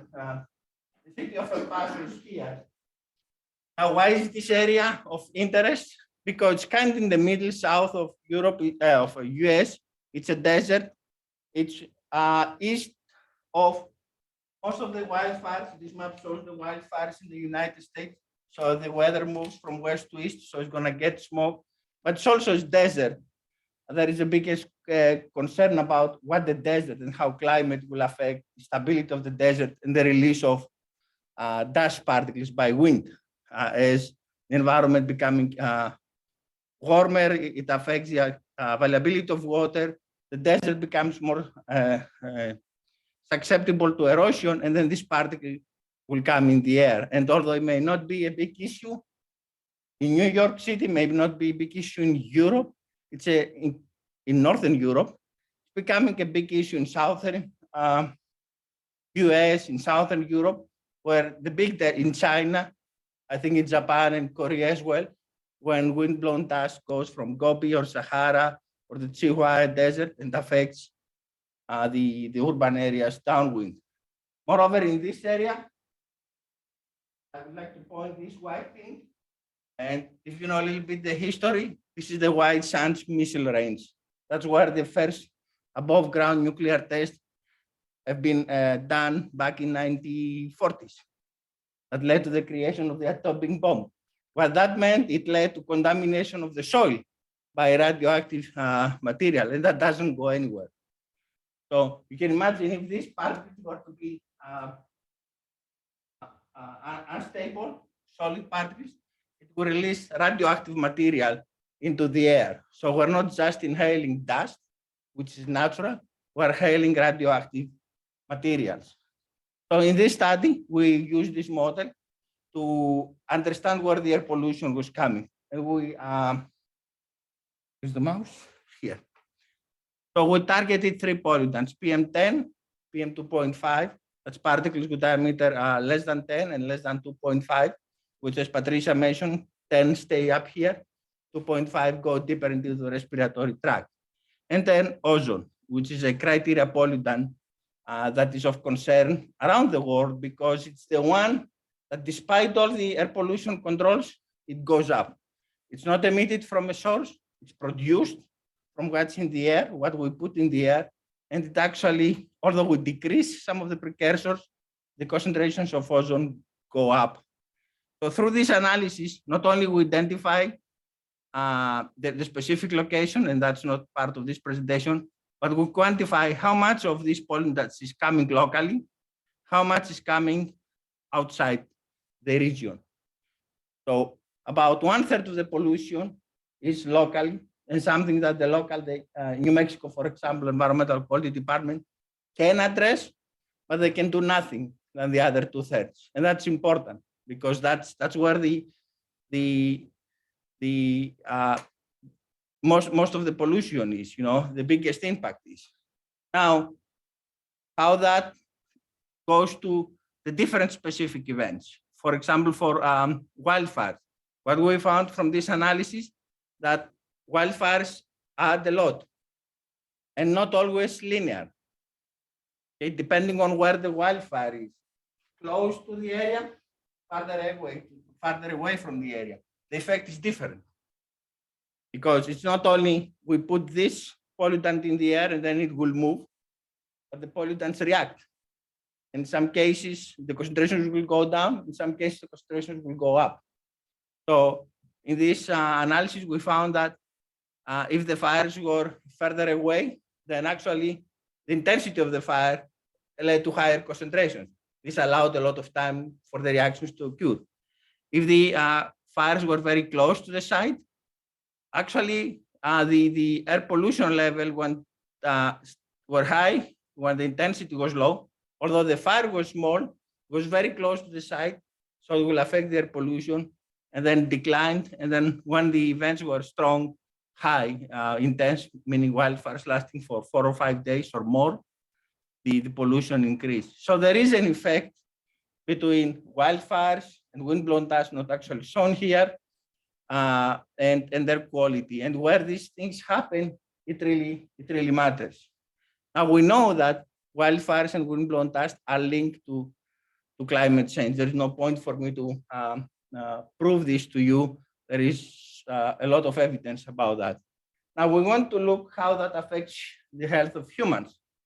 And there is evidence down there before our study, but this study verified this, that respiratory and cardiovascular emergency department visits and hospitalizations, these are two indicators of morbidity, increased and strongly associated with PM10, PM2.5, and ozone. This is not news, we knew that. Okay. Now, want to see now, in this case, we knew where the air pollution was coming. So, and where it's coming, it has to do with the composition and the sources. So we want to look into what is the specific effect where the pollution was coming from this area or from that area. And through this analysis, we estimated that when the air pollution was coming from up here, a lot of red, actually there was a higher risk for emergency department visits, respiratory and cardiovascular, 1.5 to 2.1 higher risk. This is the area where most of the wildfires were coming. And this was the area that was a significant component of biomass burning smoke in both in particles and more ozone was produced there. So that it tells us that, okay, it really matters where the air pollution is coming and really affects people. So it's not only that maybe the concentration is high, but also where it's coming from. And whether it's biomass burning or windblown dust or traffic or something local, it really can make the difference, particularly for particles, which is you're never going to find two particles that are the same. Okay? Maybe the size is the same, but the composition is not going to be the same. It's impossible. Okay? They are because the way they are formed, each particle is unique. So, and that helped. That was a study funded by the New Mexico Department of Border Health and informed the policy that actually went binational 3 areas, New Mexico, Texas, as well as Mexico, how to address air quality because they needed to respond to EPA rule, how they are going to bring down the pollution and in a sustainable way. And this enabled them to engage with not only the neighborhood states and countries, but pretty much across the Western United States to deal with this issue. Actually, in a similar study, in a bigger study, we found that intercontinental transport from Asia, from the Gobi Desert, was responsible for 1/3 of the worst pollution days in the United States. So what was surprisingly, and then led to all these smaller studies, which in a way that the balloon we heard in the news came to the United States the other days, This is the same way that pollution moves over Siberia and China, affect Korea and Japan, and then through Alaska comes to us. So that's not the problem of the Western United States. We're a global community. What comes around, goes around. Okay? And if you think wildfires is a problem of California or Western United States, you are mistaken. We don't have wind-blown dust yet. We don't have deserts here, but we have smoke. In a study which we analyzed the pollution, particulate pollution in New York City the past 20 years, is actually we found that although the levels decline, the overall contribution of biomass burning remain percentage-wise increased, but remain the same. That means as the other pollutant and the other sources decline, biomass burning is there. And it's becoming a significant component. That has implications. That has implications on the composition of the particles. It's combustion particles. They contain a lot of combustion products like polyaromatic hydrocarbons and things that we're not going to get it from other sources. Like the biggest reduction here is sulfate and nitrate. Sulfate and nitrate are not toxic, they're salts. So we brought those down. Yeah, the mass went down, but the toxicity didn't change. So although we have lower mass, and most of the studies rely on reducing mass, the composition is unchanged. It's actually now more concentrated on organics. So, and where this is coming from, again, the same map that I showed you earlier, but now focused in Eastern United States. There are a lot of fires in the Eastern United States, not as big as the one in California, where you hear it in the news. You can see the flames and the whole cities are consumed by the fires. But there is a lot of fires, some wildfires, some prescribed fires. Prescribed fires is those we started intentionally in order to control vegetation. So if a wildfire happens, it doesn't go crazy. So, but these are still contribute to the ecosystem. They put in the air and people inhale those.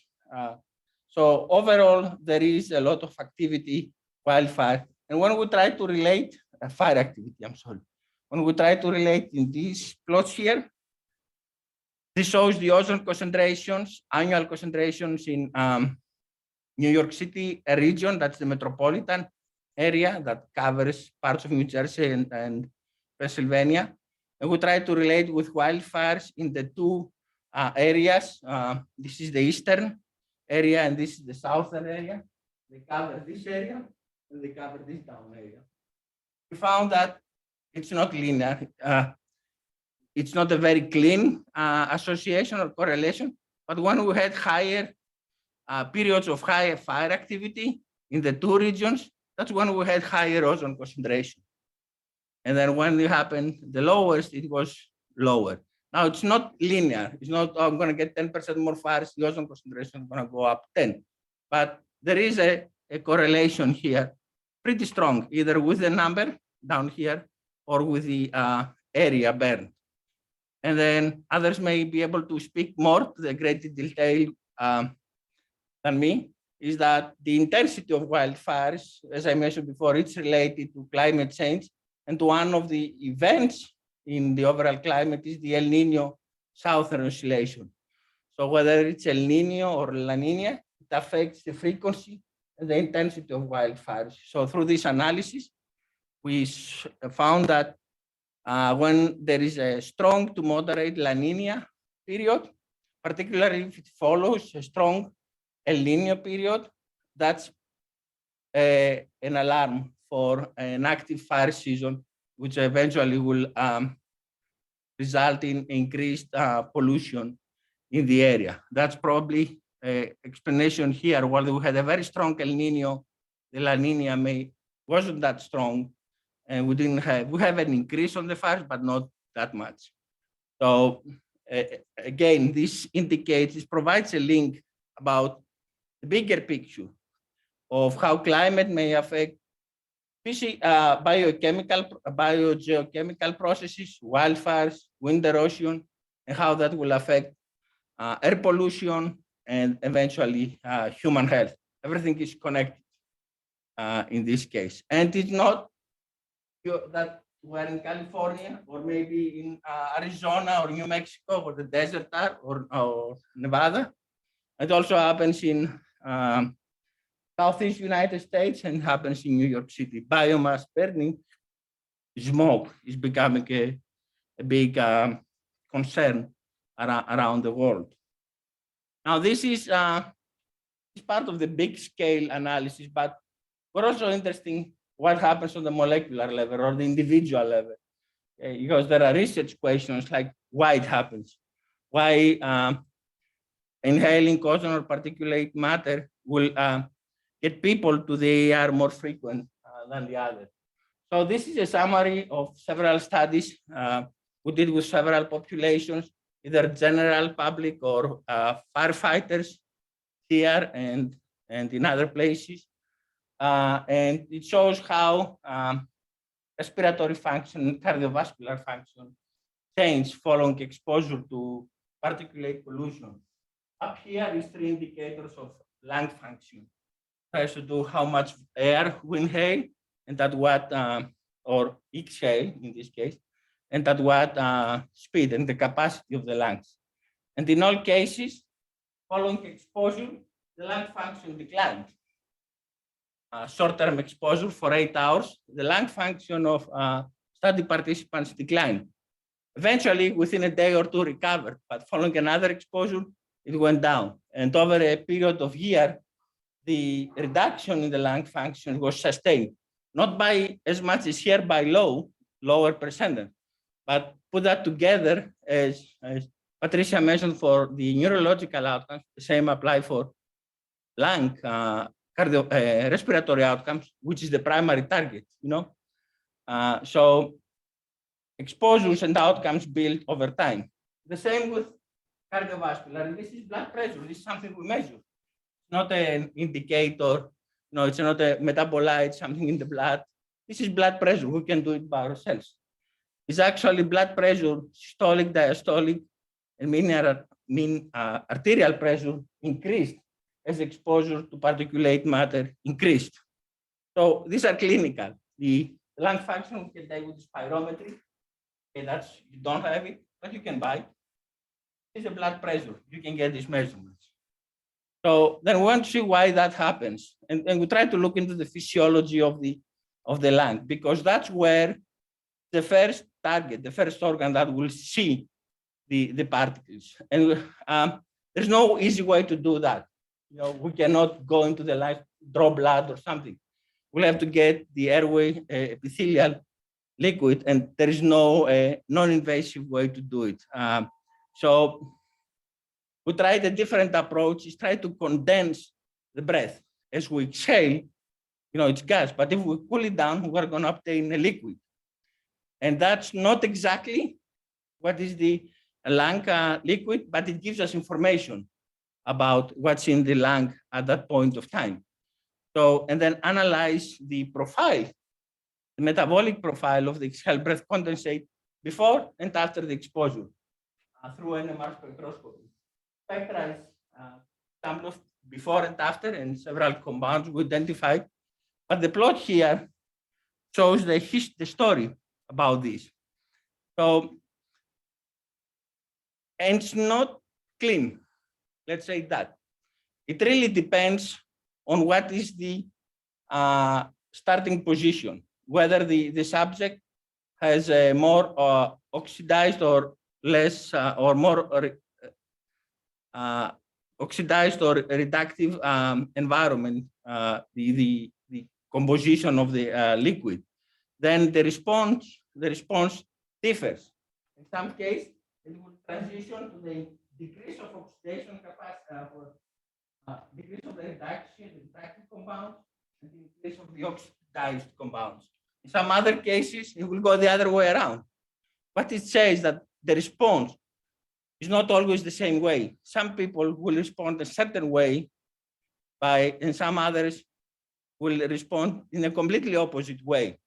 And that has to do with their physiology, maybe with their genetics, maybe with what they inhaled before, although in this study we made sure they were not smoking, but it's highly variable. And even for the same exposures, this was a study in firefighters where exposures were very intense. Individuals will respond on a subject-specific manner, which brings back to there is no single mechanism. We have to treat each participant and understand where it's coming from and what is the underlying condition. And the second set of plots around here shows some outcomes of in vitro studies where we looked in cytotoxicity, reactive oxygen species, and epigenetic responses of different types of particles. I only show here methyltransferase, enzymatic activity. We had DNA methylation and many others. All these studies are published. So if you want more on that, let me know and follow up. But what we can see here is that depending on what the outcome we're looking, different particles respond differently. For example, pollen have a higher capacity for cytotoxicity and reactive oxygen species. They're one of the further, the yellow bars. But then traffic particles or biomass burning, they might have a different response on reactive oxygen species and so on. So you make a mixture of pathways, biological pathways, who may end up explain why the clinical responses down here or on a individual level, the responses are different. Of course, there is more research to do that.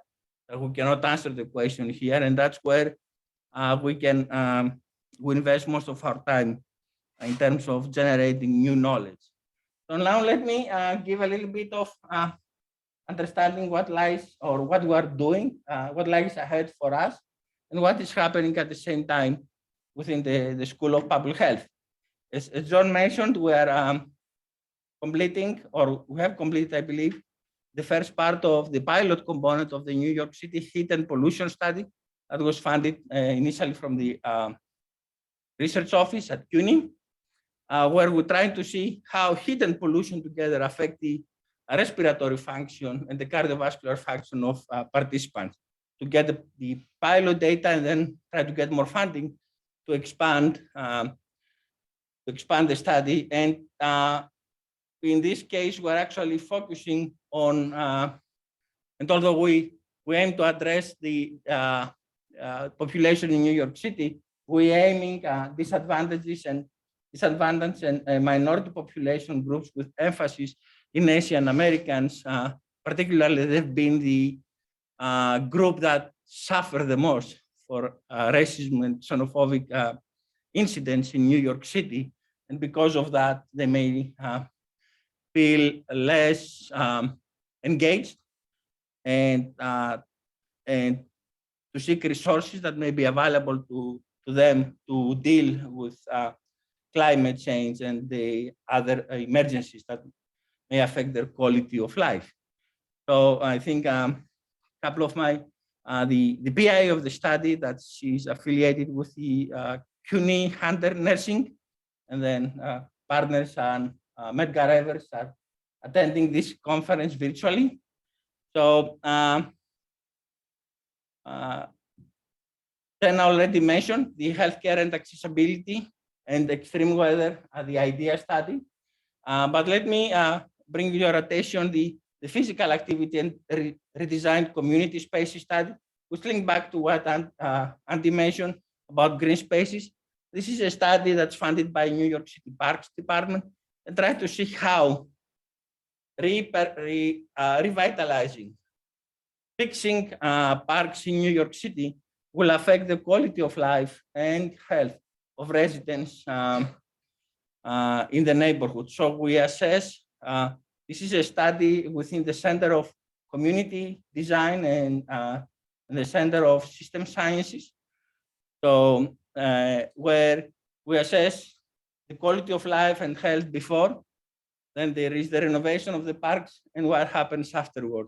And we're building on that. So that can be a way to evaluate how green spaces contribute to improving well-being of citizens. The most recent activity is that the School of Public Health, together with Columbia, has been awarded the Pandemic Response Institute from the New York City, I think the mayor's office, which is an initiative to help the city prepare for the next pandemic.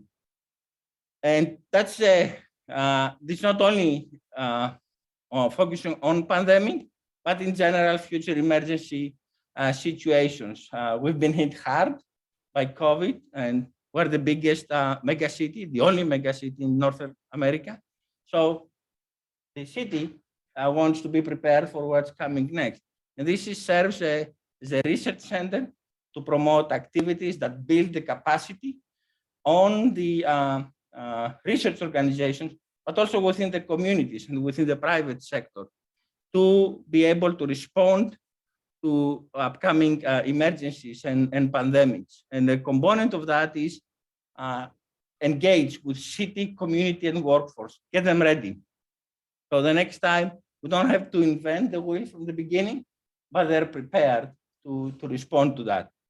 And the last activity that I think many of you are already aware and probably participating is that the city university, CUNY is pursuing under the leadership of Tamara Snyder, the New York City Governor's Island Climate Change Center, which addresses thinks New York City as the test bed or the best case to deal with coastal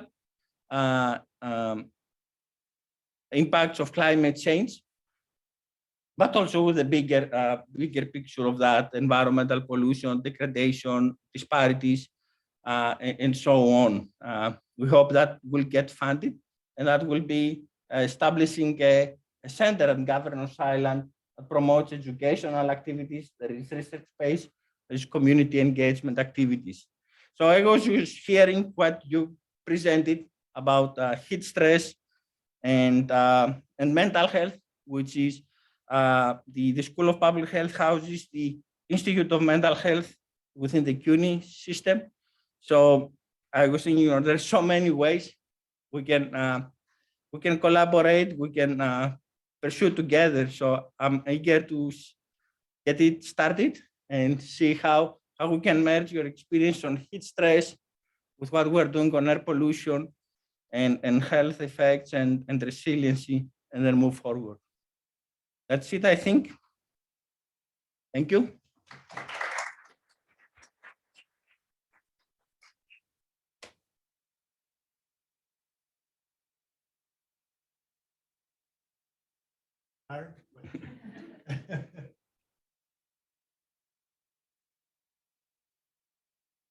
Questions from online?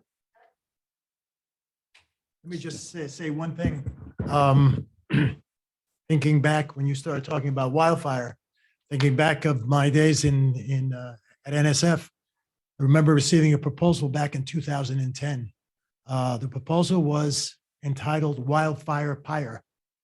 And it was a proposal that what it wanted to do is wanted to study wildfire in the Southwest US, partnering with New Zealand and Australia. It was very forward-looking, actually, because a few years later, Australian fires, the Southwest in California went nuts from wildfire. This was a study that was led by Montana State University. It included USDA, and I believe it also it included a lot of universities in Australia and New Zealand. Thinking back, I'm thinking back on that one. When I saw that proposal, I said to myself, you know what? I think this is going to get funded. It received good reviews, but it was my intention to fund it no matter what, because I knew that it was a very important effort, because wildfires were just starting to become more and more often. I was thinking of Greece, our country, and the chaos in Athens outside of Erafina. Remember people running, jumping? Yeah, people running into the ocean trying to escape the fires. And subsequently, I hear that if this continues, if we don't do anything about this, Athens will be the first city that is completely burnt to the ground. You know, this is not dealt with. 4 million people, basically homeless. So, you know, I just wanted to comment on your presentation and its importance of studying this and trying to find ways to address the problems. You know? That's why it's important to have the support of the program manager.